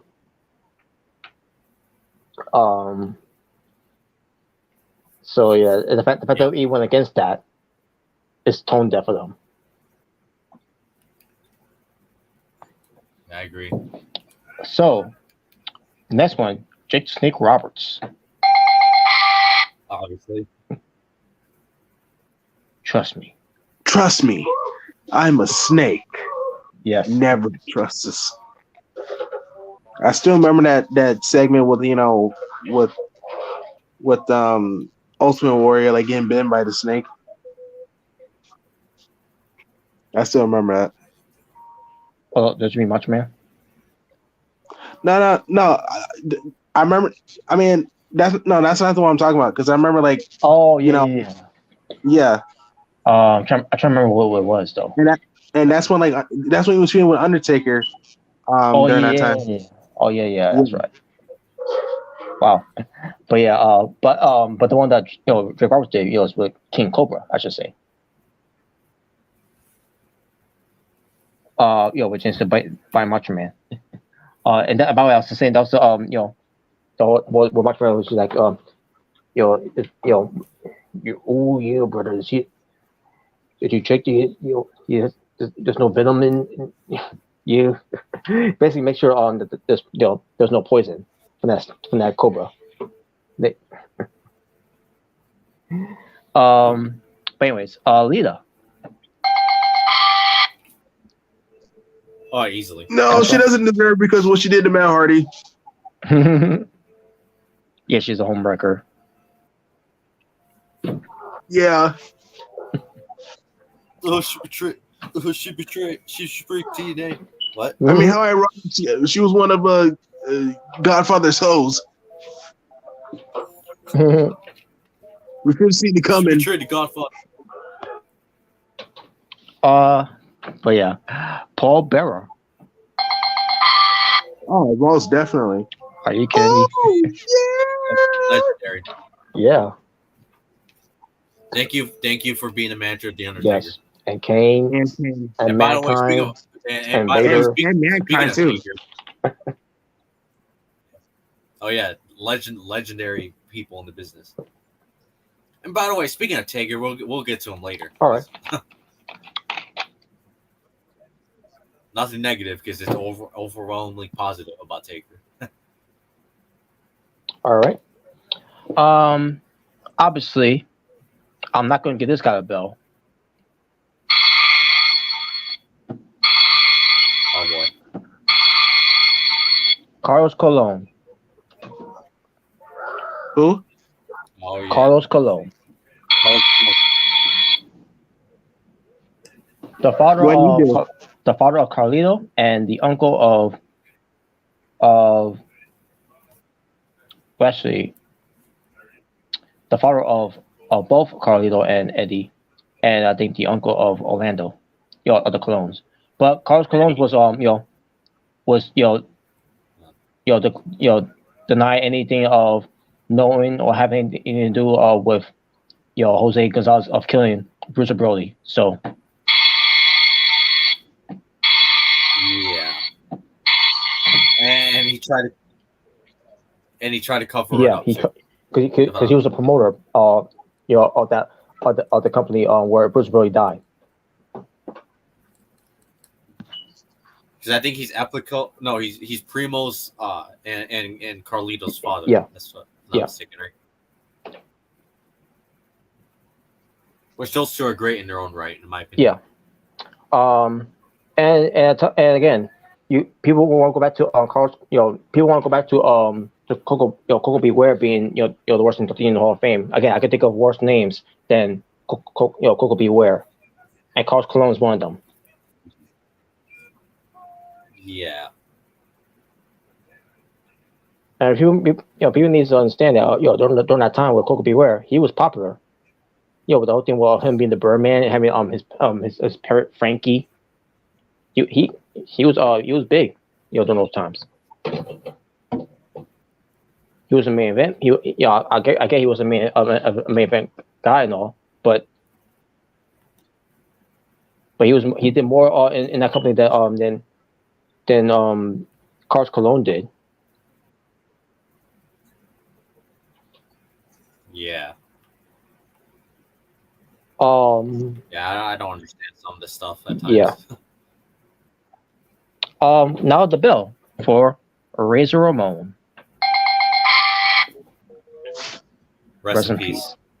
Can you believe it was just this year that happened? I feel like it's been like an eternity. Yeah.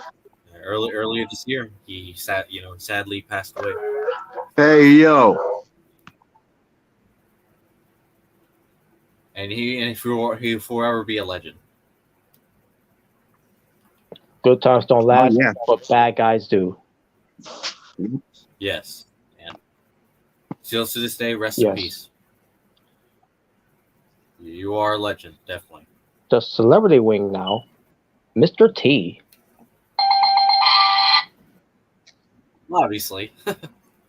But my God. I mean, he main event to WrestleMania too. Yeah. He made WrestleMania. Also one of the best celebrity in wrestling. Mm-hmm.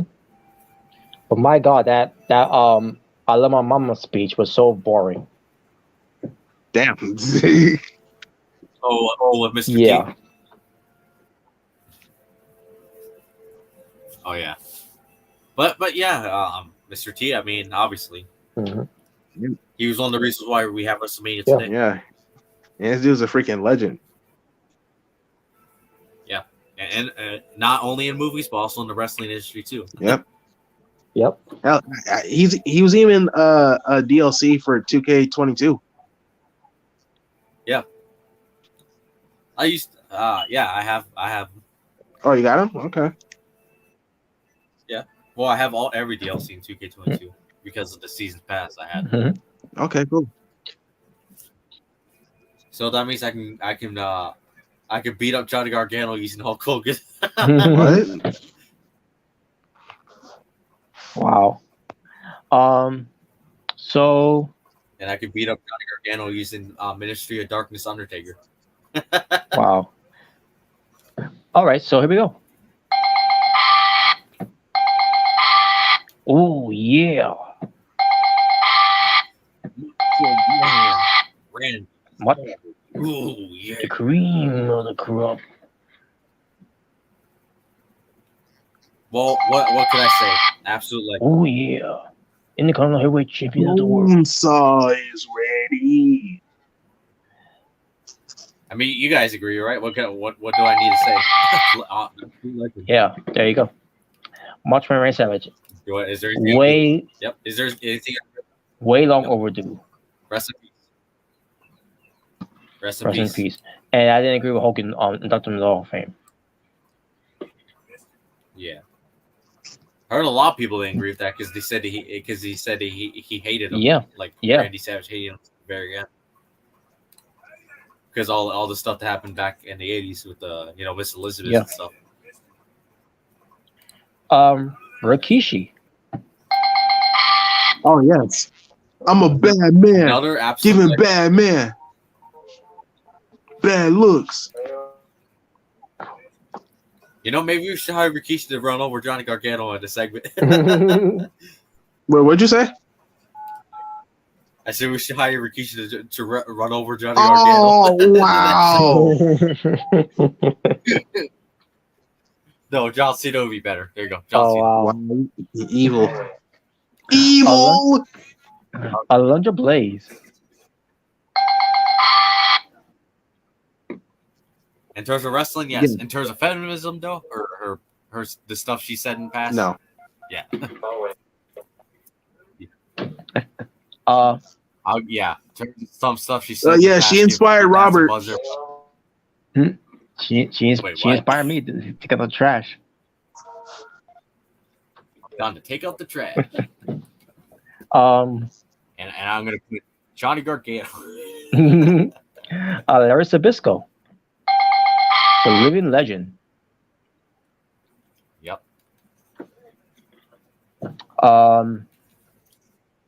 Tatsumi Fujinami. Yep. Kevin Nash. Lots. Too sweet. So like, no, he doesn't deserve it.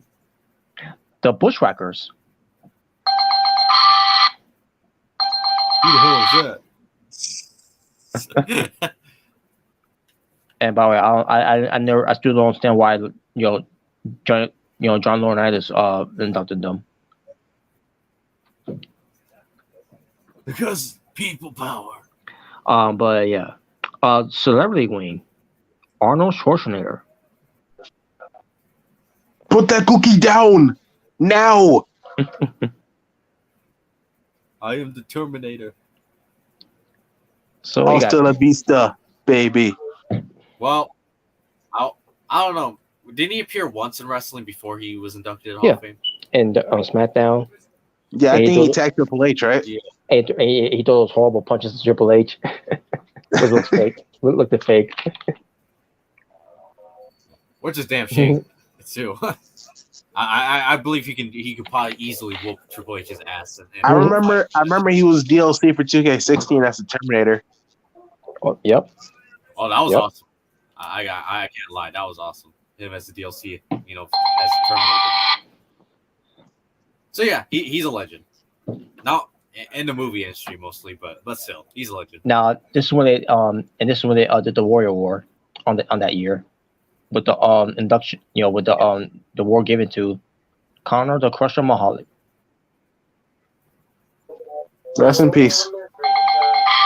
Rest in peace. He died way too young, way too. And obviously, at least before he passed, he got to see his hero Daniel Bryan win the championship. Yeah, so rest in peace, Conor the Crusher. He's probably, and he's probably in heaven, enjoying Bryan Danielson right now with his work in AEW. Mm-hmm. All right.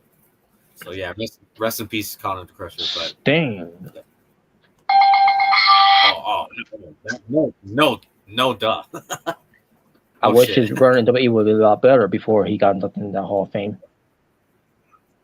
Yeah, I agree.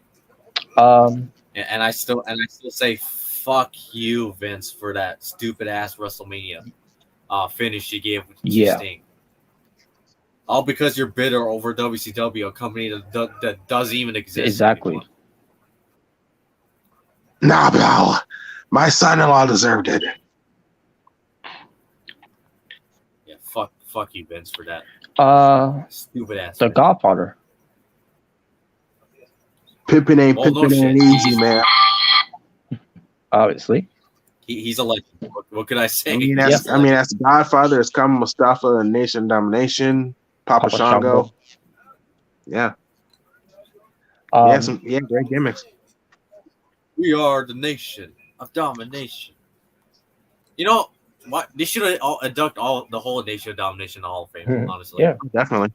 That'd be the first time The Rock gets in the Hall of Fame. Mm-hmm. Yeah, it's the same way Triple H did, being in the Hall of Fame because of the DX group. Yeah, and D.L. Brown too. Ron This would be the first Simmons. time for D.L. Brown. Yep. Ron Simmons would technically be a two-time Hall Yep. of Famer if that happened. And Mark Henry too. Let's not forget Owen Hart if they agree, if Martha agrees to it. Mm-hmm. Yeah. I mean, obviously he should be inducted as a solo career, but I mean, if he's inducted with the Nation Domination, I mean, I wouldn't mind. The more I think about it, looking back at it, Owen Hart was kind of like Sami Zayn, like Nation Domination.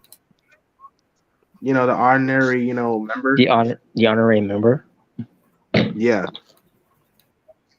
The only difference is I don't think Owen Hart acted goofy. No, when he was didn't, fucking. but I'm just saying, He that would be funny. I don't think Owen Hart was saying, calling them my dogs. I mean, it would have been funny if he said it, but still, They're my brothers. my dogs.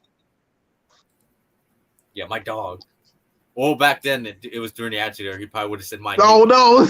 Nah, he wouldn't say that. No, he wouldn't. No, he wouldn't do. He probably said my brothers. Well, I'm not saying he would say as. Yeah, I'm not saying he would say as a racist term, but Oh, you know what I mean, though. But yeah, Big Boss Man. All right. Well, Obviously, right. Jacqueline. Obviously. Yes. Oh yes, definitely.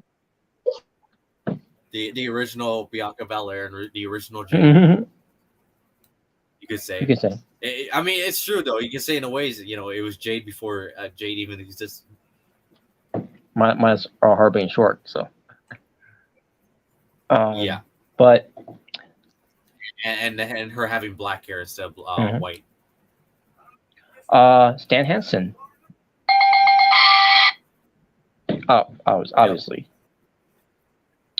Okay, this is gonna be a little controversial because who's in it. Pertains to the Fabulous Freebirds. Are you talking about Michael B. Hayes? Yes, Michael P.S. Hayes.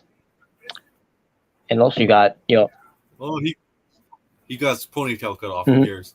You also got Terry Gordy, Buddy Roberts, and Jimmy Garvin. They had, of what I heard, they had a brief run in WWE. The Fabulous Yeah. Freebirds? I want to know because they were mostly WCW, if I'm not mistaken. World Class. Oh, World Class, yeah. And if I'm not mistaken, they were the first people to introduce the whole Freebird rule. Yeah.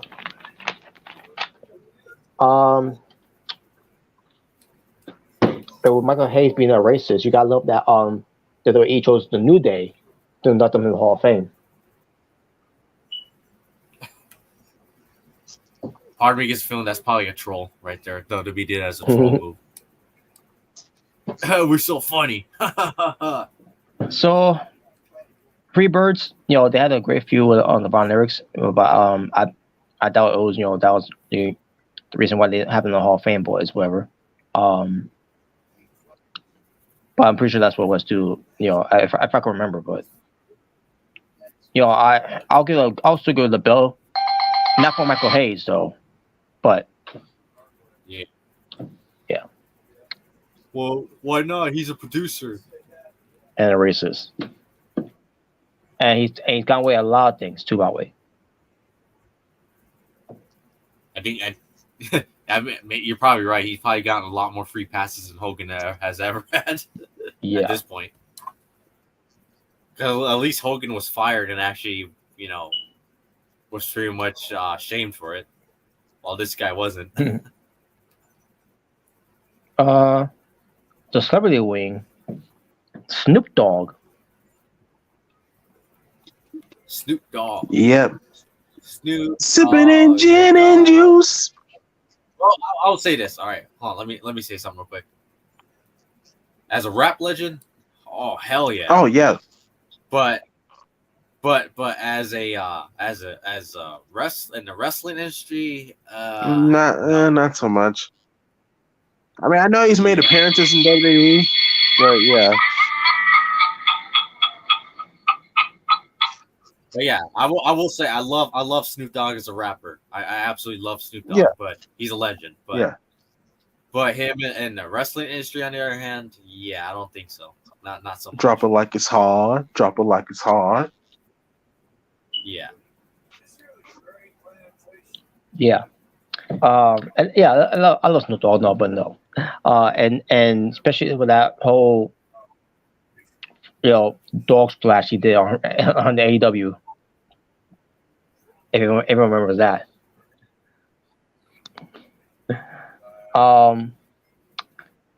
But the Warrior Award, another one, was given to Joan London. So London. She's a I don't know if it was breast cancer survivor or something like that, but I think it has something to do with her hair too. I think I think it was breast cancer. Which it was why she had to shave her head. Because that's what cancer will do. You get a loss of hair. I don't know if it was permanent or not, but I'll give her the bell. So. Yeah. Okay, so now we get to the legacy wing. Basically, their lazy ways to put in the Hall of Fame without being acknowledged. And here's the list. Mutual Burke, which by the way, I would have her in the Hall of Fame first before Travis Moolah, because there was nothing bad about her.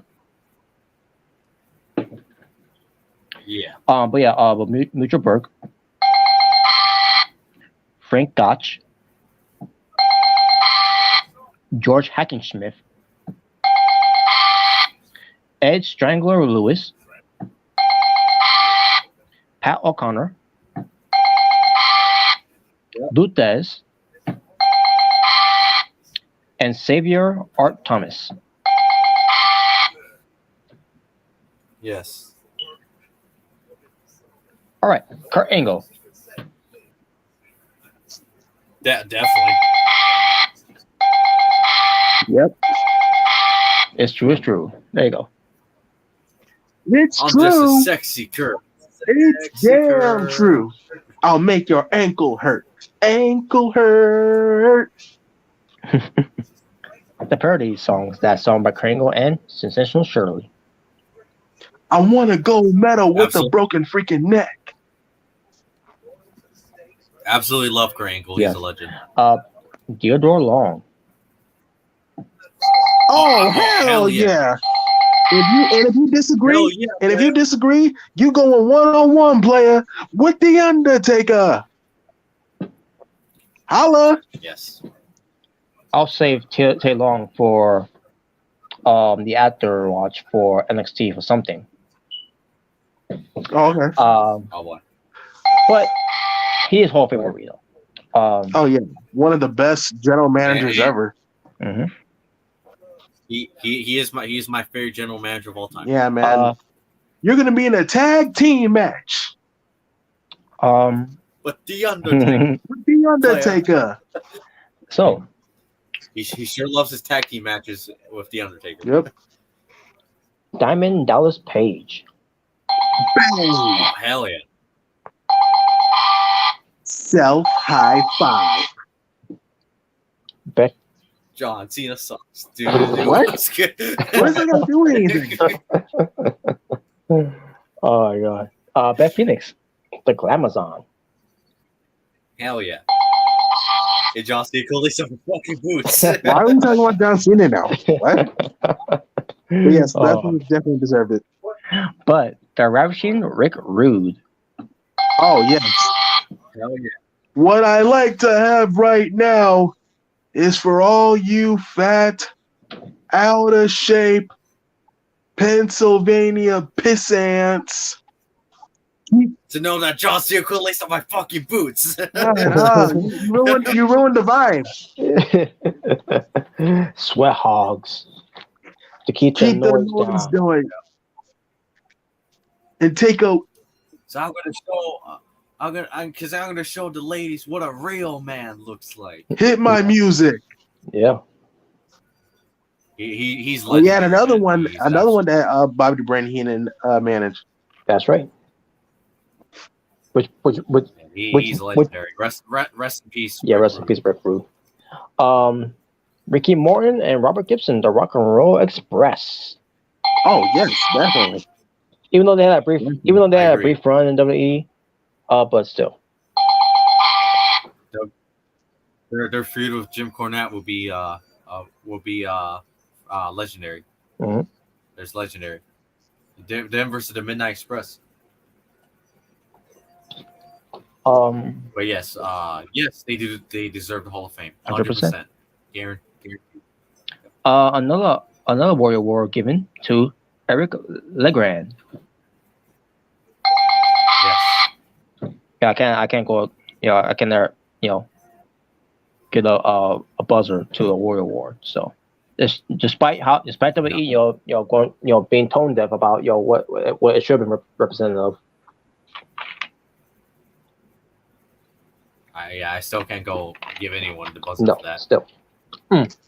Unless they're like, we can get the award to Joe Biden. I'm like, all right, that's it. I'm done. I'm fucking done. All right.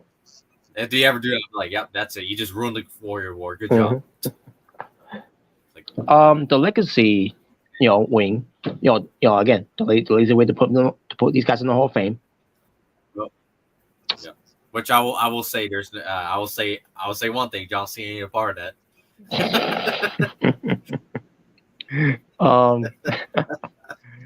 Wow. You're showing your hand there. You're not showing your face.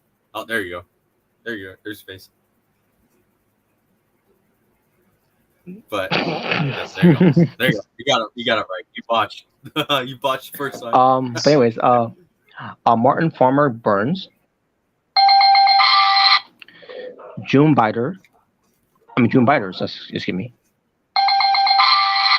Haystacks Conhorn, Judy Garbo. I meant to say Judy Garbo. Dr. Jerry Graham, related to the family of the grandfamily of Eddie Graham. Luther Lindsay, Toots Monday, I guess how you say it. Ricky Dozon. And the WWE fans were making excuses of pertains to tributing the Bearcat Keith Lee thing of Bearcat Right. Yep. Yeah, that's why they did it, because it was tribute to him. No, it wasn't. I mean, I don't mind doing the tribute, but I just didn't think that it should have been his ring name, at least in my opinion. I thought it should have been at least like a nickname or something. A nickname. I mean, that's the fact that. I mean, that's just me though. But like, it shouldn't have been a part of his ring name. No, it was just the whole thing where also WWE wanted to pay tribute to Bearcat Wright, after all these years. And you know what I mean. You know what Keith Lee needs? He needs that name, Bearcat. I mean, yeah, look at him, he's fat. Goldberg.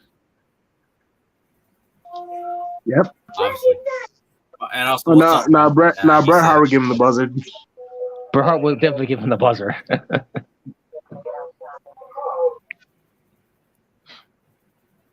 I'll be like, no, he wasn't as over as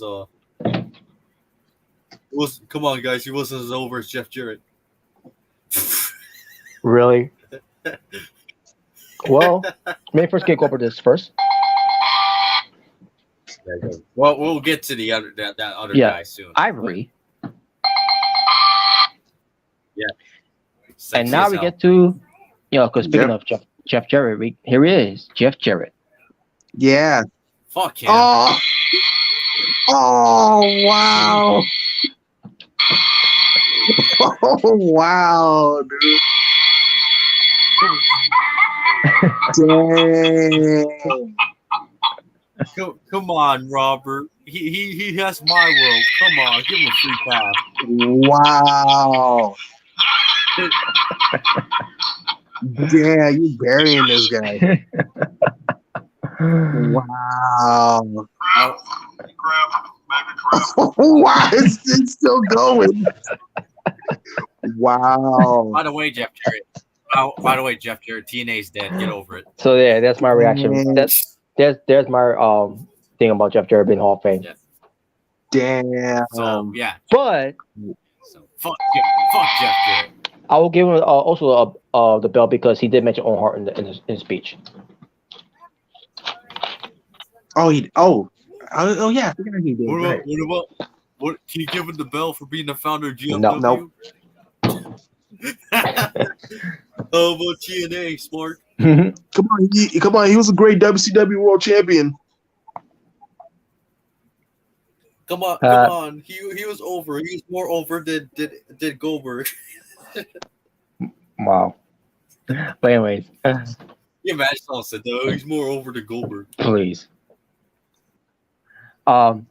He was not over the Hillbilly Jim, which by the way, he's there too. Oh yeah. To me, it was long overdue for this guy to be in the Hall of Fame.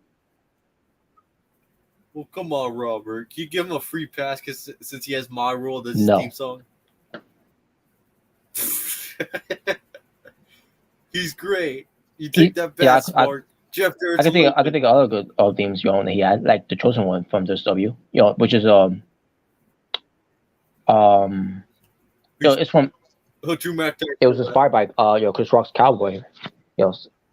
Wanna be a cowboy, baby. So yeah, I thought that was a cool theme. Where he had WCW. So, but yeah, Jeff Jarrett never drew a dime though. No one cared about Jeff Jarrett. And no one cares about Jeff Jarrett right now in AEW. I do. I want to see him win the AEW World Title. Well, I'll tell you who deserves this bell, who was a world champion. Mark Henry. Somebody going to get their ass kicked. Yeah, he's a legend. The freaking Hall of Pain, man. Freaking legendary. Hell, even before that, when he was feuding the Undertaker, was freaking cool. Yeah. I wish you put Jeff Jarrett in the Hall of Fame. Well, I mean, he wasn't in WWE at the time, so. Now. That would have been awesome. Like, yeah, see, you put Jeff Jarrett in the Hall of Fame. Let me get back to Jeff Jarrett too. Remember I said I could think of worse names than the people were in the Hall of Fame. I'm not gonna say about Jeff Jarrett. Because to me he is a Hall of Famer, but the fact that they now also they want to acknowledge him in WWE, saying that he's one of the greatest Intercontinental champions. No, he wasn't. He never was. He was okay as an Intercontinental champion, but saying that he's the greatest Intercontinental champion of all time, no, he wasn't. Yes, he was. He was better. He was better than The Miz. No, The Miz is a better Intercontinental champion than Jeff Jarrett. That's a lie. That's a lie. You know it's smart. The Dudley Boys.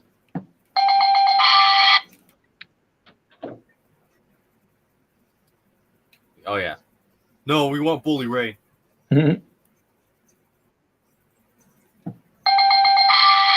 Oh, my brother, testify.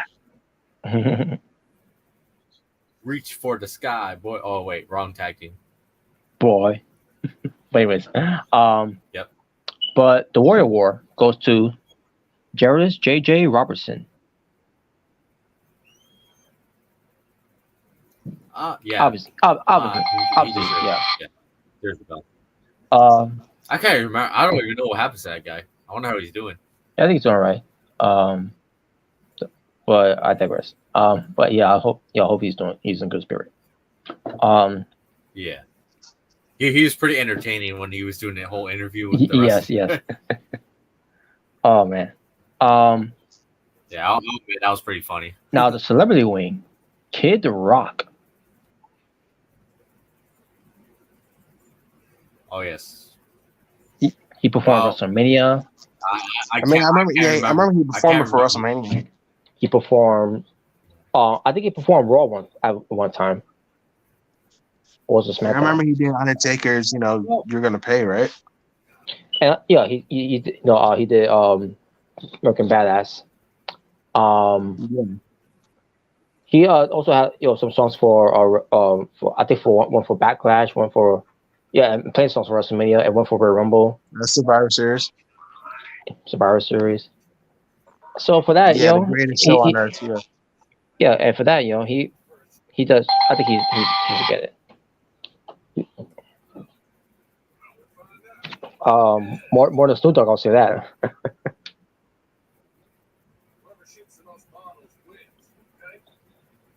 All right, so, and then we get to the legacy wing, which is again, like I rephrase this, the lazy way to induct people while acknowledging them.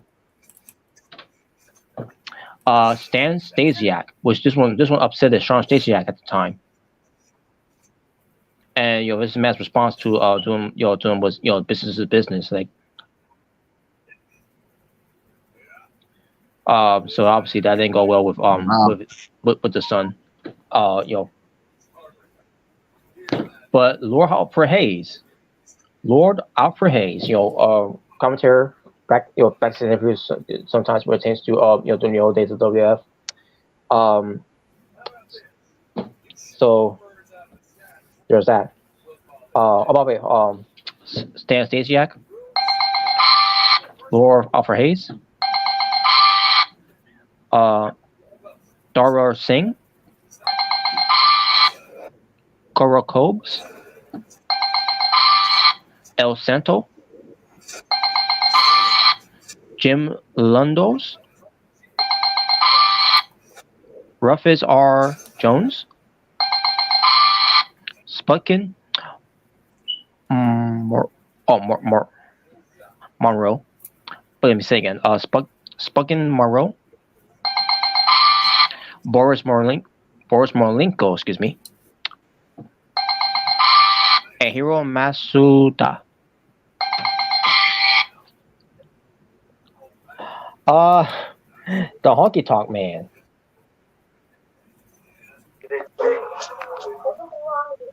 Yes. Yes. I'm I cool. I'm cocky. I'm bad. I don't know. He's the honky tonk man. He's the honky. I don't know about the Honky Tonk Man. His Intercontinental Championship reign wasn't really that great. Yeah, why does he take it back? How dare you? Because his reign was based on getting supposed to disqualify and getting counted out because he didn't want to lose the belt.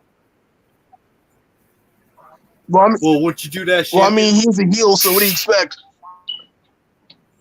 So I was gonna be like, Macho Man was a heel. Macho Man was a heel too when he's in the car champion. He had his match. He didn't lose matches. I mean, he didn't retain by losing matches like DQ and countouts. The heels are different. There's different heels. So I was gonna be like, well, Robert, if you're Intercontinental champion, wouldn't you do the same thing? No. You're saying I would cheat to win. With Iberio?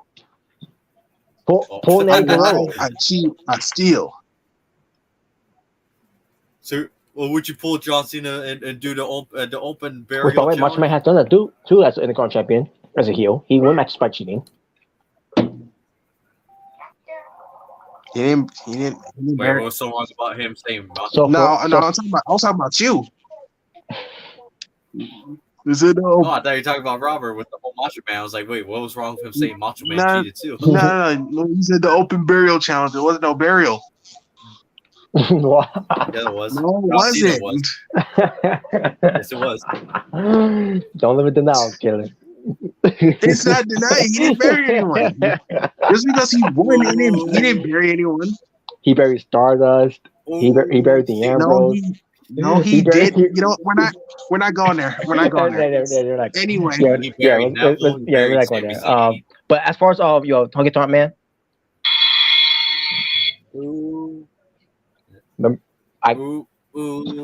Cena fanboys are blinded by the lies. I could think of worse names to be in the Hall of Fame than Coco Beware and Honky Tonk Man. He earned that. He earned that one. Now, I think he's well deserving, but at the same time, like, again, they try to make it out like he was the greatest Intercontinental champion of all time too. In fact, I'll put Jeff Jarrett as a great Intercontinental champion than Honky Tonk Man was. Because at least Jeff Jarrett won matches as Intercontinental champion. Wow. Oh, he did. No, he didn't. Where's your proof? I watched them during the Attitude Era. and in the 90s when Jeff Jarrett was doing the whole. He said, "Where's the proof?" And with him, being WJ Jeff Jarrett, the whole thing was singing, even though that wasn't really him singing. Yeah, it was. It was Road Dogg Jesse James. I mean, Double J Jesse James. They show proof on it too. Oh man. But anyways, I'll do the buzzer and the bell for Honky Tonk Man. For both things. So, I like Honky Tonk Man. So, Tori Wilson. Yeah, I like this. Yes. I was gonna say how you. So I was gonna be like, oh, you probably want to return to the ring, like you won. Mm-hmm. I wouldn't mind Tori Wilson back in the ring. No, Honky Tonk. Oh, Honky Tonk. Oh, you said Honky Tonk. Oh. But Tori Wilson gets the bell. Oh yes. And when Stacy Keibler inducted, it's like, wow, like Mm-hmm. that was cool to see her back then. That was cool. Brutus the Barber Beefcake. Like it. Yes. He was very popular. Oh, he should cut Dolph Ziggler's hair. Mm-hmm. Make him bald. D Generation X. Oh yes. Well, obviously. Yeah, of course. For Generation X. For X-Pac, that was that's a bell. For Billy Gunn. Scissor me, daddy. Nah. Oh no. Scissor me, daddy. The Road Dogg. Oh yeah. Oh, you didn't know. China. Oh, I'm sorry. Wrong one. Whoa, I'm about to say. Yo. I'm sorry. Wrong one. Yo, I was about to say. Wow. Did you just wow. That was a really bad botch. That was a bad botch there. My mistake. I apologize. I apologize, China. Rest in peace to you. Yeah, I was gonna say, yo, dude, like, dang. Wow. Like you really, I was like, wow, Robert, you really did it this time. Oh my god, I apologize. The crowd's gonna be, if there was a crowd right now, they'd be chanting, "That's too far." That's or too you far. You messed up. Are you fucked up? And then we got Triple H. Oh. Yeah, the piss that coat. Yeah, and the two. I'm gonna buy the piss that coat. On that night, the whole thing, piss that company. It was just a joke, Robert. Calm down. But the Too Sweet and whoop whoop thing, they had to make fun of that too. It was just a joke, Robert. Calm down. No, I still haven't gotten over that shit. It really fucking pissed me off. Can you imagine if he goes on a video and is like, "Don't worry, I'll buy the asylum. I'll buy the asylum and buy the piss that channel." Can you imagine? And on top of that, this was an opportunity to apologize forever with China. Yeah. You mean I did? I made her to put her in the Hall of Fame. That was my apology. Especially just after that AEW comment, Billy Gunn apparently wanted to punch him. Oh yeah, I didn't hear that. Well, Yeah. I'll buy you piss that company and make you scissor my ass. Whoa. But shout out to to Xbox for mentioning China at that on that Hall of Fame. Oh yeah. Yeah. I already knew he was gonna do that. I mean, And at the reunion. I mean, too. obviously, because they have a relationship. Also at the Raw reunion too. Mhm. All right. But as far as DX, again, at the time I didn't really care for DX that much, but until they started building up DX, after Shawn Michaels was gone. So, but I'll still give it a this because they did change the industry of the Attitude Era. Yeah. Harlem Heat, Booker T, and Stevie Ray. By the way, Obviously. Mega Ray, you're gonna love this one. So Booker T, and despite how Dave Meltzer felt about Stevie Ray getting the Hall of Fame, talking about Yes. he has done in WWE to be in the Hall of Fame, and yet we got guys like Carlos Colon in the Hall of Fame. Yeah, it's like what, bro? Like, I mean, yeah, I know he wasn't WWE, but he was in WCW. And no shit, he wasn't in WWE. Duh. Dave's a moron. I don't listen to anything. WWE owns the libraries for WCW. So Stevie Ray in the Hall of Fame makes total sense. No, it doesn't.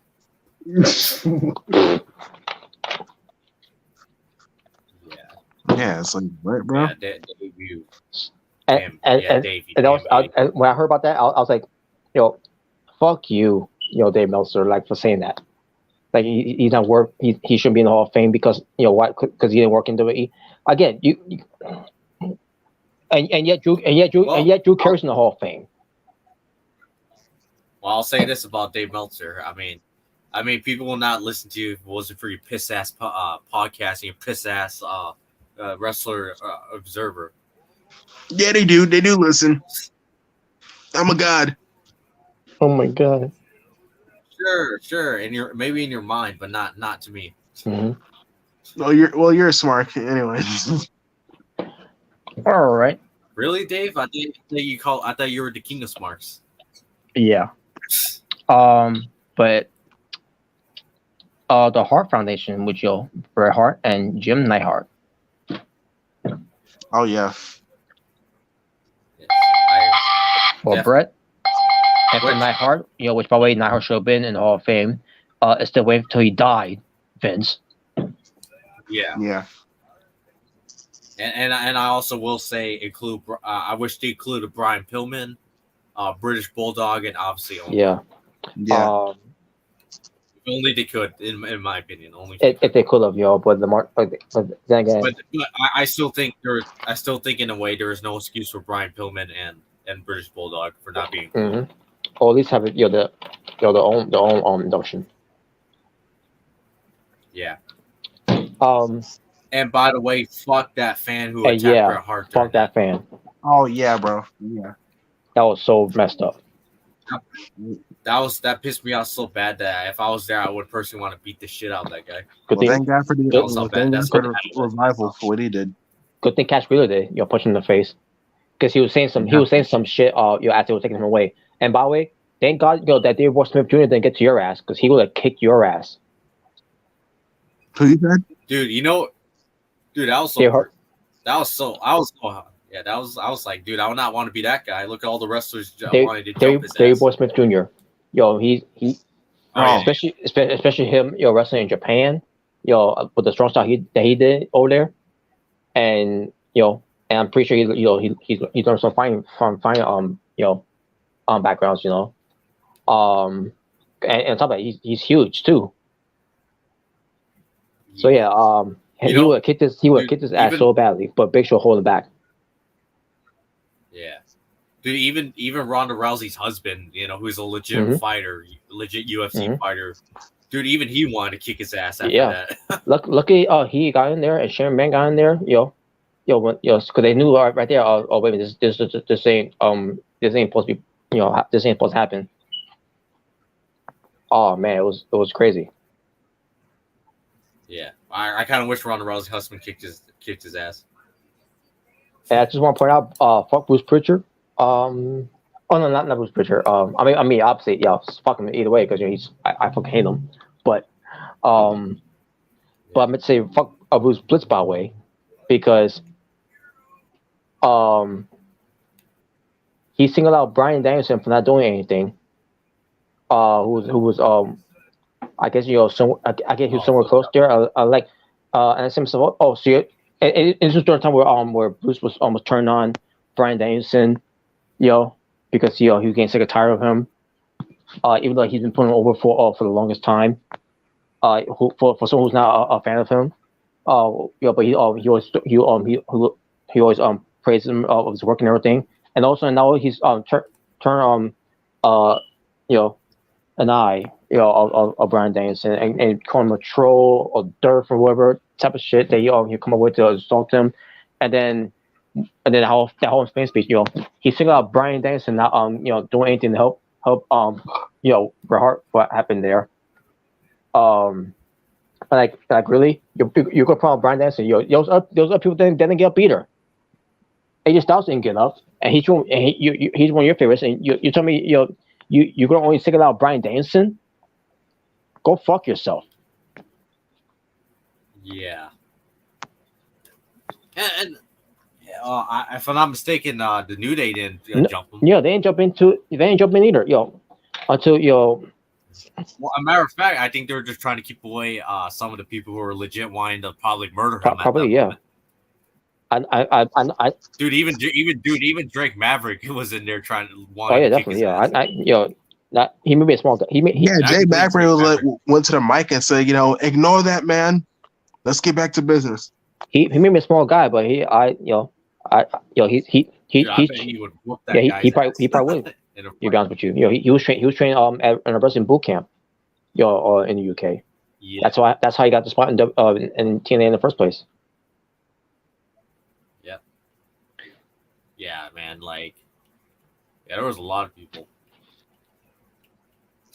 I honestly believe maybe some of them were actually trying to save the guy from being actual murdered right then. Yeah, because who knows if he would have had a weapon.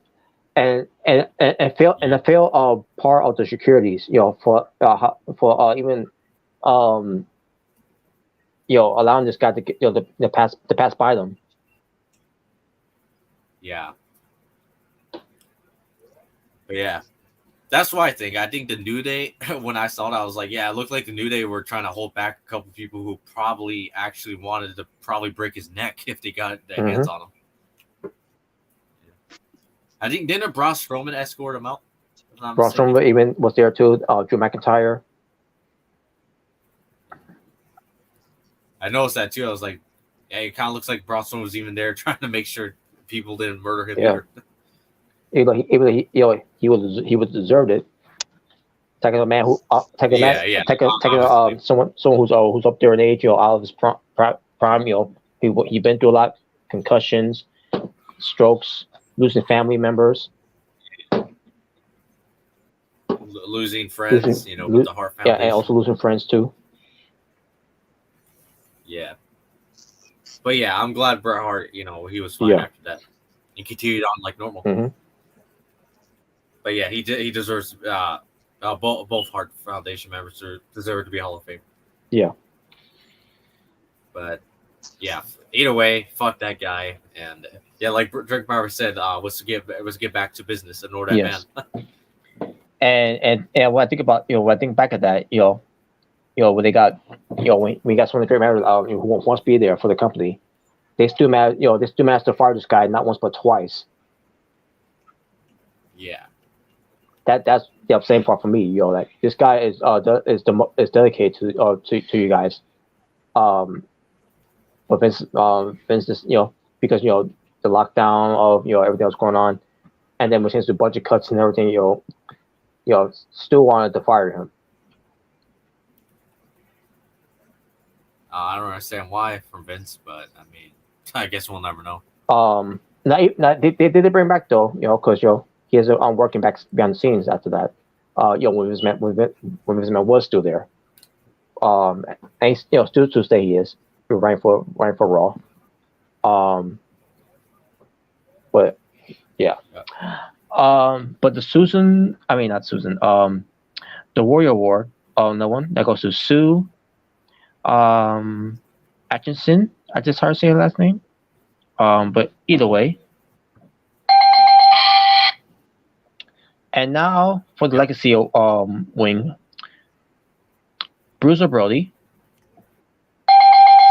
I'll get back to him. Yeah, and rest in peace. I'll get back to him.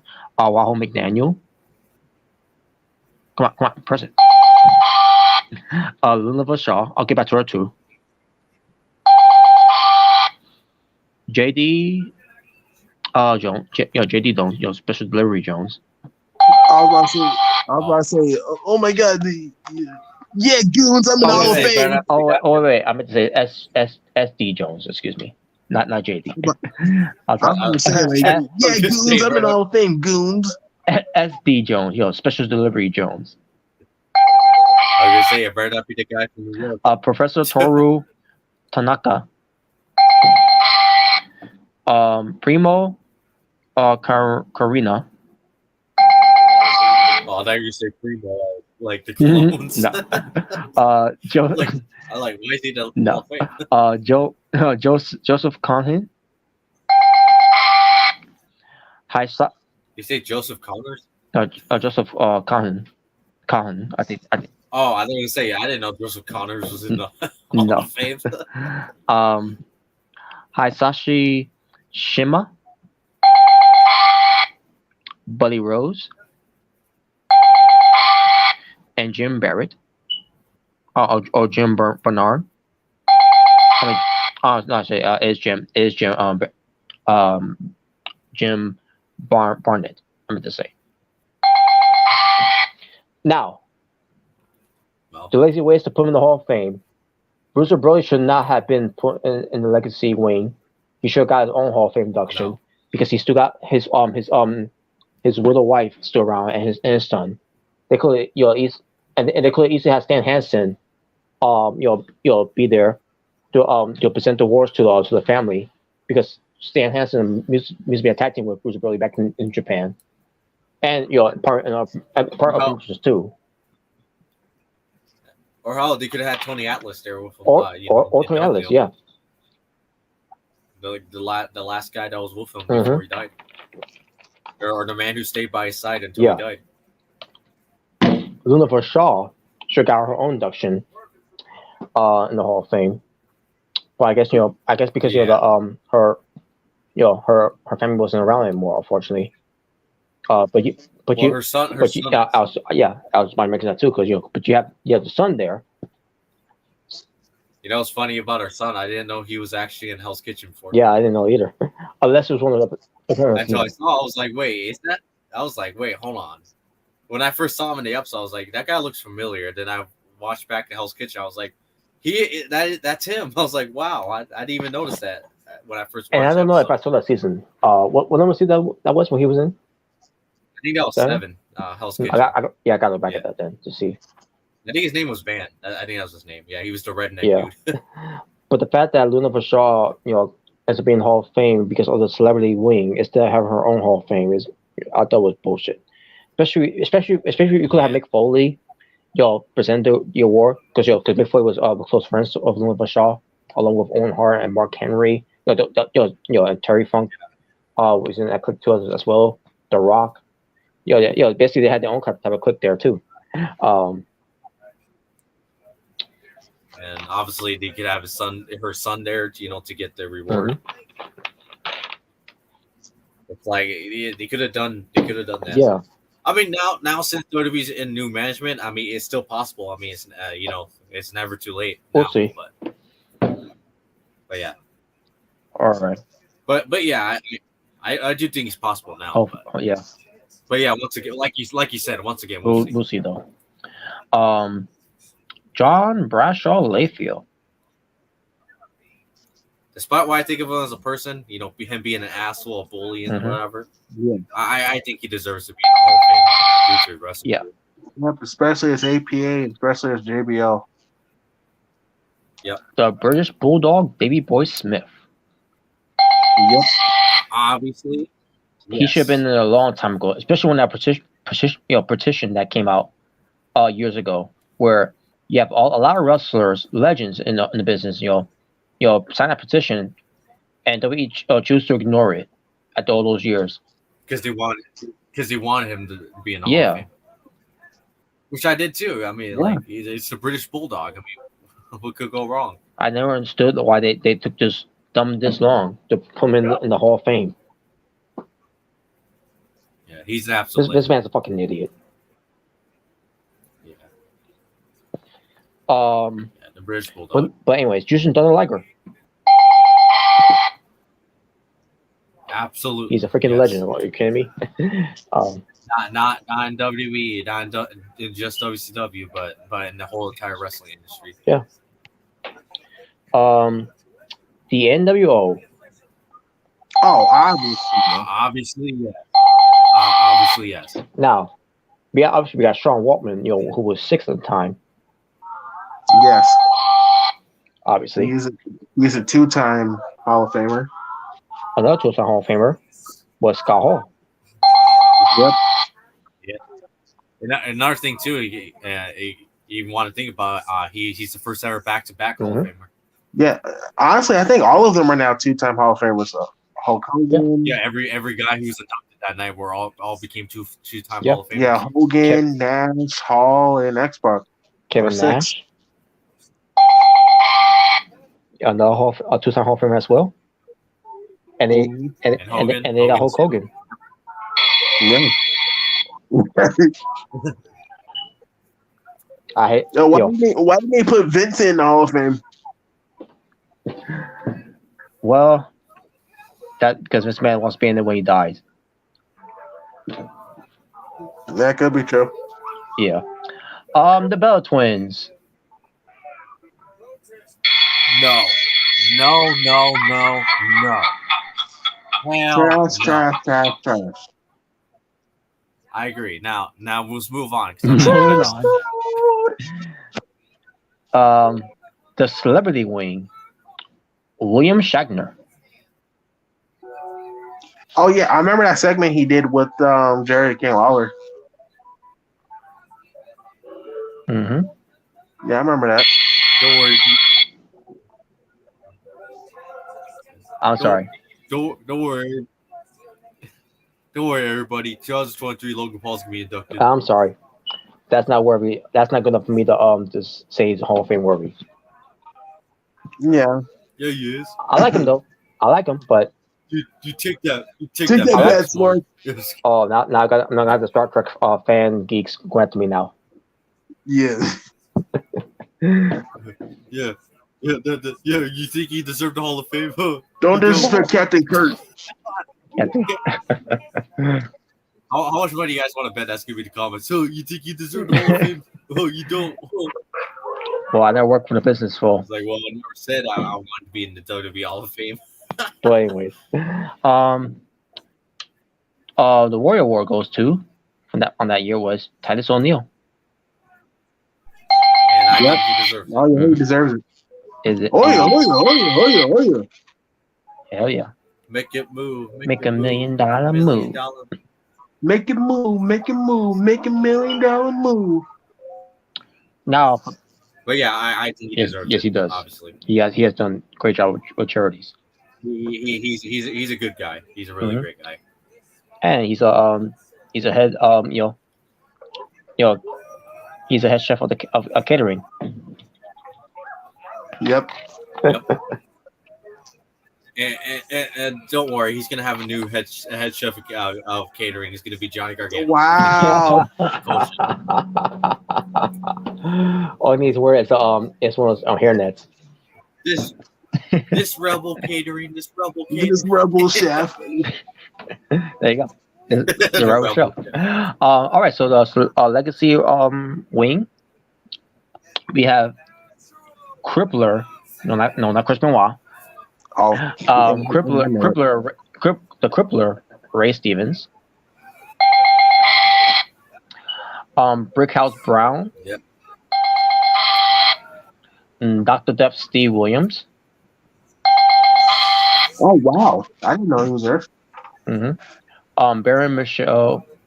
Baron. Well, I think it's Baron Baron. Corbin. No, I think it's Baron. Michael. Leon. I think that's how I say it. And Gary Hart, who's managed a lot of legendary wrestlers in territories like Dusty Rose, Bruiser Brody, the Great Muda, Gino. I think he may have managed Gino Hernandez. But I know he was close friends with him though. Well, yeah. But yeah, Gary Hart. About no relations to Jimmy Hart or to the Hart family. Now that's Still Williams. First of all, he should got his own induction. You couldn't Wait, brought who'd in you Jim. say? Yeah, Dr. Death Steve Williams. He should got his own Oh, induction. yeah.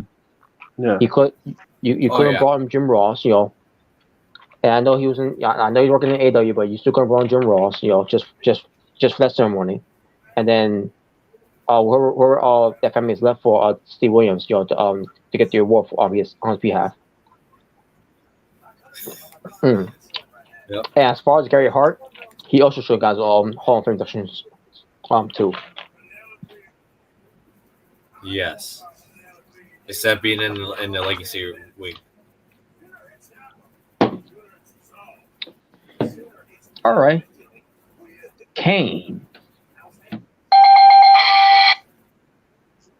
Obviously. Molly Hall, The big the big red machine. Molly Holly. Oh obviously. yes. Oh yes. Mm-hmm. Eric Yeah, she was- Bischoff. I'm back. Oh damn. Better than ever. Not with the Buzzard press. He ain't. Damn. Come on, Robin. He was ruling 83 weeks I'm for dumber than WCW. ever. I'm better. Come on, Robert. He was the president of WCW. Give him a break. Yeah, he's a great Give him a general pass manager of on Raw. No, he was an executive producer, or wherever that his role was. What's the difference? Here's another one. You still the Here's another owner. one. The Great Khali. Oh damn. I like him, but not Hall of Fame worthy. Well, I mean, his son is in AEW, so you gotta give him credit. And he scissored Jeff Jarrett, by the way. I mean, he Yeah. didn't used to scare me. Scissor As, me, I Daddy mean, he didn't Jarrett. used to scare me as a kid in 2007. You know, when I first saw him. Mhm. You know that, right? He scissored Jeff Jarrett. He was like, "Scissor me, Daddy Jarrett. Oh boy. Scissor me, Daddy Outlaw." Huh? Just kidding. Rob Van Dam. Hell yeah. Smoke weed every day. Yeah. Wait, who'd you say? RVD. RVD. Oh, yes. Yes.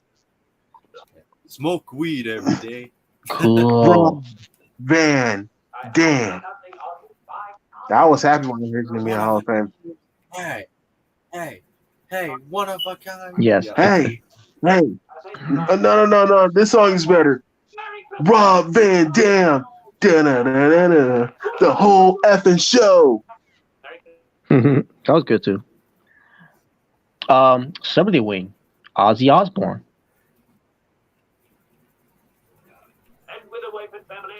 I mean, He sang Survivor Series,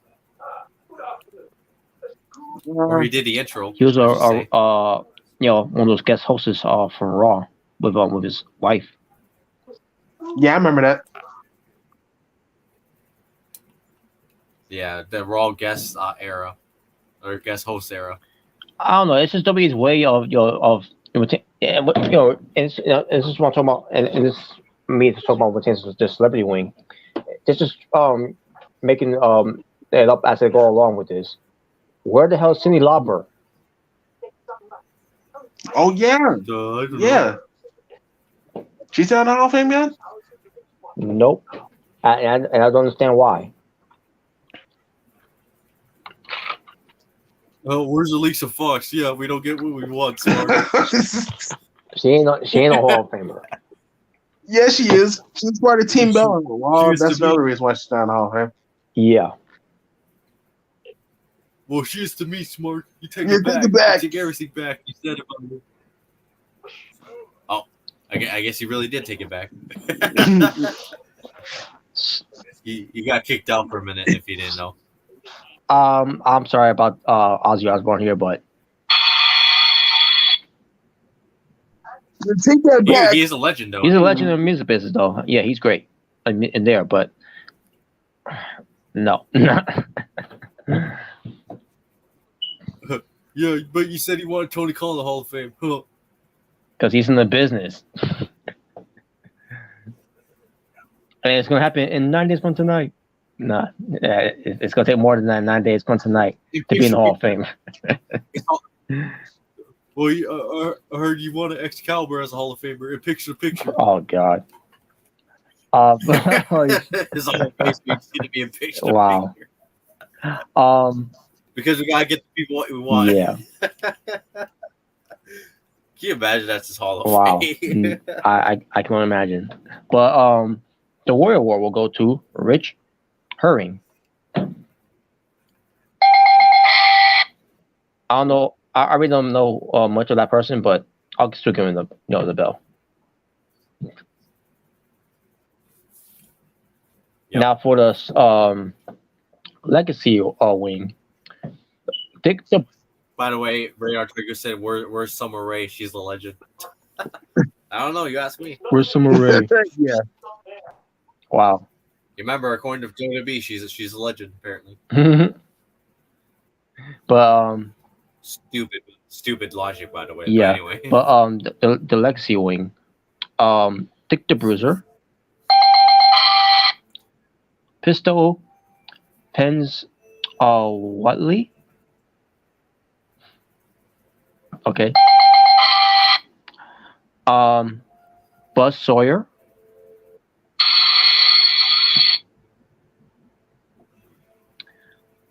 I don't even know who that is. Well, according to Stone Cold and The Undertaker, he was an asshole.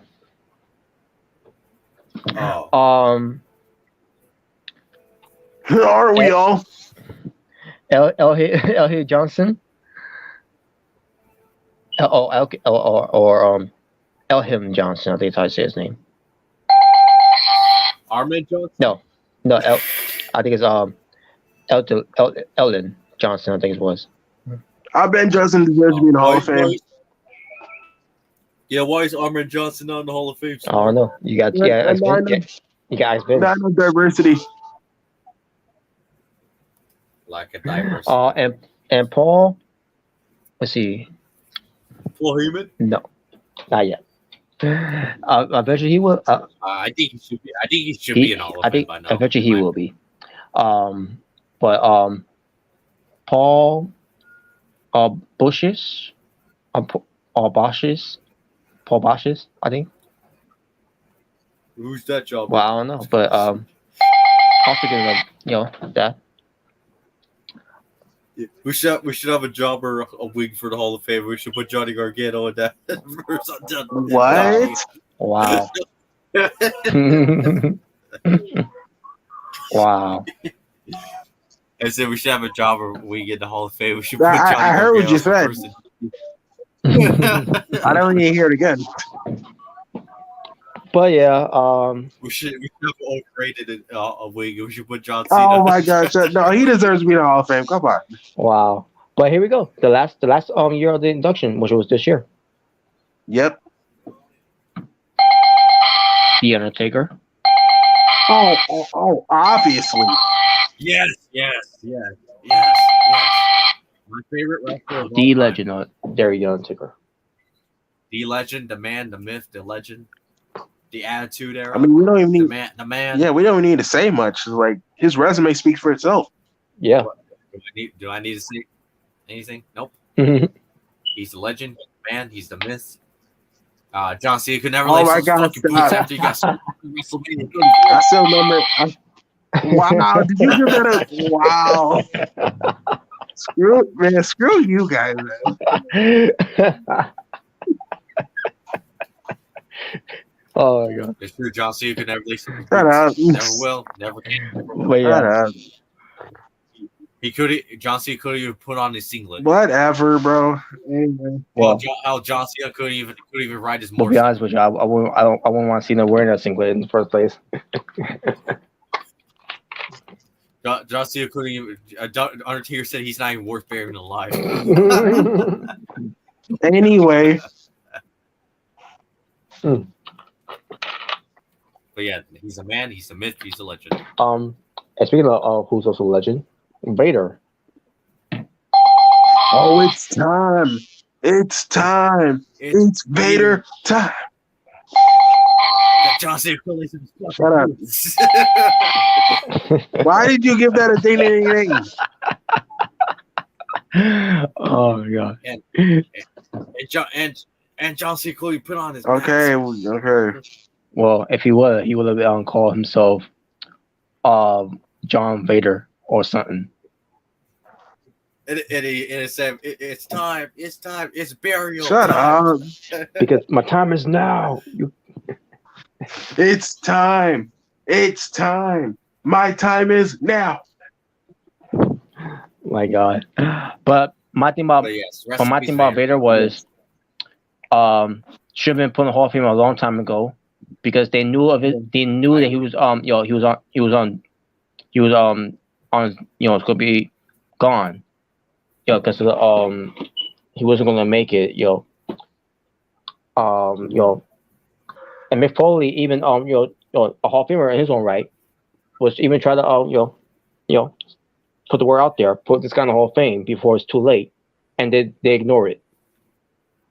Once again, this man, you're a fucking idiot.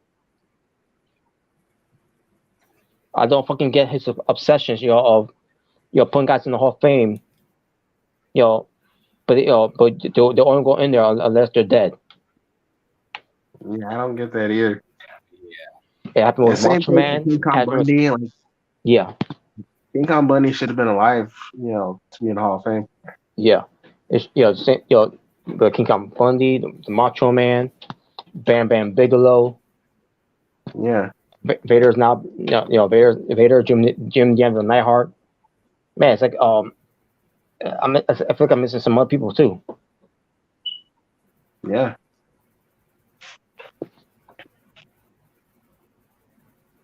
But yeah, but he's it's about time he got he should have gotten a long time ago when he was still around. Mm-hmm. And it sucks that he didn't get that. Because I'm pretty sure he wanted to be inducted. I don't understand why they never did. But Queen Charmel. Yeah. I remember some people say, why is she inducted? It's like, I mean, come on, she was a good manager for Booker T.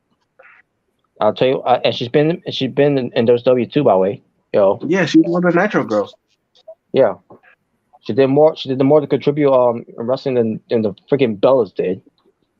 Exactly. And Charmel didn't need to win a championship. In fact, all she needed was her crown. Yep. Yeah, so I was fine with her being in the Hall of Fame. Yeah. So, the Steiner brothers, obviously.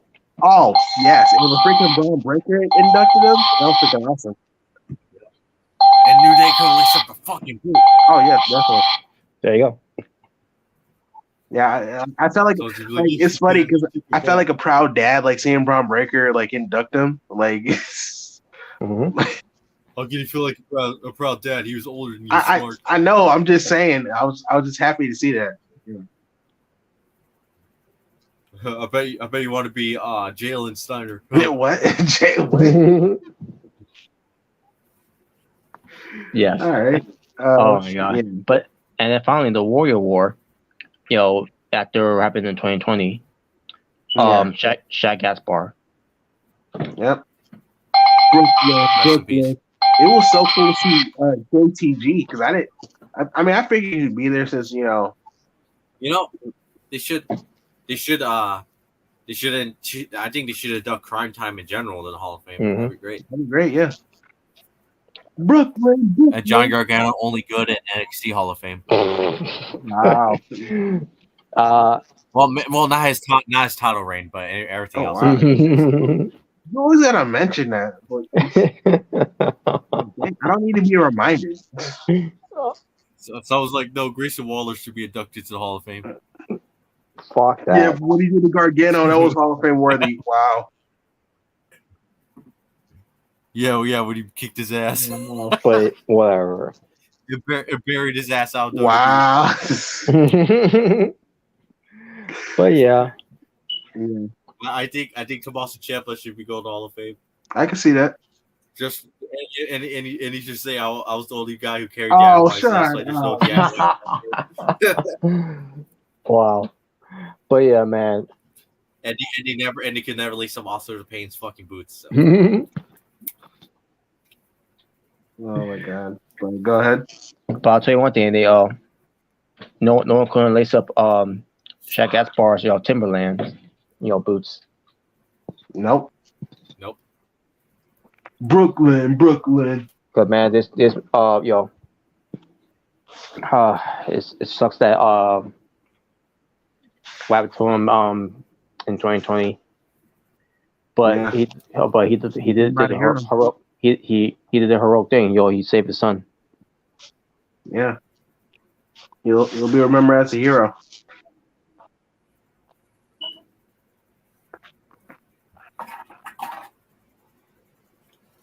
Yeah, I remember how MVP wearing the Shaq Gaspard shirt on TV. Yeah. I remember that too, yeah.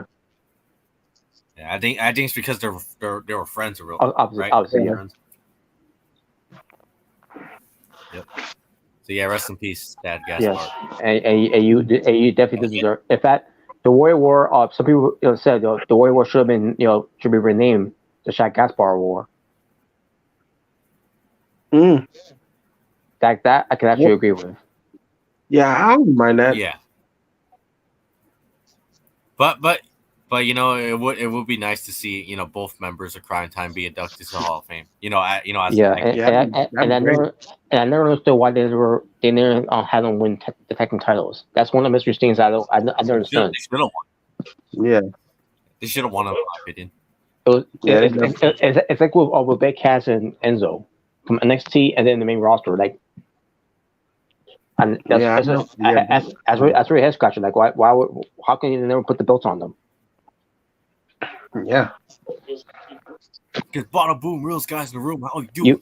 You give you won't give them the tag belts, but you give other tag teams are that don't deserve to be tag team champions the tag team titles. Well, I wanted to give them to Pretty Deadly because I think they're entertaining. Wow. But well, I don't think Enzo and Cass had charisma, so I'm gonna give it to Pretty Deadly. What does he know about charisma? Bruce Pritchard, I'm talking about. Well, I think Hank Walker's charismatic. Oh, yeah, what? Wow. Well, I think Cameron Grimes sucks, so I don't think he has talent. So I'm pulling him off. No, he has no talent. Yeah, and he grew up with guys like the fans boo him. So what do you expect? He grew up with Shane Helms, with those other guys during those times. Well, that was ages ago. Who cares about that? Yeah, like no one cares about you, and hopefully you never get a Hall of Fame induction because you fucking suck. Brother Love. No, I'm the best. Yeah, I'm gonna be in the Hall of Fame this year as Brother Love because I love you. It'd be funny if they do put him in the Hall of Fame, and then him getting fired later on that year. That'll be a plus. It'd be funny if it was like a complete roast session. Can you imagine he gets fired and then Tony Khan's like, "Come to my company. No. I'll make you head of Not even AW wants some. He'd be called Brother Bruce. Well, I'm gonna make Oh no, if he was AEW, he'd do this. Well, I don't think MJF is talented, so I'm gonna give the belt to Sonny Kidd. Oh no! Wow. Well, I don't think the Acclaimed is talented, so I'm gonna give the belts to the Ass Boys. I mean, I wouldn't mind the gun. The I'm Gunshot being like, wow, champion, AEW's dead. There we go. He just killed the company. but no. He's the worst. Well, I don't think Hook has anything special, so I'm gonna make him drop the title to Sammy Guevara. All right, that's it. I'm done. Last straw. I'm done. I was about to say that I think Rem would be happy, but when you said Sammy Guevara, it's like I don't know. I don't even think Oh, Rem trust me, wants that's Sammy Bruce Guevara Pritchard booking right there. That is it. That is Bruce Pritchard Yeah. booking. I got another one. Well, I don't think Jade is No. talented, so I'm gonna give I'm gonna give the belt to Nyla Rose. No, No. no. Well, Jade's not doing anything special, and Hook ain't doing anything special. We're gonna make him a tag team called Jade Hook. Jade. Yo, can you imagine he makes that a tag team? I'm like, well, that's it. I'm done. I'm done. I'm done watching AEW. And that's a creative mind of Bruce Pritchard. Garbage. Well, I mean, I was saying like Hook is one lucky guy to tag team with Jade. I wish I was him. He would try. He would try to talk to you, to convince you that that's a great idea. No. Well, John Moxley, he ain't anything special, so we're gonna make him a ballerina. What? A ballerina. Speaking of ballerina, I just see a clip from that Miracle on 34th Street fight. That yeah. With the ballerina, that was actually, what was her last name though? But she's wrestled in these and also playing times in AEW.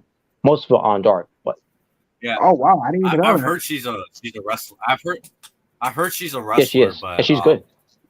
But I think she's a former dancer. I think that's why. I think so too. Yeah, like that's probably why they picked her. So yeah, she gets to be on TV on the reprogramming.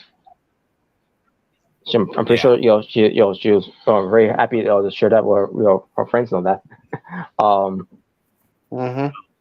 Yeah.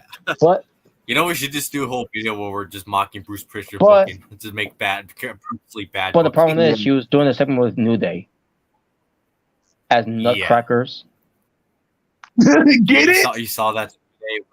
Did you see that? I didn't. New Day I didn't see that clip because I didn't want to watch it. Or the picture But of them. I did see pictures of it. I like so stupid. Like why were they there? First of all, and second of all, like why? And by the way, and also, who cares? Yes, You. So stupid. Like, fuck off. I mean, don't you get it? They're nutcrackers. Get it? Well, I came up with the idea. Oh no! Really? You don't say. Wow, I couldn't guess that. Well, I thought it was Shawn Michaels. You know who? Oh, here's a bad one. I got a bad idea. Uh-oh.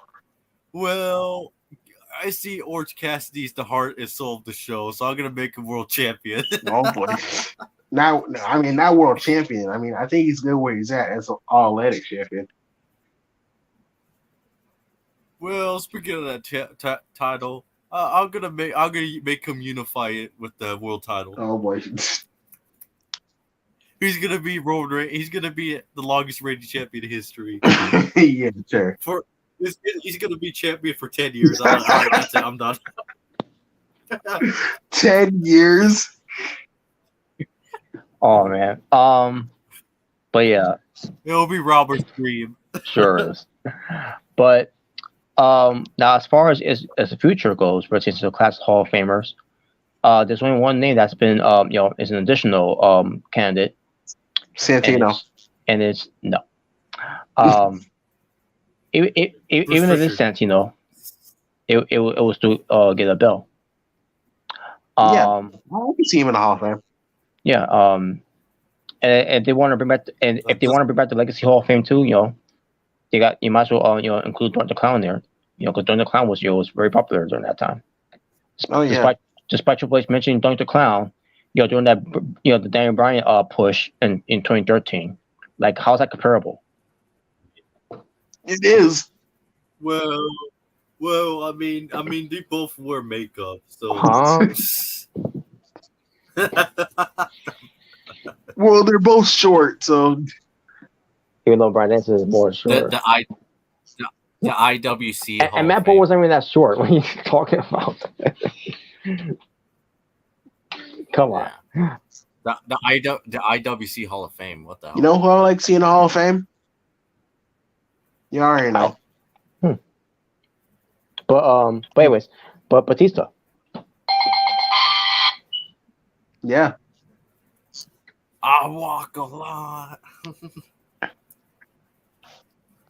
I walk alone. He was one of he's one of the first ballots that could be the headliner for next year's Hall of Fame.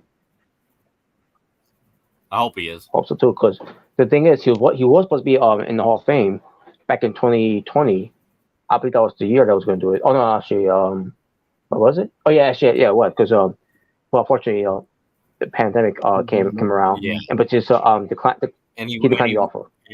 Yeah, and he wanted to be inducted from the crowd. Despite those fans, that said Bootista and Bluetista, and shit all over him. He was still match. He still wanted to be inducted in front of all those fans. Yeah. Yep. And plus, I think the Hollywood WrestleMania going Hollywood, on during that weekend, it's a great way to do it because Batista is in Hollywood. Drax. Yeah, Drax.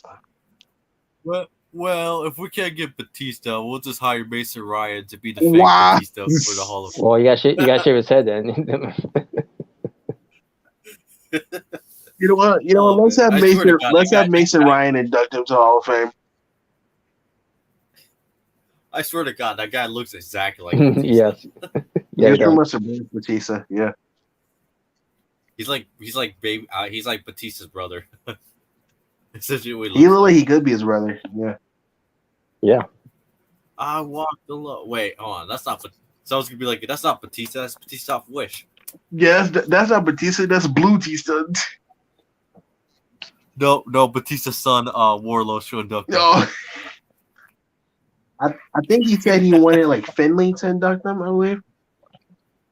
And I gotta mention this, Mike Allen. My name is Finley, and I love them. And I gotta mention this, Mike Allen. Did he at one point call Batista gay Batista? What? Because I think he meant to say Dave Batista, but I think he said gay Batista. Gay Batista. I hope that was just a botch and not like trying to be a dick. It was like him trying to troll. It was like with Jeff Hardy, and instead of Jeff Hardy, it was Jeff Harley, I think it was, or Harvey. I think it was Jeff Harvey. Okay, that ain't that bad, but gay Batista, what? And that was his first night on WWE when we made that botch for Jeff Hardy's name. Jeff Harley, what the fuck? That's what he's saying. Who the fuck is Jeff Harley? Jeff Hardy. Or here's a bad one. I see people call Jeff Hardy Jeff Hard. I'm like, what the hell, Jeff Hard?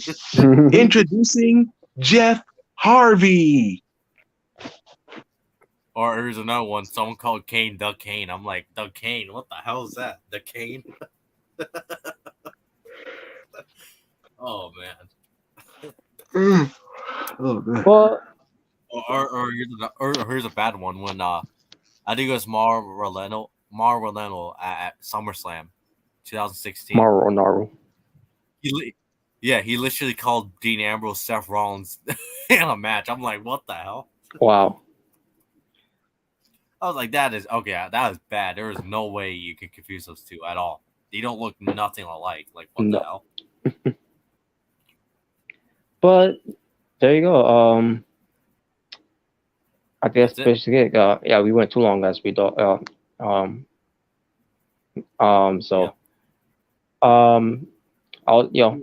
I thought you would at least get someone on come in. CJ, he would have, but you know, Okay. I guess he couldn't. he couldn't. His nephew was sick, Well, I would have come in and I would have give you guys some talent. No, we'll need your lies, on our show. Well, I can become head creative of the asylum. So it's gonna be So, I don't know. I don't know. It's not. It's just not. It ain't gonna cut it. No, I don't. I never want him. I cannot picture him on these videos. No. Dude, if you and him ever got in a stream together, I would see you trashing all over. Yeah, definitely. I'd be like, you know what? I'm gonna let him in just so I can bash him and make him hear it. But yeah, I think that's it for the Hall of Fame. And that's what we'll do for this show. A lot of fun topics too we did, and we talked about some things, about Christmas and Brody Lee, and not important Quick Rose thing that they use just to pop up our ratings, for a show for a show that was meant for reruns for this year. Yeah. This profile pic is Rhea Ripley from 2017. Looked like a young Charlotte. Oh yeah, I know. Yeah, I remember seeing that. I remember that too. Rhea Ripley, blonde hair. She legit looked like Charlotte. That's the funny thing. And look at her now. Still smoking hot. Mm-hmm. But yeah, it's gonna be fun later on for the stream of NXT. We're gonna have some topics later on during the after watch of NXT. Hopefully NXT is better than last week's NXT. Like, my God, last week was not good at all. Well, I'll make sure I have Grayson Waller instead of 5 times. Well, I'll have him 10 times every segment, every match. Terrible. Don't worry. We'll book the best main event ever. We'll have Grayson Waller versus Hank Walker in the main event. I'll be like, I know what match I'm not watching. But yeah, the one I look forward to the most, will be obviously, it's on Wednesdays, but most likely on the Fridays. Yeah, Friday because of Orange Cassidy. Mm-hmm. If it's booked, we'll see how they book it on. I bet your ass Orange Cassidy's gonna be on. He probably. I bet he probably will be. Yeah. Because it's always got to be the Orange Cassidy and Friends show. So, man, I can't believe it. But I swear to God, I'm pretty sure that's literally the only time Orange Cassidy actually can get TV time. But yeah, yeah. Also retains through Friday, crapping the existence of John Cena. Yes, everybody's allowed in. Yeah, it's a free for all. Yep. But yeah, time to bash John Cena because it's gonna be the best thing ever. And I know his wrestling's gonna suck too. Like, I can already sense it. Even Stevie Wonder could even see that coming. What do you do if he announces, I'm gonna be in the Royal Rumble? He probably will too. He probably will. And I'm gonna bury all Robert's favorite wrestlers. And by the way, Rumble. Oh no! But John Cena, get out my bathroom.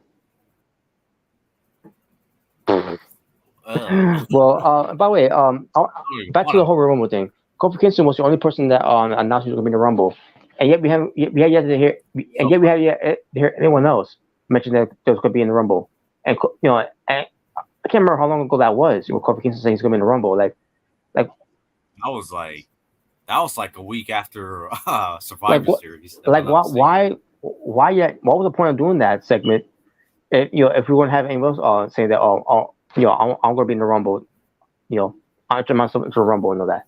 What the fuck you waiting for? In fact, why? Yeah, to me, I should have get it, at least bleed into 2023.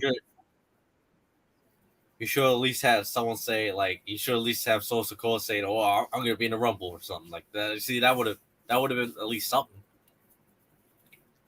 Or hell, even Sami Zayn being like, "I'm gonna be in the Rumble." Yeah. But I do think that we're gonna get a lot of that one, especially in And January. Blanchard is going to say it once. It's going to say that too. Oh, we're in the Rumble because I'm Braun. Oh. Can you imagine they actually have Braun Strowman win the Rumble? No. Yeah, if he could win the Rumble before, he definitely ain't winning this one. I can see Seth Rollins being in the Rumble. He was having a hard time winning the Andre Drummond Memorial Battle Royal with those two SNL guys, which he ends up beat. He ends up winning at the end of the day, but still, he was even having trouble eliminating those guys. I'm not gonna lie, that match pissed me off when I first watched it. Terrible. Especially since the Hardys got eliminated just for those two other guys could be the last So guys. stupid. I was like, really? You did that to the Hardy Boys? That's one of the matches I would never want to look back at. That was the match I never want to see. I don't know why anyone want to go back to watch that match. After that. Dude, I'd rather rewatch Kofi Kingston winning the WWE title. Exactly. It was that same WrestleMania. I'll get that match that with Kofi Kingston. At least that match I thought that match was pretty good. Like the match itself. minus it was New Day Kofi. It's the of SOS Kofi. Yeah. But other than that, I thought the match was pretty good. Between him and Kofi. I put that match over as the best match. What should have main evented. Yeah, not Ronda Rousey. Even with them main eventing, I like they gotta pull one out of the hat or something, and they couldn't even do that. It was a mess. It was just a mess of a main event. Yeah, Ronda Rousey. Well, I'll put over this. I was glad that Becky got the belts off of her, or won the belts off of her. Yeah, because Charlotte was the which I hope Becky does it again. Because Charlotte was the SmackDown Women's Champion, which it was bad that they did that on the Asuka. I was pissed when that happened. I was mad. Unbelievable. And I was like, yeah, do it, Becky. It's karma for Charlotte winning the title from Asuka. So bad. And then you obviously Ronda was the Raw Women's Champion. Yeah, and I was glad Ronda got the fucking belt from Ronda. The only thing is, she refused to tap out. What? One thing I'll disagree with Otaku when he says get the belt off of Roman. No, I honestly more of get the belt off of Ronda more than Roman. Yeah, get the belt for Ronda because she doesn't give a fuck. It's telling that she doesn't give a fuck. I'm honestly to the point now where I'm like, would you rather have Roman Reigns as champion for extra 5 years or Ronda Rousey? I'm like, I'd rather have Roman as a champion for extra 5 years over Ronda. That's how bad it is. And 2017, in a way, I kind of also felt the same way with Roman Reigns. He looked like he could even bother giving a fuck. I hated Roman Reigns. Oh man. I'm telling you, the day where I see that stupid goatee with that stupid vest on, and he's going to #succash with the dude, I'll be like, oh fuck, no, I don't want this Roman back. No. Yeah. I'll be pissed. I'm like, no, I don't want this god awful Roman Reigns back. Exactly. I'll be pissed. Oh hell no, I don't want the nightmare to be back again. But anyway, yeah. But yeah, that's a good do it for though. That'll be one thing I disagree with people. I'm like, no, I'm leaning more get the belt for Ronda than Roman at this point. That's where I'm at. I'm like, dude, I would not even care who got the belt for Ronda. Shit, I would not care if it was freaking Aaliyah at this point. Get the belt for Ronda. Yeah, have Aaliyah beat Ronda in 3 seconds and 17. Yeah, like she did with Natalya. Oh, I'll be like, oh, that'll be the best thing ever. I'll be like, oh, yay. Was that what was that Natalya lost in 3 seconds or in 17. Like I never seen it. I didn't know what was that about. I can't remember to be honest. Wow, I think that's what it was. wow, wow. Oh, and that's how they did battle Natalia Yeah. for Al So I don't to care if they Ali with Aliyah of all people. I don't care. I don't care if they put the belt on Tamina. Get the belt off of Ronda. Yeah. Give Tamina something, but I don't know.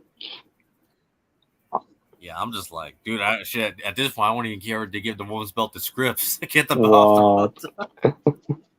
Ronda. Well, to be fair, Reginald did challenge for the women's title once. What? He actually when he was still Reginald. I don't know if you remember that. Well, With I think it was like I didn't know. I didn't know he Carmella's went. I didn't know manager. he went for a women's title. Yeah, he fought Sasha Banks for the women's title and he lost. Wow. Yeah, Wow. I must have been that's why I I must have said been close for that. yeah, because that was it was around the time he was still Reginald, and then became Reggie, and then he became Scripps. Yeah,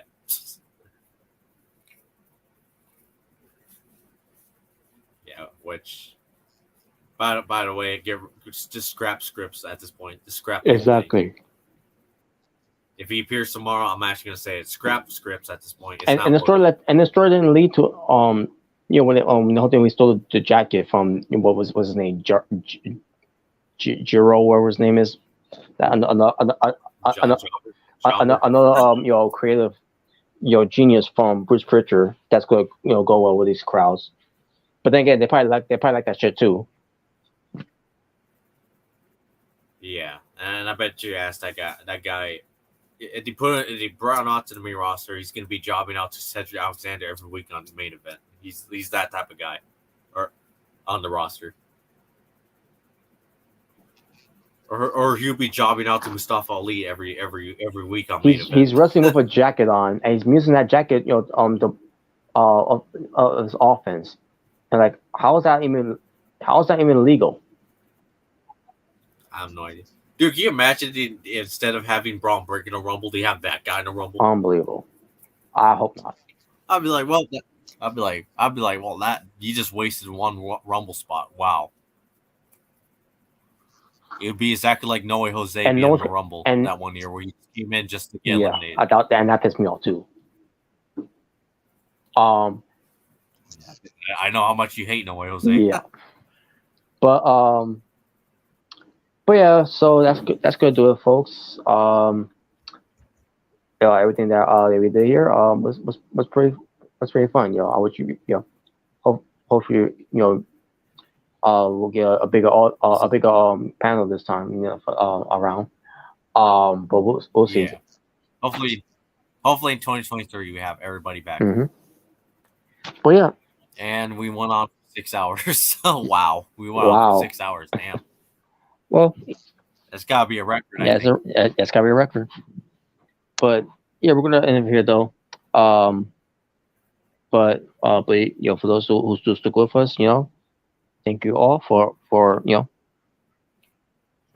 tuning in, for watching, for being part of all this. And again, I hope y'all have a happy holidays. I know you had, and I hope y'all had a Merry Christmas and having and spending quality time with your families and friends, loved ones of any kind. Hope you had the best Christmas that you could ever have, that anyone could ever ask for. And with that being said, we're gonna wrap up from there. For the True J, the Omega Red, and yours truly, Natural Born Thriller, as we all say, peace on the streets to all you to be well, stay safe, take care of yourself, everything that's going on in the world. And again, happy holidays to all. And once the new year comes around, we'll be wishing y'all a happy new year as well. We'll see how that turns out too. So, anything to say before we close up? John Cena sucks. And we're gonna be saying a whole lot of that on a Friday. Man, that's gonna be our main event. Burying John Cena. That's gonna be a fun night. Two legends won't be part of that that torturement. But yeah, that's gonna be a lot of fun. But yeah, there you go, folks. So we're gonna head out now. we're out. Ta for now. Yo, and fuck Jeff Jerry. And fuck Braun Strowman. Yes.